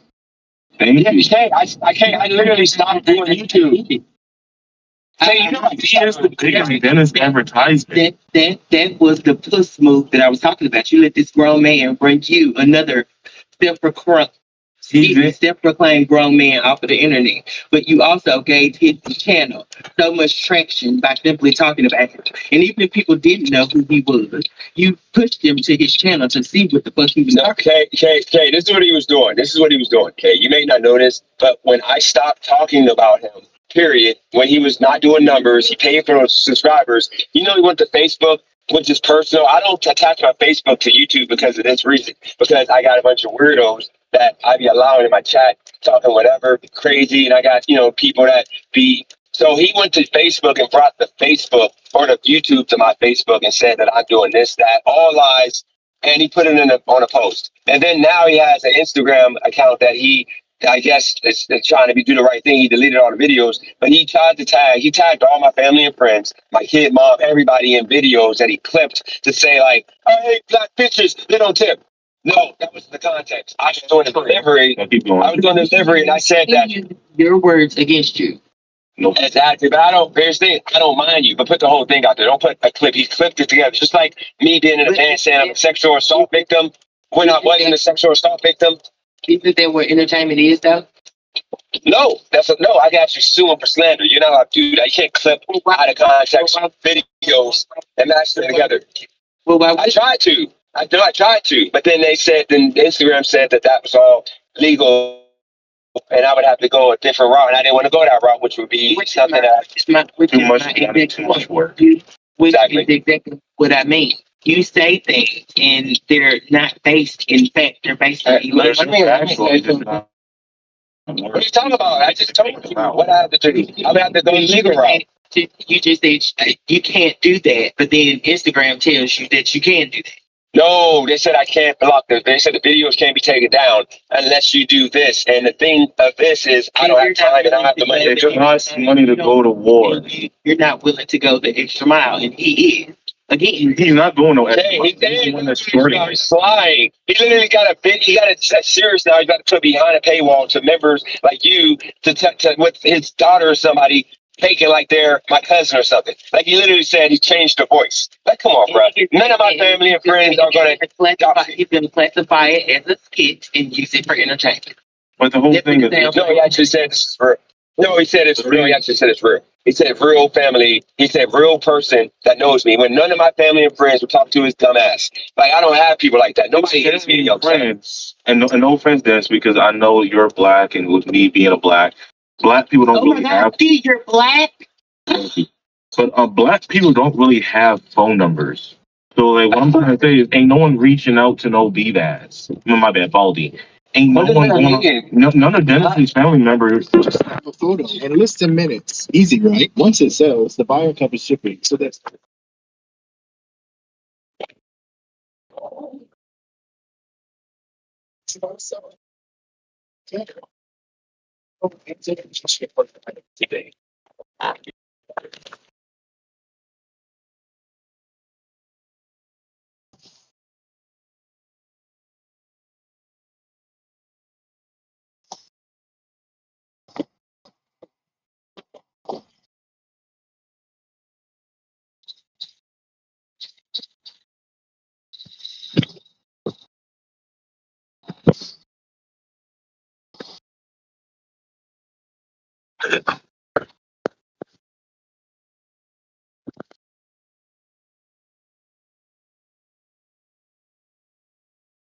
Phone number, like, because we told you damn near need a physical address going, so you ain't gonna have no.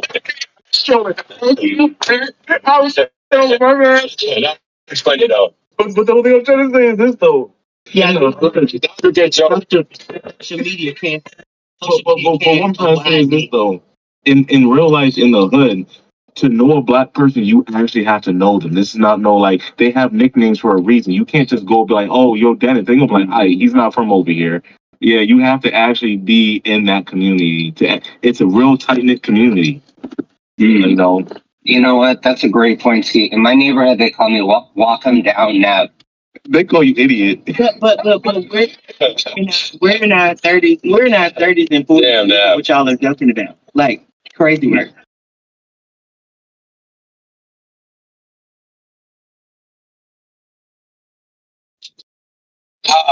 Here we go again for another one.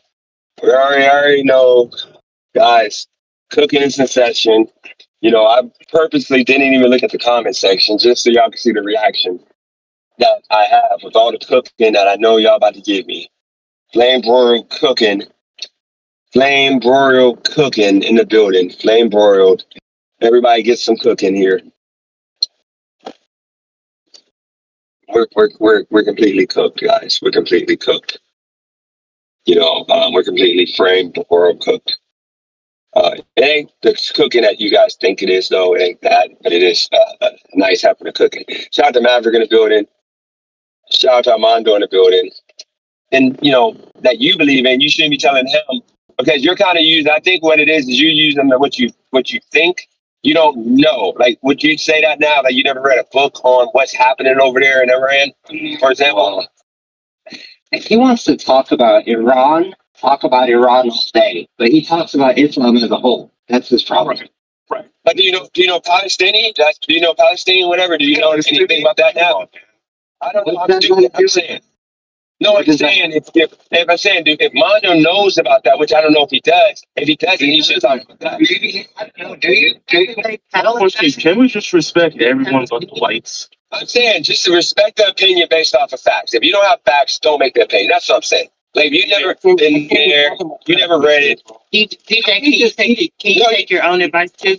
Can we just respect everybody except for conclusive? Okay. Mondo, just keep it. Keep it right. Come out if you want. It's good. I'm gonna unblock you though. I'm gonna do one more unblocking and just.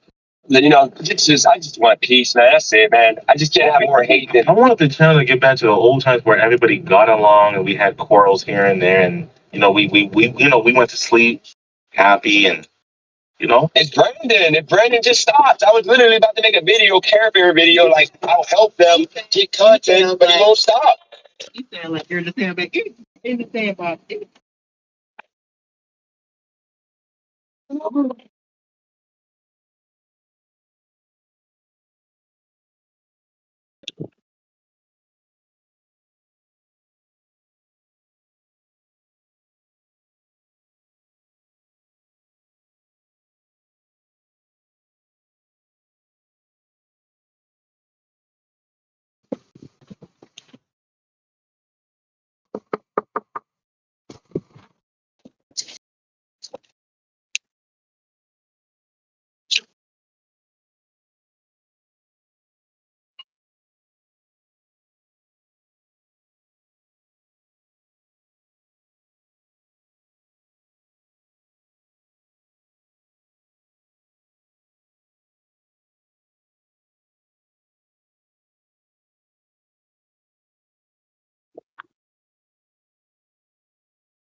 One more minute.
What's up?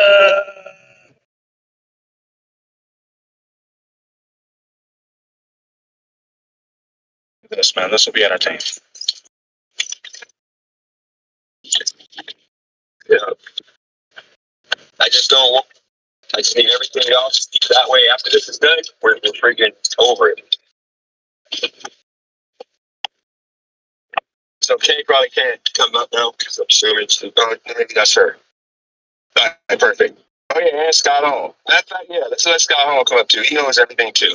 I see Scott, a moderator, bro. I'm here. That's a moderator on YouTube. Okay, so go ahead, Kay. Before I bring her up. I'm splitting my focus because I'm making a schedule, so I'm listening. And I always remember what I said when I first serviced, and that I don't give that much of a buck, so I can like remember stuff that's called to my remembrance or that I thought was funny, but I had to make it the timeline either. But I'll be there. Okay. Yep. So, and remind you that, like I said, it's me and Brandon. But you guys call out my hypocrisy if I say something that ain't true. If you say something that you know ain't true, and if I ask for a fact check, and other than that, I got 2 hours before I got to pick up an hour and a half. Right, what do I say? An hour and a half mark. I'm gonna cut it, and if we need a part two, we'll do a part two. But I'm gonna walk in the house before I bring them on. So I tell you what, I agree with all Mark. Like, there's people on now, so if Scott Hall is going to be on here, I'll hop off with the Join the channel. I'm very well at letting other people stay up here. I want to turn it down because I'm doing something. Yeah, I just don't want to have a clusterfuck where everybody's interrupting each other. No, 100%.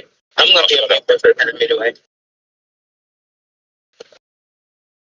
Almost there.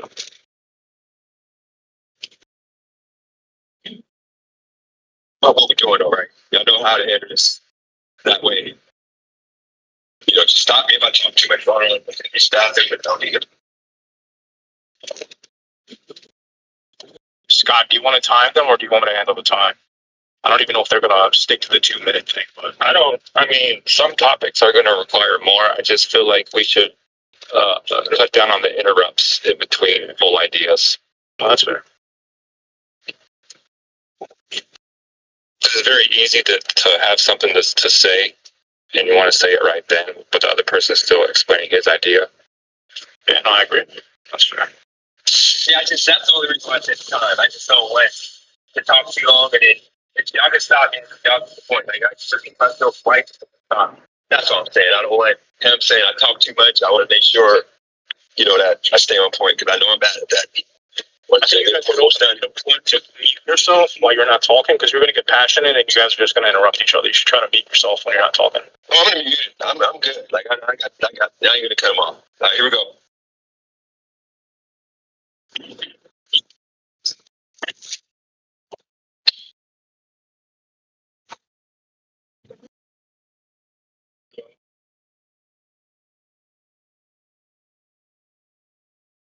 There you go, man. Boom. All right, so let him start the questions. I don't know how y'all want to do this. You want to ask questions? Hello, everyone.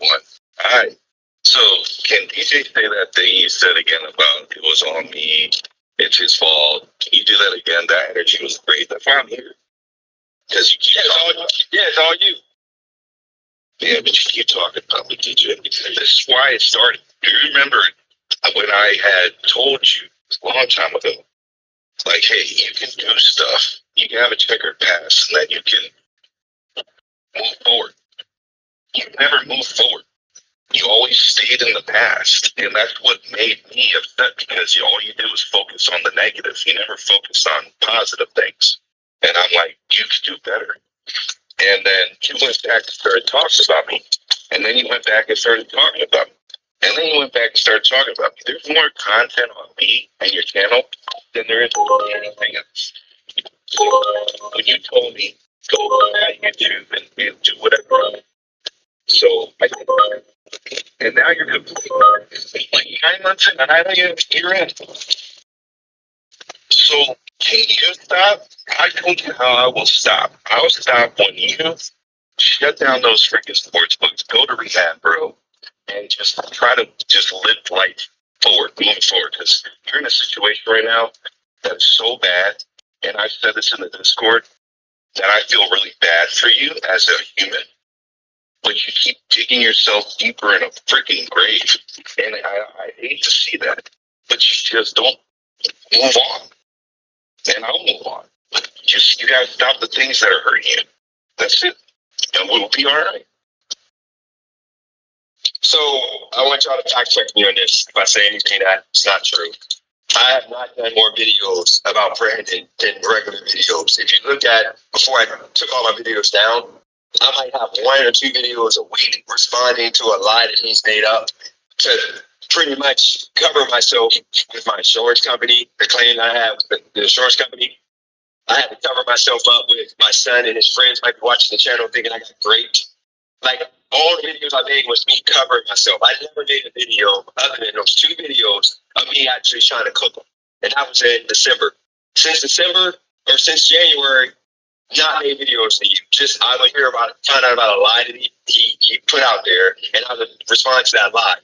One thing I will take ownership of is that when we were behind the scenes on Discord, Jay was there, and we all hashed out everything. Everybody was mad at me at that point, and we all pieced it up. And you said that if I don't talk about you, then you're done. You're good. Me being mad and being who I am, I went on the Roy's channel, and Roy said, "What's going on, bro? Why you keep crashing out?" And that's when I said what happened to me that you did, but I didn't mention your name, but everybody would obviously know it was you. And you came on Roy's live stream, and that's when you told me to shut up, and that's when all chaos went off. And that's when I started going crazy on you. And then the next week, you started making video after video after video of lies, which is what I want to address today. Every single one of those lies. And with that said, ultimately, every single video on your YouTube channel that has more than 20 views is about me. You only have maybe 3 videos of you playing a video game. Other than that, every single video is about me. Over 100 videos is about me. I don't have nowhere near that. You might have on my channel right now no video with you on the thumbnail, but you might have 2 videos of me talking about you more than 10 minutes. I don't talk about you. I talk about the lies you make, and that's why I'm here. So with that said, I'd say you better go into all the lies, or if you want to respond to the Roy situation, I think that's what started it all. Yeah, we could start off where you start off right at the top. You know, when Roy asked you that question, what got your knickers in a twist? All you had to say was, "Man, you know, I'm a little heated. I'm kind of like going through some stuff, but I handled it already. We're just going to focus on moving forward. I don't want to talk about the past no more. But just know that that's what's bothering me, and I don't want to go into it." That right there, you think this channel would have done anything with that? I would have had 0 issues, because you know what I would have said? DJ's moving on. And I would have said, I would have respected that. But you didn't do that. So that's why we're here. DJ, your actions put you in that situation. I just want you to know that if you're willing to hash it out right now and just dead it, you want me not to do anything else, I'm going to ask some stuff from you. And you're going to have to stay on it. You want me to be a grown-up, you got to be a grown-up too. I have some requests from you too. One of them, you never stopped doing what you was talking about. So, you want me to stop? Yeah, I'll stop. But I'm going to have some stuff on you I'm going to hold you accountable to. And you got to be willing to do it. If you're not, then I'm not going to stop. That's just how it's going to be. It's like grown-up conversation right now. You want to add?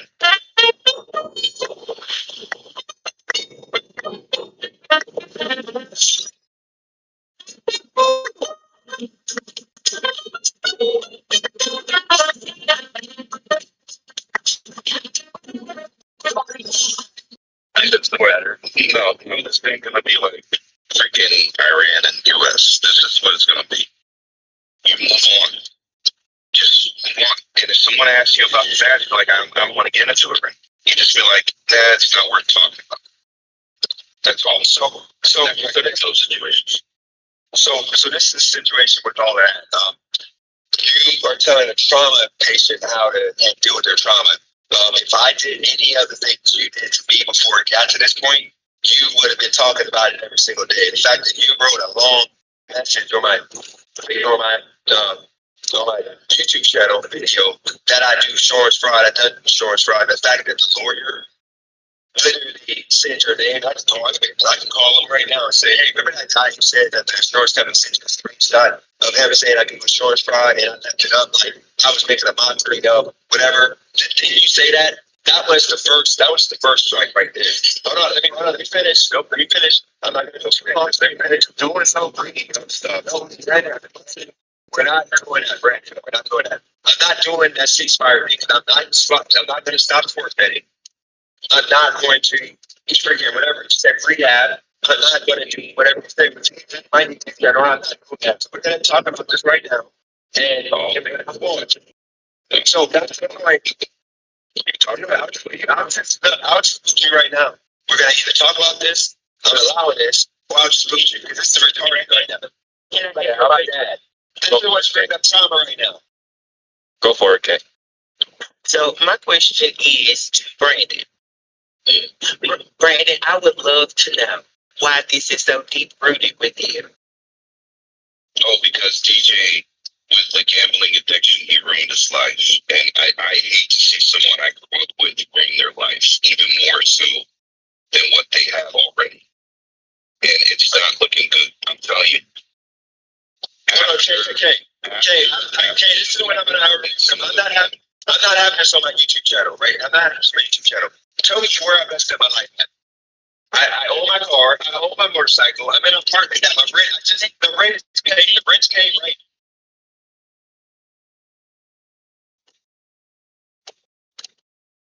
You're getting okay. No. I want to know where my life is stuff messed up at. No, I agree, Dennis. You have your own apartment, you have your own car, you make your own money, you pay. I agree. But for this whole thing to work, you don't have to remain calm. I agree 100%. 100%. But you're doing your thing, bro. No, I don't think anybody cannot say you're not. Just let him, just allow B-Bass to speak his piece. You know what I'm saying? Like, whether you agree with it or not, let him get it out. And then you can dissect it. But let him. And Dennis's point always comes across better when he's calm. I agree 100%. 100%. Yeah, so where it all messed up for you, DJ, was when you got into the gambling addiction. You have not left it, and it's been 20 years. You gotta know that has long-term effects on a person. Making irrational, impulsive decisions. The fact that you got bipolar disorder kind of amplifies it. If you're a manic episode, you're gonna do more reckless stuff.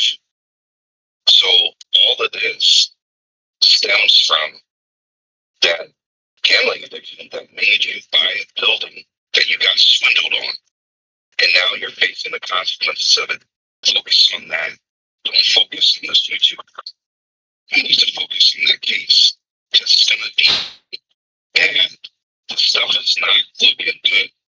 And it bothers the hell out of me that you don't even see it. Like me, I know I got bipolar disorder. I know I can be freaking wild. I face shit that I couldn't face a lot. But at least I know it. And I'm aware of it. Self-awareness is key into this whole situation right now. Just because you got no futon, an empty crib with no furniture. Let's stop it there. Let's stop it there, Brandon. So, go ahead. So this is why I said I didn't want to do this because it said all like, but what do you call it, like circumstantial or whatever, where they really just opinionated. Like he just said that I do everything for just a lawsuit. And you see right here that my name is either a lawsuit. This is my freaking corporation. It's my company LLC. I'm not associated at all to the LLC personally. I didn't use my personal cash for the LLC purchase of that building or nothing. I got a paper right there. You would have my name on it in this page. It ain't nowhere on any of this for-profit paperwork. Nowhere to found it. It says Page Federal LLC. It says Duco Holding. It's nothing. So right there, that's one of those things that I bring. Secondly, I really want to have to tell me where in my life I'm down bad at, because this is what I don't understand. Once again, so I want to talk to you, Brady. Gotta be finished. Gotta be finished. I'll let you finish. I'm still on that whole line. That was to court, and then we'll go to the next one. But focus on that. Do you know that you're being that's both agent and member? No, that's true. Okay, that's okay. You're listed as both agent. I got it right here. Member. Okay, hold on. Let me read the paperwork. No, let's read the paperwork. Look at that document. That's you being sued as the member. That's the document you got right there. That paperwork is you as the member. The one that went to where the business is located, where you had filed for the business, that was undelivered. Meaning that's the agent. You have two, you're listed twice in that whole thing, bro. The second one is because you're a member. That means they're piercing the veil. They know it's a joke. They're coming after you personally.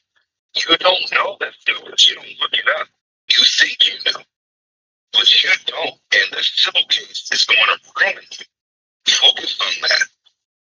Like, just remove yourself from this because it's looking really bad for you. That's what I'm saying. It's looking worse and worse and worse. Let's stream your time. This is some Cain and Abel shit. I would like to put out that, somebody else wants to come up. He's saying he's trying to derail everything. He's just trying to fuck up to get his. Okay, but y'all gotta respond to that. Okay, I understand. Like, Scott, you go. Look, this is the meat and potatoes of it. Okay. What everybody is assuming is that I am associated to this business because I used insurance money for my settlement to get $10,000 to purchase this building, which would tie me personally to this. But in reality, as I keep saying to you, that I can't purchase or any money even transacted on this purchase. But there's no money that my personal business, me at this stage, has. This business is standalone. This business has its own credit, has its own everything. It's not associated to me other than I'm a member and I'm the owner of this business. So with that said, they would have to sue me and sue based off of this company being ran by me personally, which there's nothing they can find. This video, I hope they watch this video because they are not going to be able to time it because I created LLC to buy a building in Youngstown, Ohio at the time. And this building that I was able to buy was the town over to Federal Street. I legitimately tried to get a loan. I had the mayor, I had the city council member come down there. They said that I completed the whole building out, got the electrical, got everything together. Then they could come back and they could look to me grants. Now, what happened was I thought that I would be to personally attach money to this business by me working like a maniac or crowdfunding, whatever. That's my delusional mindset. But I was not able to fund this business personally. So this business ended up taking off on its own accord, purchasing the building off of the business credit that it has. And long story short, no money was ever put to it because I don't have money to do it. Y'all know me as a gambler, degenerate, whatever you want to call it. I never had money to put nothing towards the building. That building has remained like cluttered with mess still to this day. America been in there like 4 times because we're trying to find a remedy to get this building to the city, hopefully, and then not everybody's happy. That's the truth. But I'm not going to talk more about it because I'm not going to mess up the movements that's behind the scenes. Y'all will hear more about it next month when it's all wrapped up. Go ahead. Scott, you have something to add? Dude, you're being sued. Give up the gambling. Focus on that. I just wanted to see. This is what this is. Scott, you're going to I know it's your friend. I get it. Just going too far. I wanted to put in the air that the pierce veil is a possibility, but it's not a sure thing yet, or if even. How did I find out? I didn't put that together. But I think that's honestly going to have to come a lot later in the process. Whatever they're doing in the court process, that'll come later. We're still in the beginning steps, so we don't even know what's going on. But that's a possibility, is what he's saying. But like you said, it could happen. We don't know. The thing about this court date is, and like having the debate between you two is, we're gonna find out eventually, but right now we don't know for sure. No, but Scott, how does that person about whatever? How would they be able to do that? All right, bring that down. To be honest with everybody, that's an attorney's job, and I don't know because I'm not an attorney. But they have So the way it works, like, I already know because I looked at that back when I thought I would get sued by what you guys said on that channel. They have to, my bank account, personal bank account has to be associated to the business. I had to make a transaction personally for the business purpose. I had to do business and use that profit for the business. So all of that is maybe a way of that happening. I have none of that. Building, I thought that I was going to be able to crowdfund and get a loan to do something. I wasn't able to do it. Still, yes. And they want to sue me. They would have to go back and forth and do another lawsuit for me directly, and they're not going to waste their time because those I'm a great black lady that I remember from freaking 10 years ago. They got screwed over from these same people who I built them a nightclub pretty much with my brain, my ideas, and he knows I don't have no money, so he's not going to waste his time suing me. And we could talk about this building all day and figure anything out, but I do believe that there was a second line to these questions. It was the building and something else you want to talk about. So the second thing was when in my life he keeps trying to do character destruction or whatever for me. Trying to say that he thinks that I'm down bad this that way. And once again, my apartment rent is actually paid. I got paid yesterday. I owe my car. I owe my motorcycle. I just got paid. I got a paycheck in my bank account. I'm going to Vegas next week. And then let's add in the fact that relationship wise, I'm with somebody that loves me to death. I love her to death. And here's the thing, people in the chat says, "Oh yeah, she's sexy, angel." That's the anything. That's good. If I chose to go to Vegas, California, and just go be a regular worker and just start a family, that work. But I don't want to do. I want to go to Vegas and set up shop there, and then just visit often. But if I just go to California, I'm good. I can work. She's working, making good money. I'm making decent money. I don't got to make as much as her. I'm good. So every aspect of my life is good. I got a future. I'm completely good. So why do you keep saying when then ultimately when I got fired because of once again you guys doxing me? Okay, you're gonna stay in today, but you guys doxed me, and obviously, and I try to get hired, rehired. And you doxed me again by tagging FedEx, and that got me almost sued because then they said I showed the text message, I can show it now, but only showing the truth. That he literally said, take down the videos. They said that I bring me that blah blah blah. Like I'm done. And I said, it's a speech. I'm not gonna delete my YouTube channel because a friend decided to put a FedEx video of me driving and tag the FedEx. They thought it was a new video, and I was laughing at them, dismissing me. So with that said, I didn't think like that. I really tried to focus on that. I'm gonna finish my point. I sports bet to pay my bills because I got talked to that job and I couldn't find another job at the time that would pay enough for me to pay the bills I had, which were $1,800 for a week. So this whole down bad, I don't understand where the down bad is coming from. But go for it. Just Brandon, don't talk, Brandon. I let you no, Brandon. You're gonna show me respect. I sat there and just speak for 3 minutes talking about how bad it was. I cut you off. Bro, stop cutting me. Don't do that. It's my turn. Yeah, it seems like you're wrapping up the question. Yes. So you have to add into it. Just let me talk and then I'll cut you off. Go for it.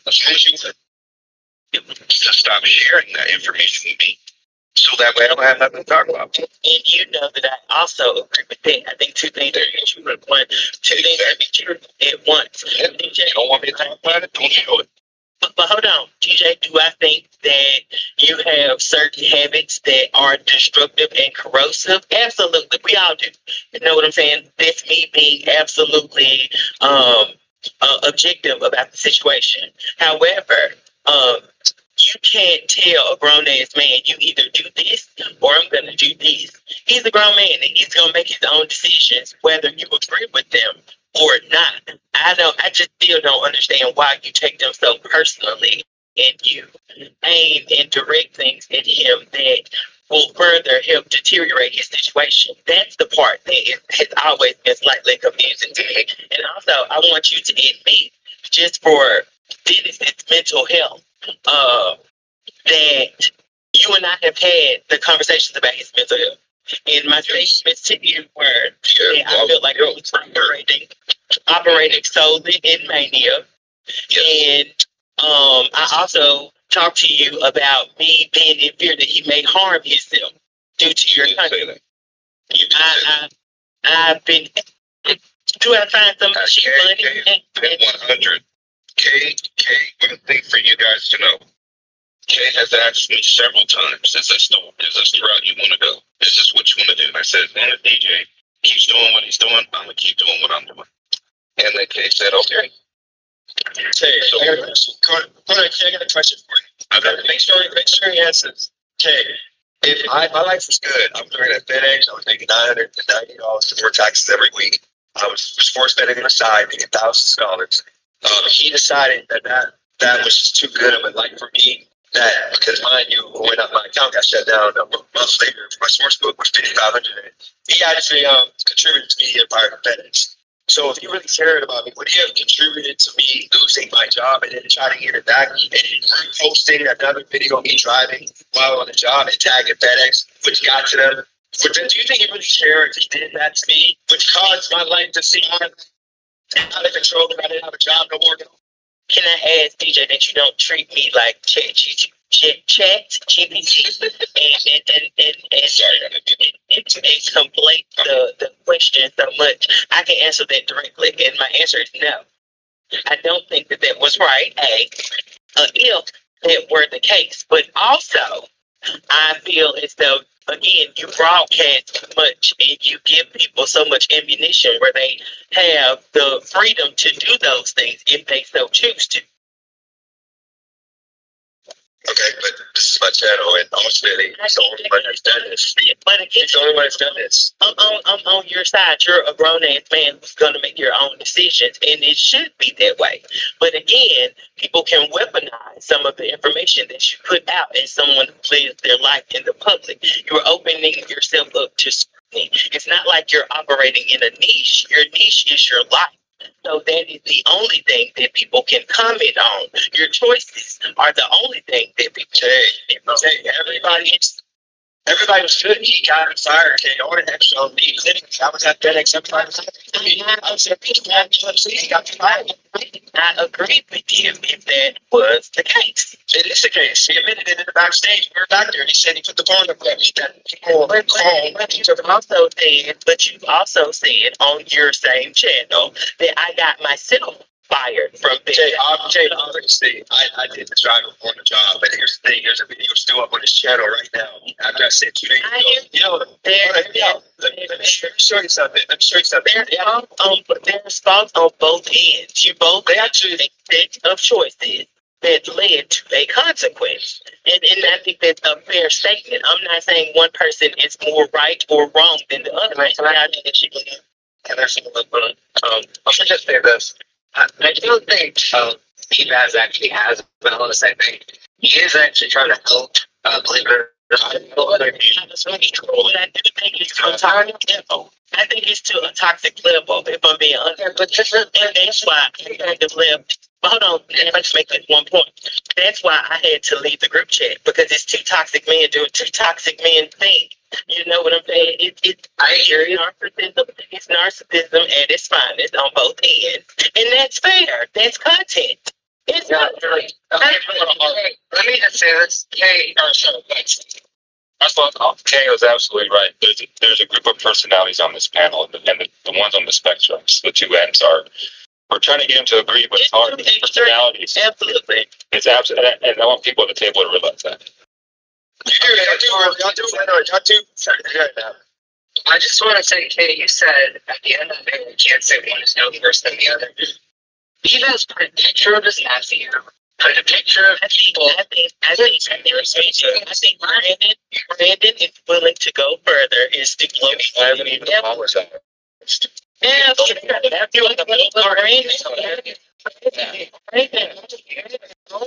Brandon owns these. You ain't gonna ask me. I'm gonna have to ask you. You ain't gonna ask me. You guys laughing. You do all that. But until I sit on the back, ain't nothing to talk about. I wouldn't have you the fuck out. Put Dennis in a fucking love shot. When Dennis, put Dennis in a love shot. That's why you ask your daughter to go fetch you water because you're a loser. Fuck out. Don't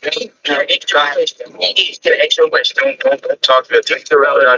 By the way, everybody. No, I don't care, man. Y'all pretend that Dennis is wrong. When you going to sit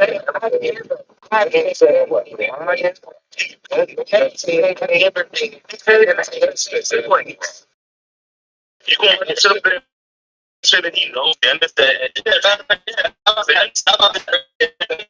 siblings and y'all going to push that fucking line?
My bad. Dennis ever attended one of your birthday parties?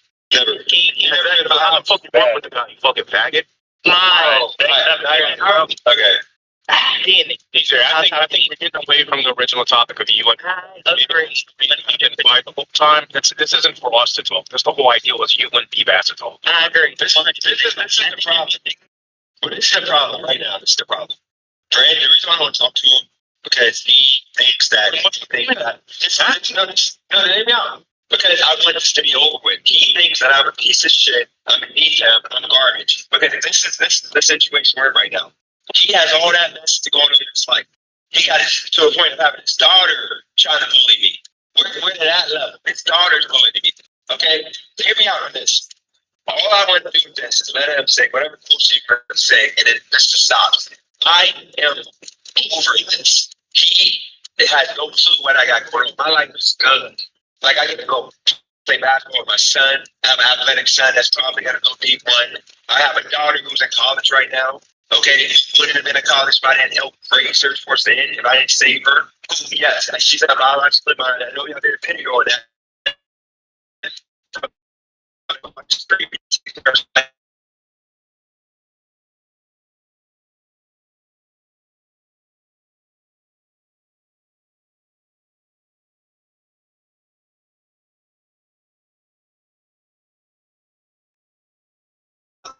We're doing this lease for months. I can't show my son that time. They're going to try to get me fired. All of us are trying to do whatever. Because I'm tired. You don't talk about I don't want to talk about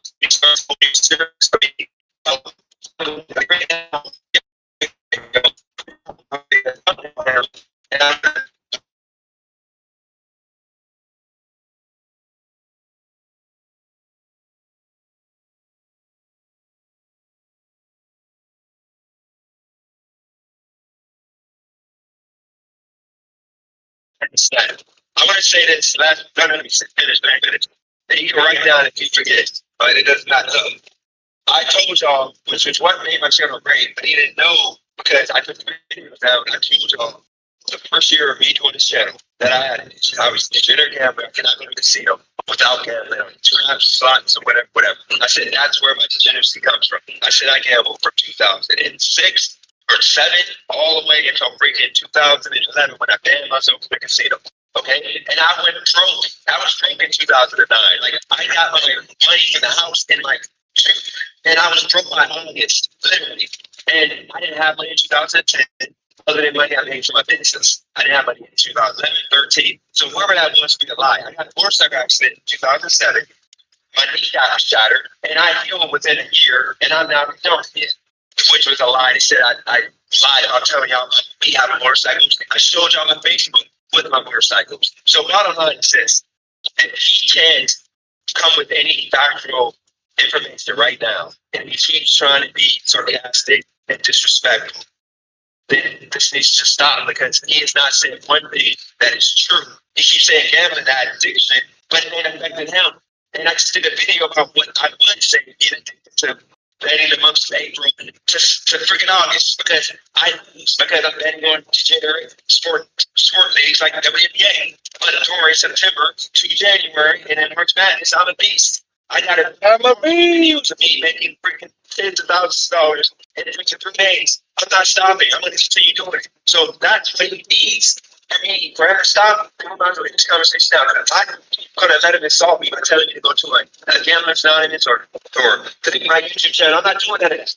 So, come down and talk to him what he has about 20 minutes to say, like he needs to say, you know, done it. He doesn't he said something.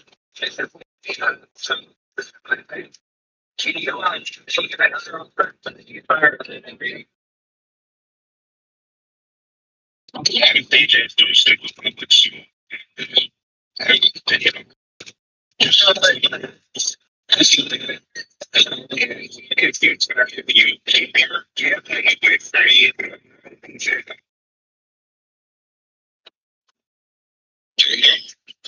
don't talk about it. I don't say nothing about it. So, well, I don't know what you have to add.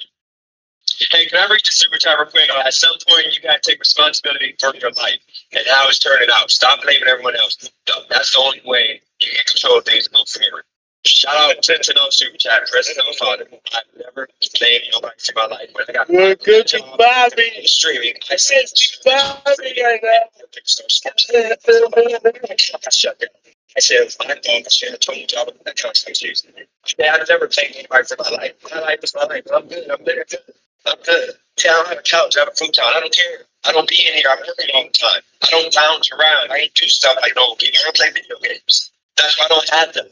All I have is a bed to sleep in, and I got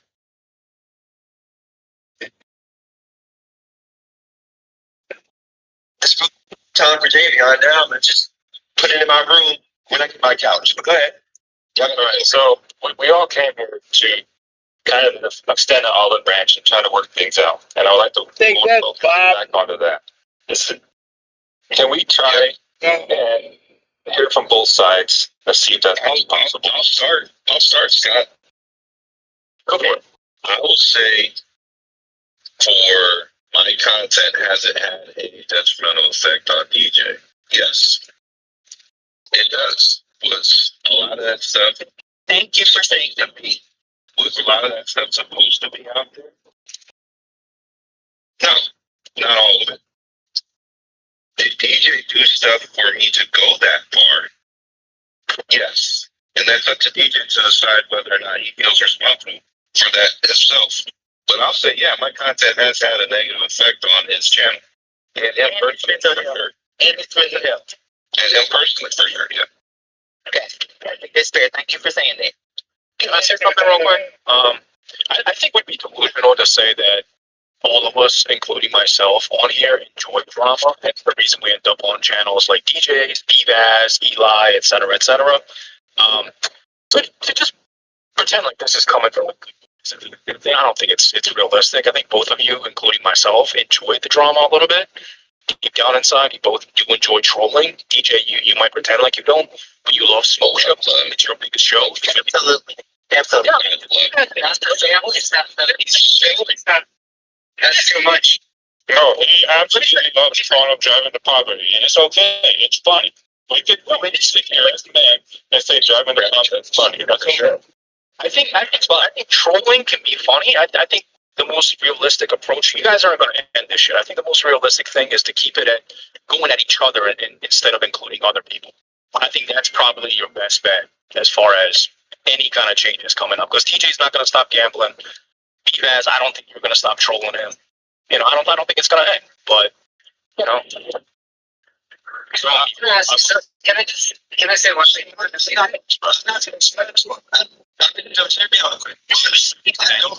don't do videos on that photo.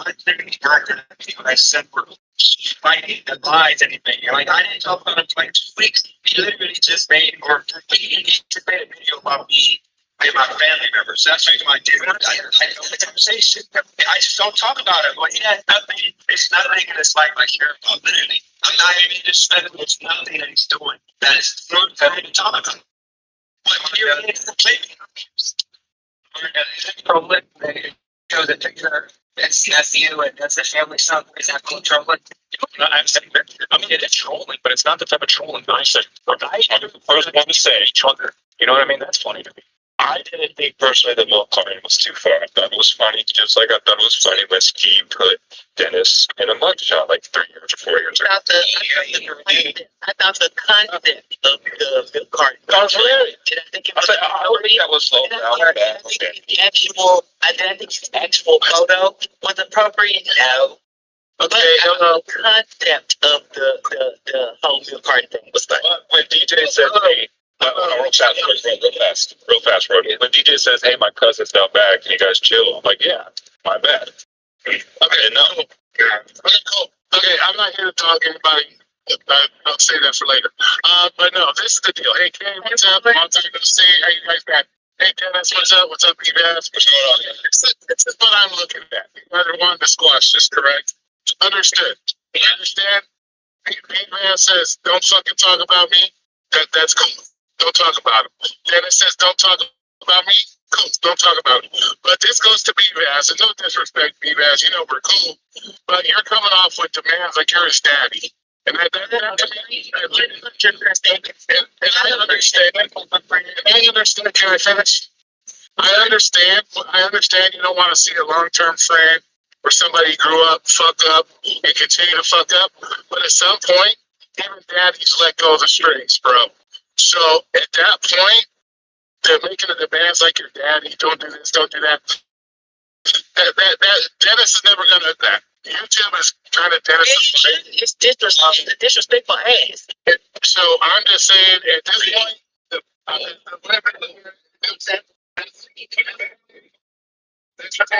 point, it should just be agreed on. You don't talk about me. I don't talk about you. It is what it is.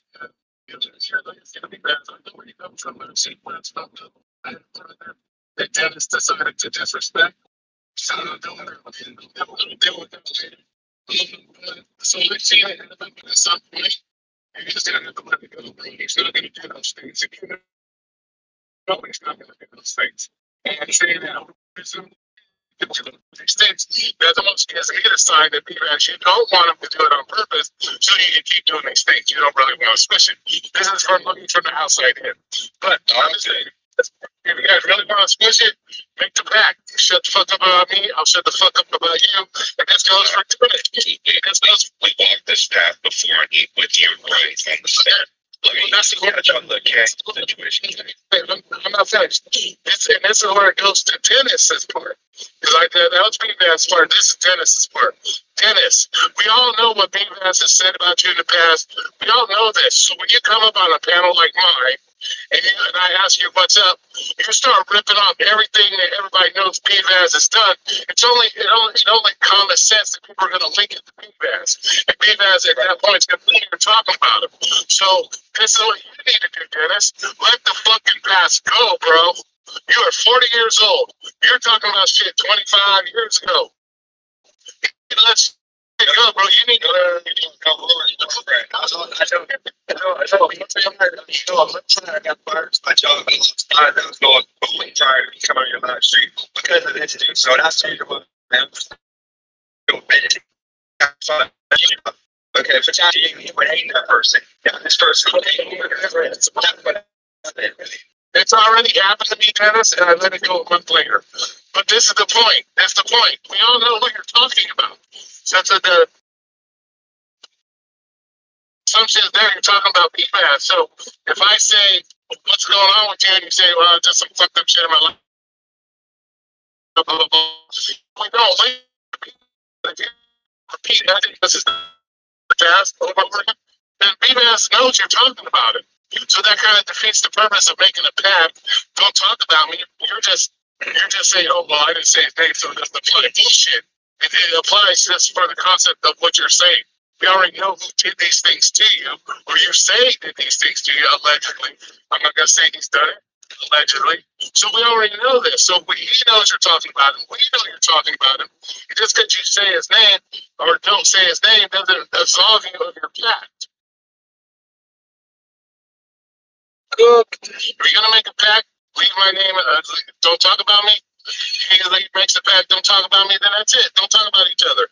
And let go of the fucking past, bro. I understand you lost your shit, but remember, you put your shit up here, and it's the price you have to pay. It's the price you have to pay sometimes for being your little internet. Want to be internet so to speak. You know what I'm saying? So it's something you're gonna have to deal with, and it's not something that you deal with by repeating over and over and over and over and over again, because it doesn't solve the problem. But that's all I got to say. That's why I come up here. I only have a little bit of time. But it makes sense, man. It makes sense. So I appreciate that. Yep. You know, kick Roy, yeah, he kicked me out. I'm cool with that. So, I mean, like I said, I don't know what y'all want out of this. He's got a point, man. I'm just drop it. I drop it. I don't talk about it. I won't talk about it, man. I don't talk about it anyway. That's the point. Just I'm moving on my life. I'm going to continue doing my videos. It's on him to move on. I don't talk about it. Past is past. I already said I was done months ago. Right. Yeah. To rebut something I said.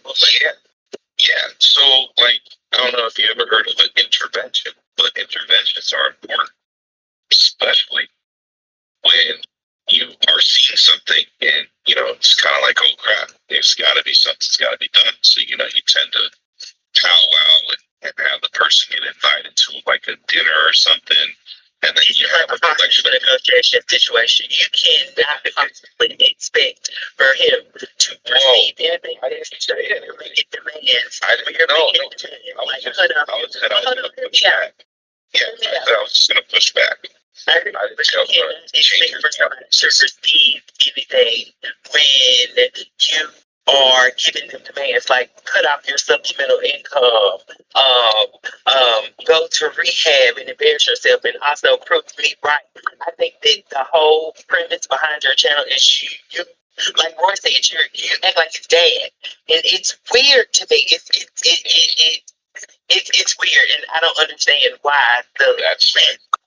It's not meant for everyone to understand. Yes, it's not meant for everyone to understand. You and I already had that conversation, so you already know I get it.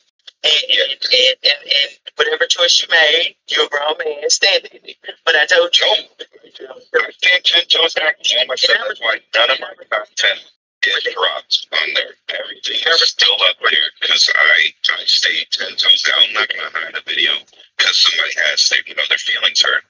That's not how it works. It's if I believe in the stuff I'm putting out, I'm going to put it out. If people have an issue with it, they're more than welcome to put their opinions out and talk about it, just like I put my opinions out when I talk about it. I think this is 2%. I officer would say $5,000 a month. I told this thing. I'm a realist. You know, Brandon ultimately, you know, there's no point with no box. And the bottom line says I don't care about people reacting to my videos. All I care about is the lies. You don't have no proof, nothing. You can find like that person, that family member is a lie. And if it wasn't a lie, then you would have known that I lost all my money in 2009. I was broke in 2009, sleeping on the floor of a house, mattress on the floor. Okay, like you would have known. And I never said I had money in 2009. You thought I had money since I lost. I mean, I had money from 2006 to 2014. No, I just pawned up my car in 2009 to pay a little bit on that concert. I lost my car, my bike, second bike I sold. I had a motorcycle I sold. I lost everything, and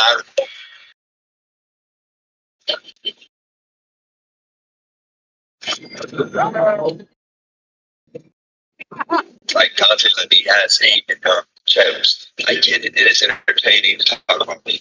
All I ask for is just don't like down like bad. That ain't good for my kid. Okay, there's stuff I can say about you that would embarrass your daughter. Do I want to do that? No, I just keep it whatever. I don't go there with you far. Think about this, Brandon. I can say it right now, just right next to you. It would be just because I got respect enough to not do that to you. I never your job. Did I try to report you? No. Before the information, did I report you? No. I said no. I'm not going to do that. I can imagine this man who's this job over YouTube beef. So you do whatever you want. All I gotta say is just stop lying. It ain't that hard, man. Stop lying. I'm not lying, DJ. I stand 10 toes down on content I put out. You don't prove anything other than a word salad. Let's do it right now. Explanations. Let's do it right now. There's no receipts. I bring the receipts. I've always let's do it right now. I put out. Let's do it right now. Let's get back and forth. I'm dropping it, man. No. I know where this is the thing I'm talking about. You're not if you're gonna drop it, we're done. If you're gonna drop it, we're done. So what are you telling me? No more talking about me. I just say no more talking about you. Okay, so Brandon, we're a lot. Okay, give me the man. It's been tough on this, man. Brandon, but on size. No, hold on. I'm gonna drop freaking pretty much trolling them. That's pretty much where I'm at. I was doing everything for entertainment purposes, like DJ likes to say. So everything I did was for entertainment purposes, for the drama. But I'll drop it. But I'm gonna put up stuff if I feel I need to. If I feel like it's opinion of mine. So Deep Fraud, where did you get that information from? To tell you what I did, Deep Fraud, where did that come from? Now that we know more or less what's happening is you were the shell company that was created to be the fall guy. So before we didn't have all that info, but now that we do, that's where that goes into the mix. But I don't see any paperwork other than what's shown on the auditors. And you already had said that you didn't pay 10,000. So that in itself is kind of a lie. You know what I'm saying? Brandon, if I said I don't know, what is deep fraud? Where did I do deep fraud, Brandon? Don't try to do it. But your proof of what you really paid, then that goes away. Brandon, you said I did deep fraud. Where did you get that information from? There's a collection of things that go in there. You go look at what? A shell company being created that has no business at all, and it's just made for a transaction, and then money's not even transferred over. So I'm not allowed to start a business, but it's written as if money has transferred over. Wait, I'm not allowed to start a business. That's part of that title, the title thing. So I'm not allowed to start a business, pretty much. I gotta lie to that. So how would I buy a building as a business if I don't have an LLC in Youngstown at the time? You just said you don't have a business. You just said it doesn't do anything. It doesn't have anything like that in a bank account. I just had money transferred without a business account to another thing to acquire a property, a commercial property. That's considered. I mean, I don't want to have to go and run past this all up with you, man. This is something, you want to drop it. No, do that. Give us that, man. I don't have my computer in front of me to write verbatim, but those are the situations that lead to that. So you don't have to for a long guy. Okay, so we're going to fall guy next. So you don't have no proof that I did deep fraud other than you think I did deep fraud. It's just whenever you share, you show no paperwork of these transactions. So I got to show you paperwork. So I got to show you paperwork. Everything that you have said out in the public sphere has no paperwork backing it. So Brandon, you have business accounts. You said you have no business accounts. Things that you said on these lives later on.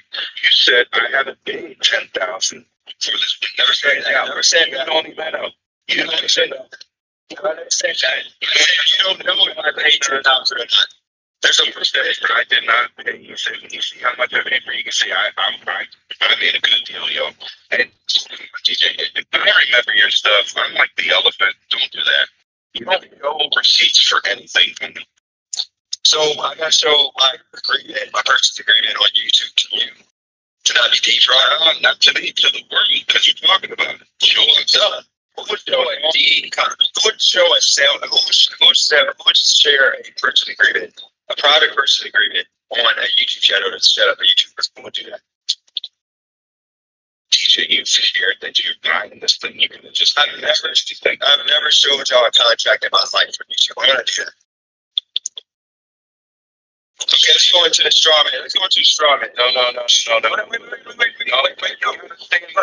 Because you didn't show receipts. I showed receipts, and I showed that what receipts you're doing. You don't have a receipt. Show a receipt. Went through, I broke it all down. Now this is the means to it. We didn't have the information we have now. After we got all this information, now it shows that your employee has got it on you. You're the fall guy in all this. So you're the shell company. You're the one that has no business, no monies, nothing in there. You haven't done any transactions other than purchase that building, and you don't even have business together. All that stuff you need to have if you're going to be a legitimate business. If not, you're going to be a shell company. Now, the shell company is bad to be looked upon. Shell companies are looked at in a negative light for all legal matters. So it's simple. So I said what I said because I'm like, it sounds like there's a shell company going to be created. And that shell company is what's going to be used to acquire the building. Obviously, everything that I'm just saying is in that kind of like situation where step by step how it's done.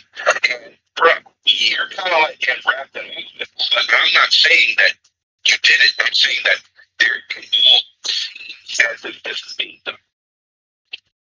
You do realize, first off, you do realize that you have no clue what you're talking about. Secondly, this LSD was created before I bought the building because I was legit even to get a loan to get the building up and running. As I told you on YouTube, I'm going to put a nightclub in here. I'm going to do this. I'm going to do that. I'm going to miss that.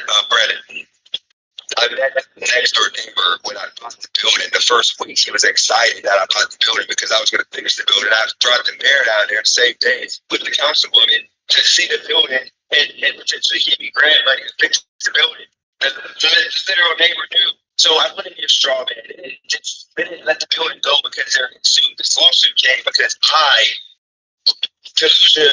they thought that I would have $30,000 to pay to clean it up and to pay for a freaking architect to come in and draft up plans to get the first and second floor done. But I didn't have the money because I'm delusional. I didn't make it. I wouldn't make it money if I was just staying in work for 6 months. So the whole point of that is they're so strong. Man, because they're about to get cooked. No, they weren't about to get cooked. The lawsuit came.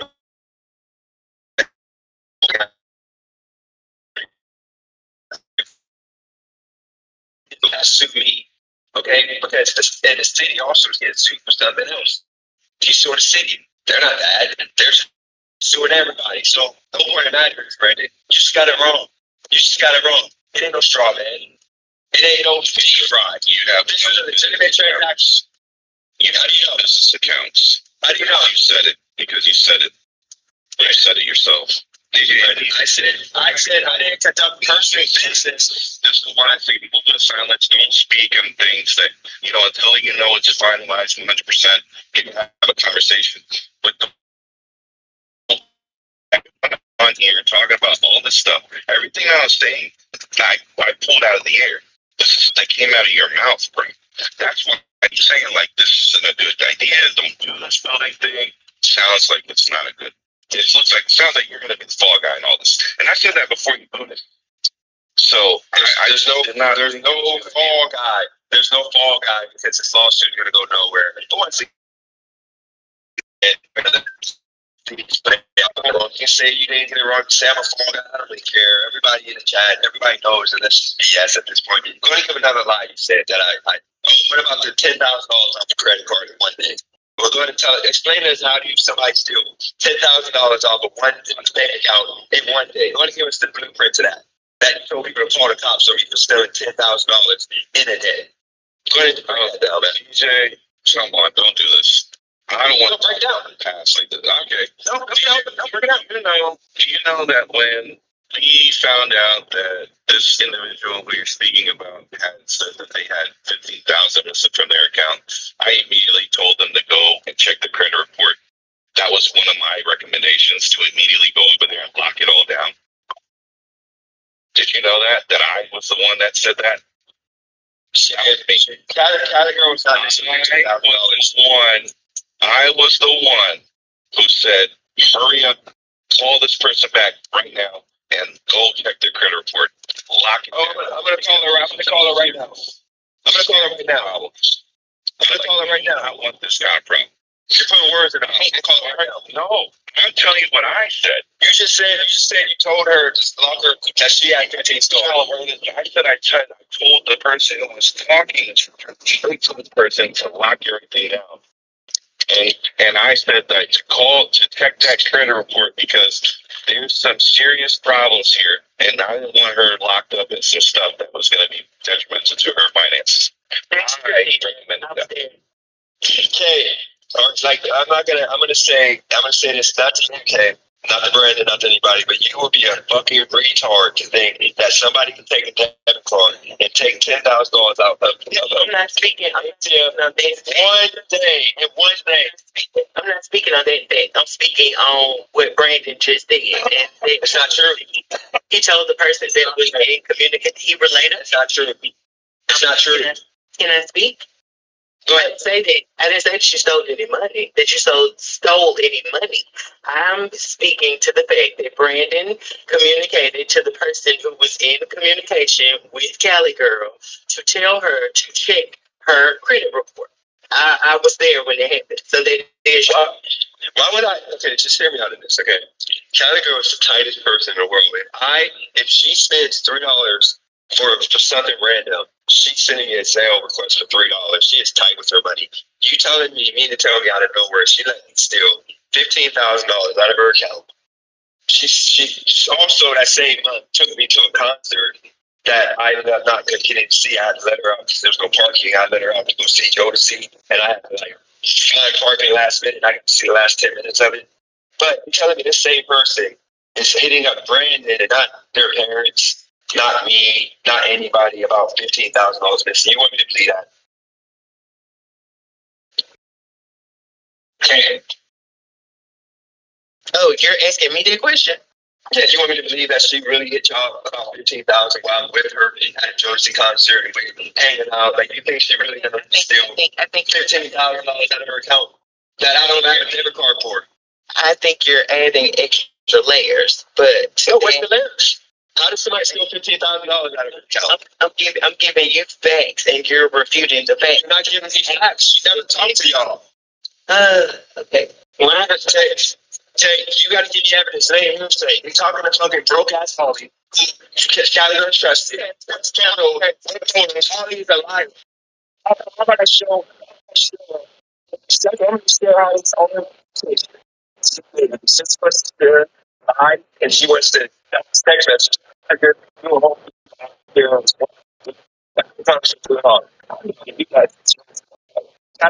never told her that she had $15,000 for her account. It probably was she thought Brandon was literally like Cali Girl is scared right now to even come on my YouTube because of Brandon. She thinks she's gonna hack into her account and do something crazy because he's a guru, cybersecurity guy. She's terrified of Brandon, which is why she wanted to be left. Boy, I don't know, man. Maybe I'm not gonna even watch anymore.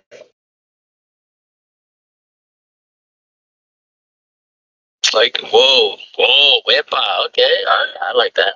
Whoa, I like you guys had to invent a new word for whoa. Yeah, we already had whoa, bro. You guys were like, nah, wepa. Now, today we have a fascinating episode on the pyramids. Yes, we're talking about the pyramids. Once again, because it's one of my favorite topics in the world, and it is a dream for me to go there one day. Truly, I cannot wait to stand amongst the sand and the people and these massive megaliths and really just try to take it all in. But today we're just going to be deep diving on the story of who built them. Literally, like who is the historical recorded people that built it and why and how they do it. And then what are the theories around it? Now, let me just point out real quick, I am not a historian. I'm not an Egyptologist. I am just a static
Andale.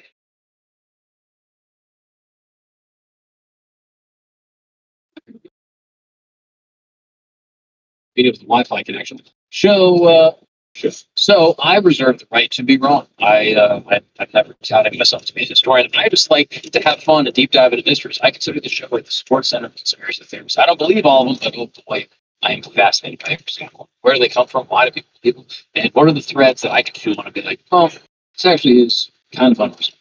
And the pyramids, I think, is where many people start. Right? I mean, I don't know if you're like me. You saw a documentary on like Discovery Channel when you were like 10 years old, and you're like, wait, what? And the whole thing just blew your mind, and every other theory was more interesting in class. So, before we dive into the aliens, you have to understand something that no one really talks about when you talk about the pyramids. That the Egyptians were not really great at building pyramids until they got really good at it.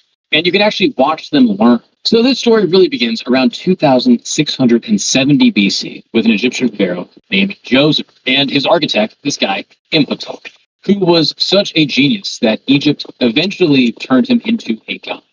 Imhotep built the step pyramid at Saqqara, which is basically 6 stone platforms stacked on top of each other, which is kind of shrinking as they go. But that building is a massive deal because it is the oldest large stone structure on the planet. And before Imhotep, Egyptians buried their royalty under flat mud brick boxes that they called mastabas. But instead of using one mastaba, he basically stacked like 6 of them on top of each other and practically invented what we call a step pyramid. And you can see some images here on the screen.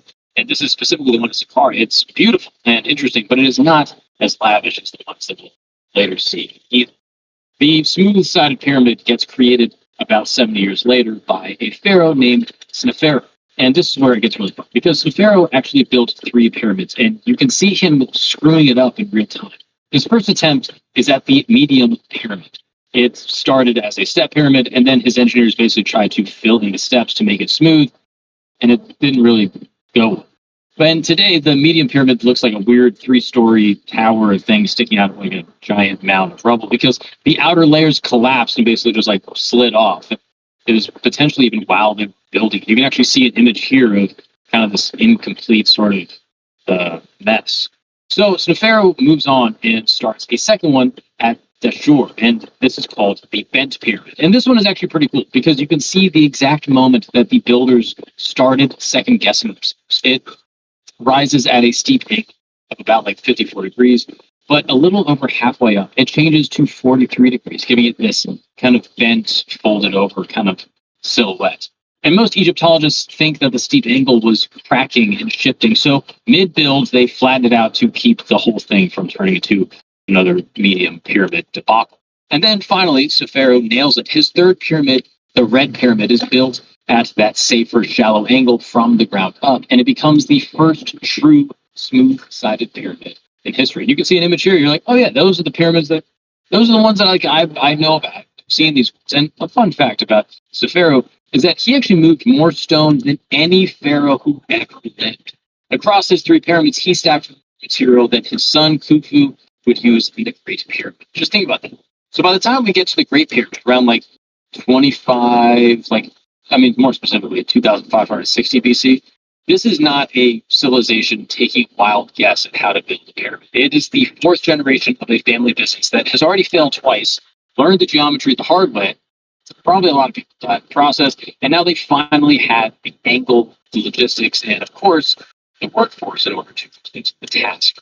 So who actually were the people that built these pyramids? Not the ones who commissioned them, but like who were the actual pyramid builders? Well, for about 2,000 years, the answer that everyone repeated came from a Greek historian named Herodotus, and he visited Egypt around 450 BC, already more than 2,000 years after the Great Pyramid was finished.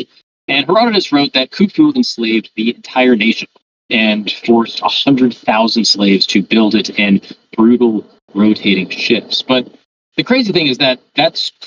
The gang's all here. Okay.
Dun. Oh, they got Kroger here, huh? They got Dino's Favorite Restaurant.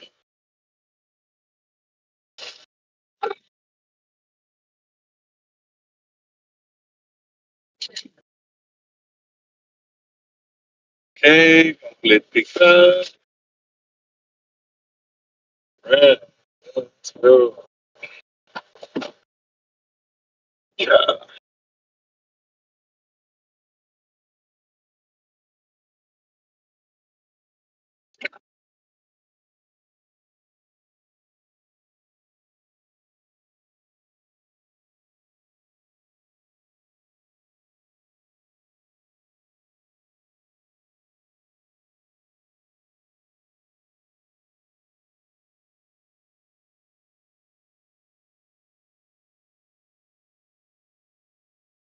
That works.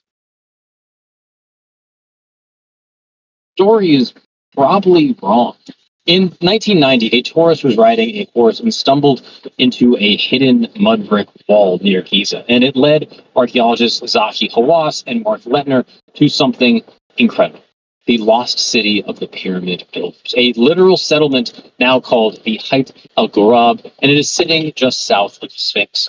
And what they dug up looked nothing like a slave camp. They found industrial bakeries cranking out thousands of loaves of bread and a fish processing operation and barracks and dormitories that could rotate crews in and outs. And they even had a brewery that made beer, which another interesting detail. We actually still have the recipe for ancient Egyptian beer.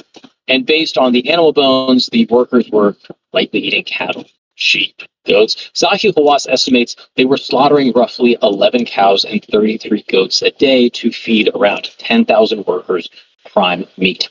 Now, of course, this comes from Zahi Hawass, who is very controversial in the Egyptology world. Just for the sake of this part of the episode, I'm just going to take it for it. Now, that is actually a better diet than most ordinary Egyptians had at the time. So the slave question actually starts to seem a little bit less plausible.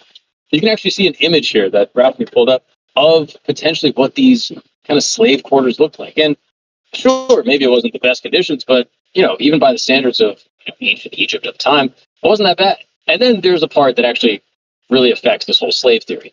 They found a worker cemetery right next to the pyramids. The skeletons show healed broken bones, which potentially means that when someone got hurt, they were treated and nursed over months and not just forgotten about and killed. Some skulls even show signs of brain surgery and amputations that the person survived. And these workers were buried with bread and beer for the afterlife in tombs positioned in the shadow of the very monuments that they potentially built. As Hawass puts it, the slaves don't build themselves tombs for eternity next to the king. Only people that were very proud of their work would do that. And it seems like the workers were very proud. They organized themselves into crews and gangs. They even left graffiti with their team names painted inside the monuments, names like the Friends of Khufu, and my personal favorite, the Drunkards of Menkaure. These were paid, fed, and honored Egyptian laborers. Most of them were probably farmers doing seasonal work for the state for a few months because the Nile would flood their fields and there was nothing for them to farm during the flood season. But we don't just have their bones. We actually have one guy's journal. Yeah, in 2013, a French team led by this dude, Pierre Tallet, was digging at a Red Sea port called Wadi al-Jarf, and inside a cave, scribe papyri ever discovered in Egypt. And these, basically this pile of pages he found belonged to a middle management inspector named Merer, who led a crew of about 200 men. And Merer's diary is dated to the 26th and the 27th years of Khufu's reign, which means it was written while the Great Pyramid was being finished. And what's interesting is that it reads less like a diary and more just like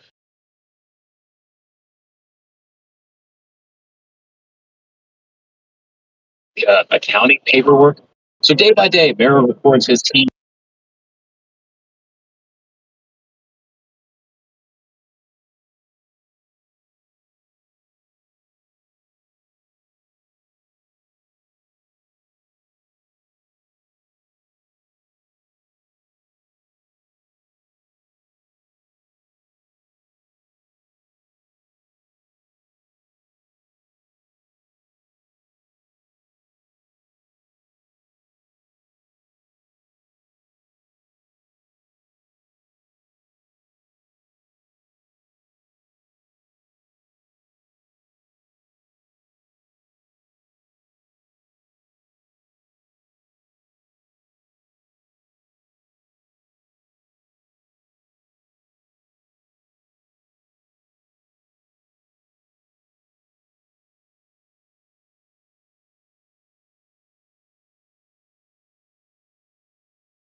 that Rafting actually pulled up of the big void that shows the inside of the scan pyramid. And there's even the other void that you can see at the north face corner. And once you look at it, you're like, whoa, there's just like a giant pocket on the inside. Well, that may have been where this the counter pulley situation was actually lifting up stones while dropping stones down. But now the precision of these pyramids is maybe my favorite, because the Great Pyramid sides align to true geographic north, not the magnetic north, but like the true north, with an error of about 3.5 arc minutes, which is roughly a 15th.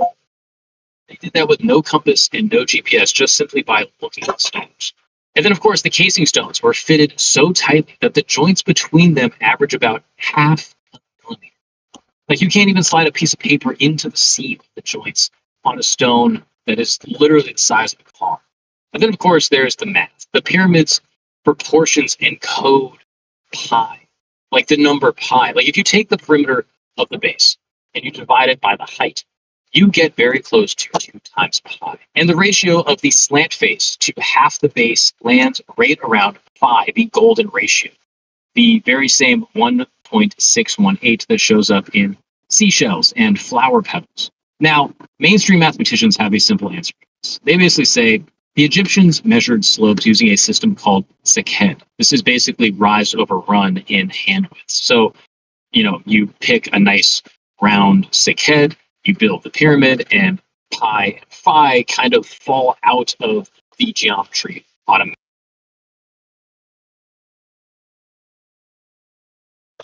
Very astute and very interesting measurement system that they've been using forever.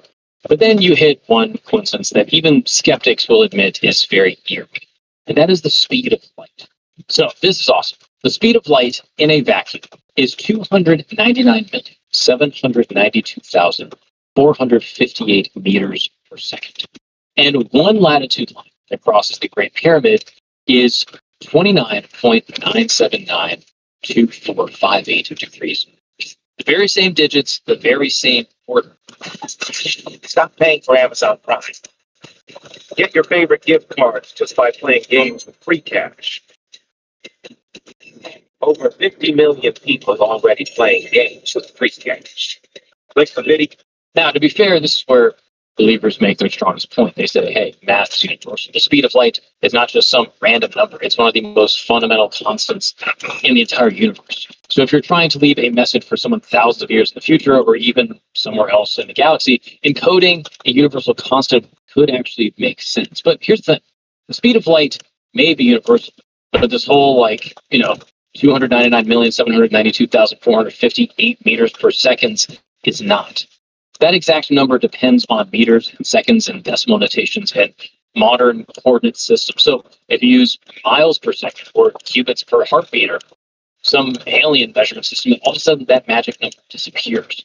And the latitude line does not hit the pyramid's peak dead on. It actually clips part of the structure. So at that level of precision, there are thousands of possible latitude lines crossing the pyramid. So choosing the one that matches the speed of light and then ignoring all the rest, and suddenly you kind of have this perfect mystery that's maybe not so mysterious. So is it a message from the builders to tee someone off, or to, write a message to the sky, or, connected to some type of grand cosmic math that we don't even understand? Maybe.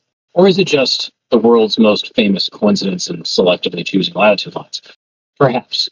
Now, one thing that we do know for sure isn't a coincidence is the astronomy. So inside the Great Pyramid, you have these thin shafts running from the king's chamber outward to the sky. When you calculate where they're pointed, around 2500 BC, they line up with really specific stars. So the southern shaft is aimed at Orion's belt perfectly, while the northern shaft is aimed at the stars that circle the pole.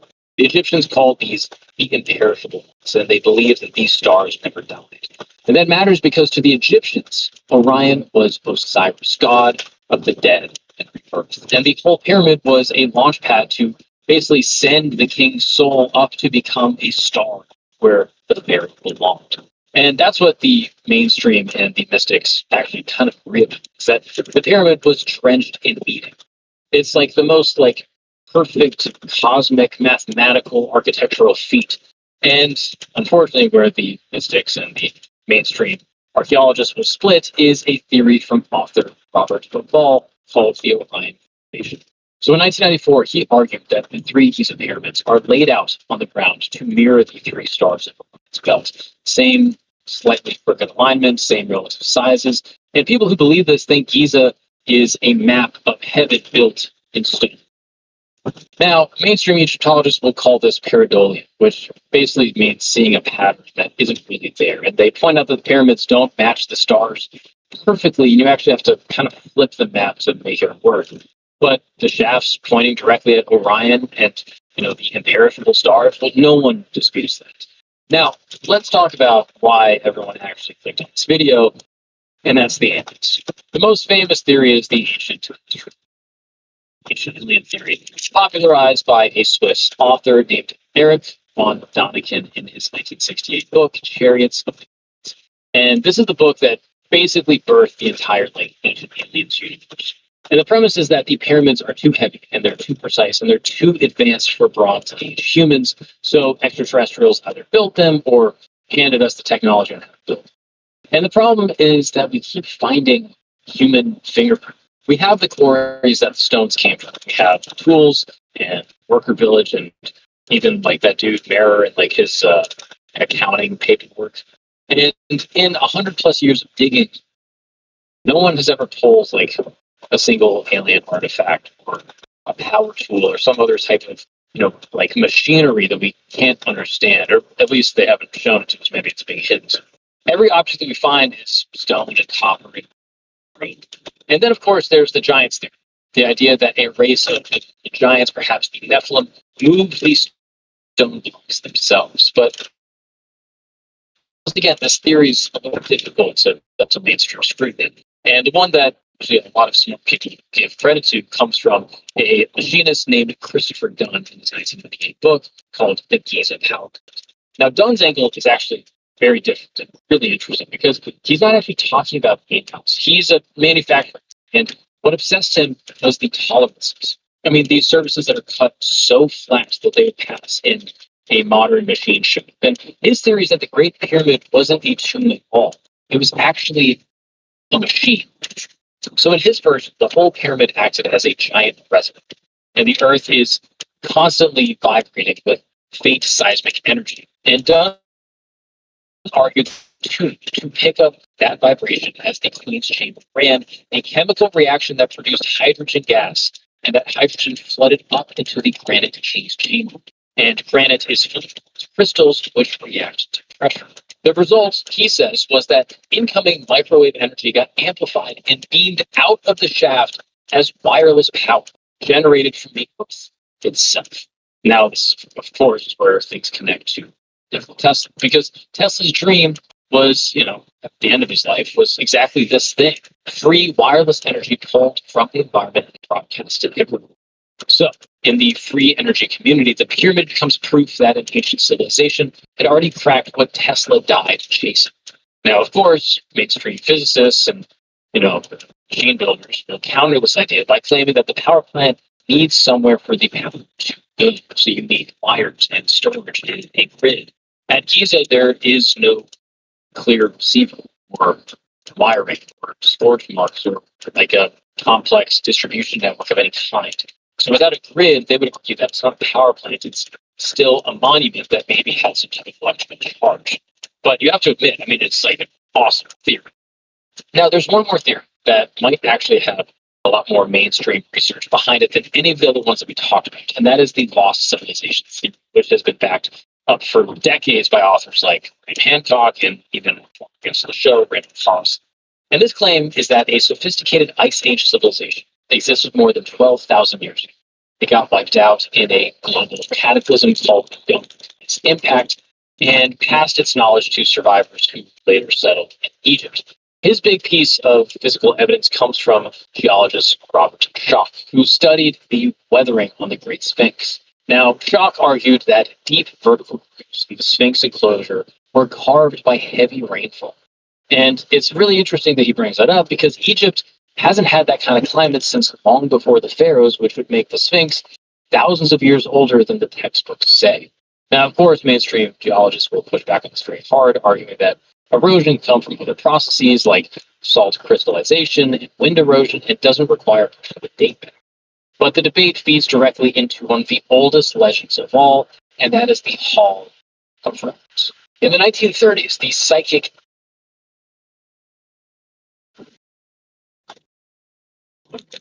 Get more crypto for your cash instead of recurring buys, starting at just $1. Get started today.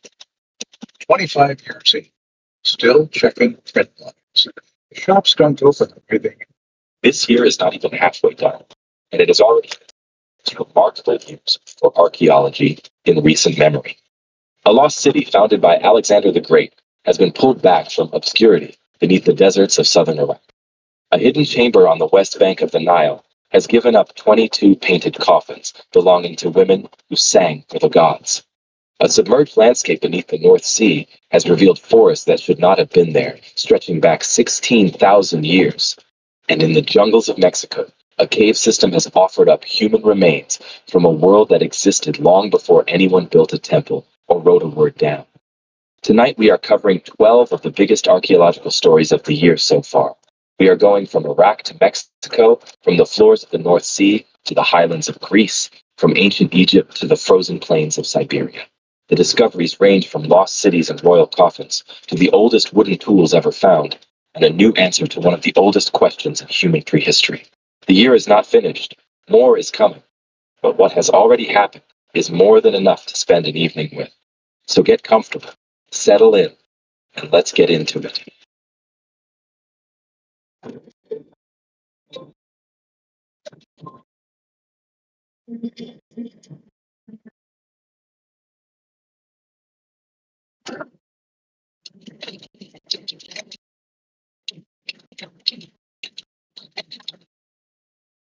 In the flat, sun-baked desert of southern Iraq, not far from the Iranian border, a low ridge rises above the plain. From a distance, it looks like a natural feature of the landscape, the kind of thing you would note and move past without a second thought. But that ridge is not natural. It is a city wall.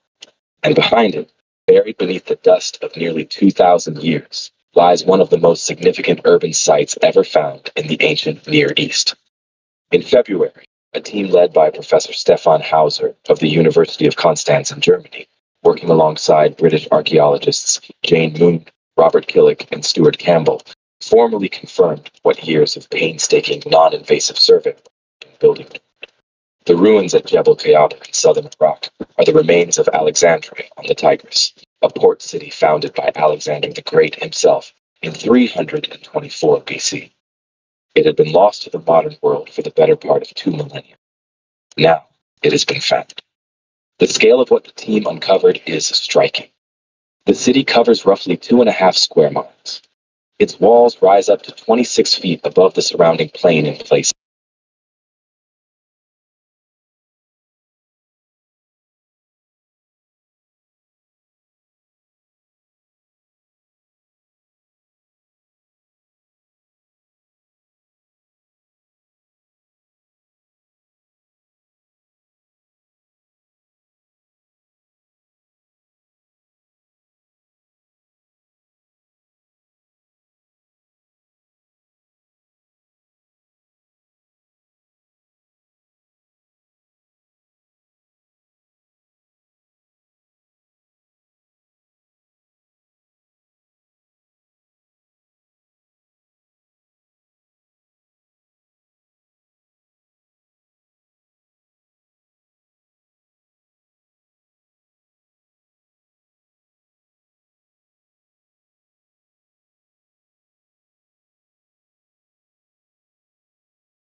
The residential blocks alone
and cultural exchange that stretched into Gaul and beyond.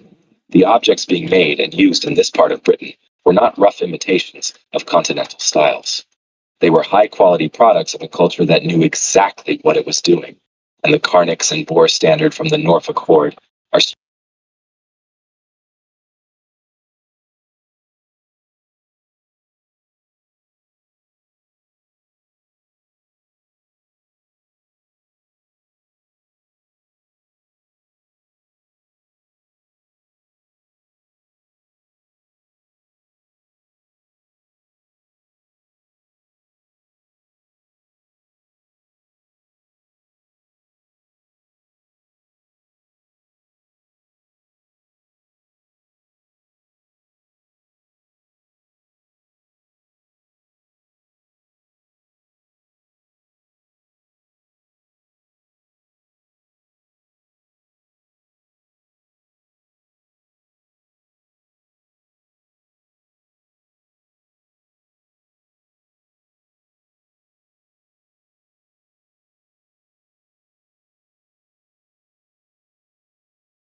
price has exploded. But in the same The obese Walmart Spark driver has left the channel.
Obsessed over Cerberus has joined the channel.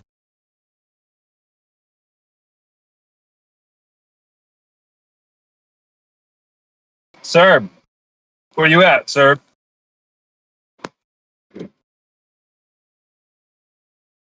Nobody? Freaking Serb. Freaking Serb. Serberlistic. I'm gonna get out of this place. Crazy. Hit that gas. Alright, fuck you guys then. Fuck this channel. Fuck everything around here. Scott Hall out.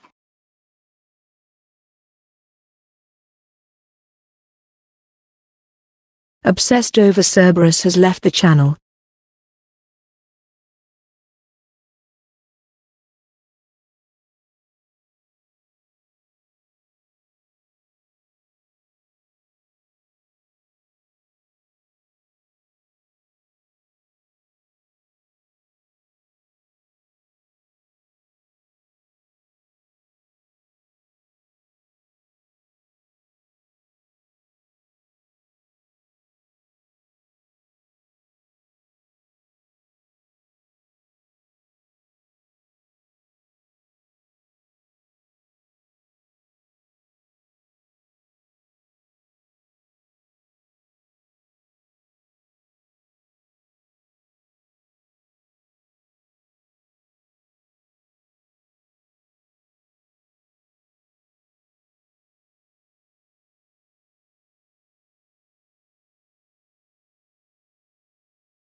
DJ, why did you push me off my power chair?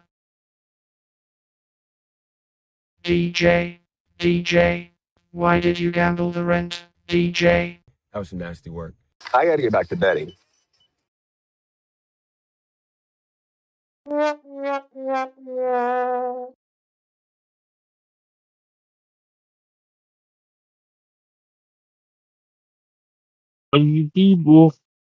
All you people.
The obese Walmart Spark driver has joined the channel.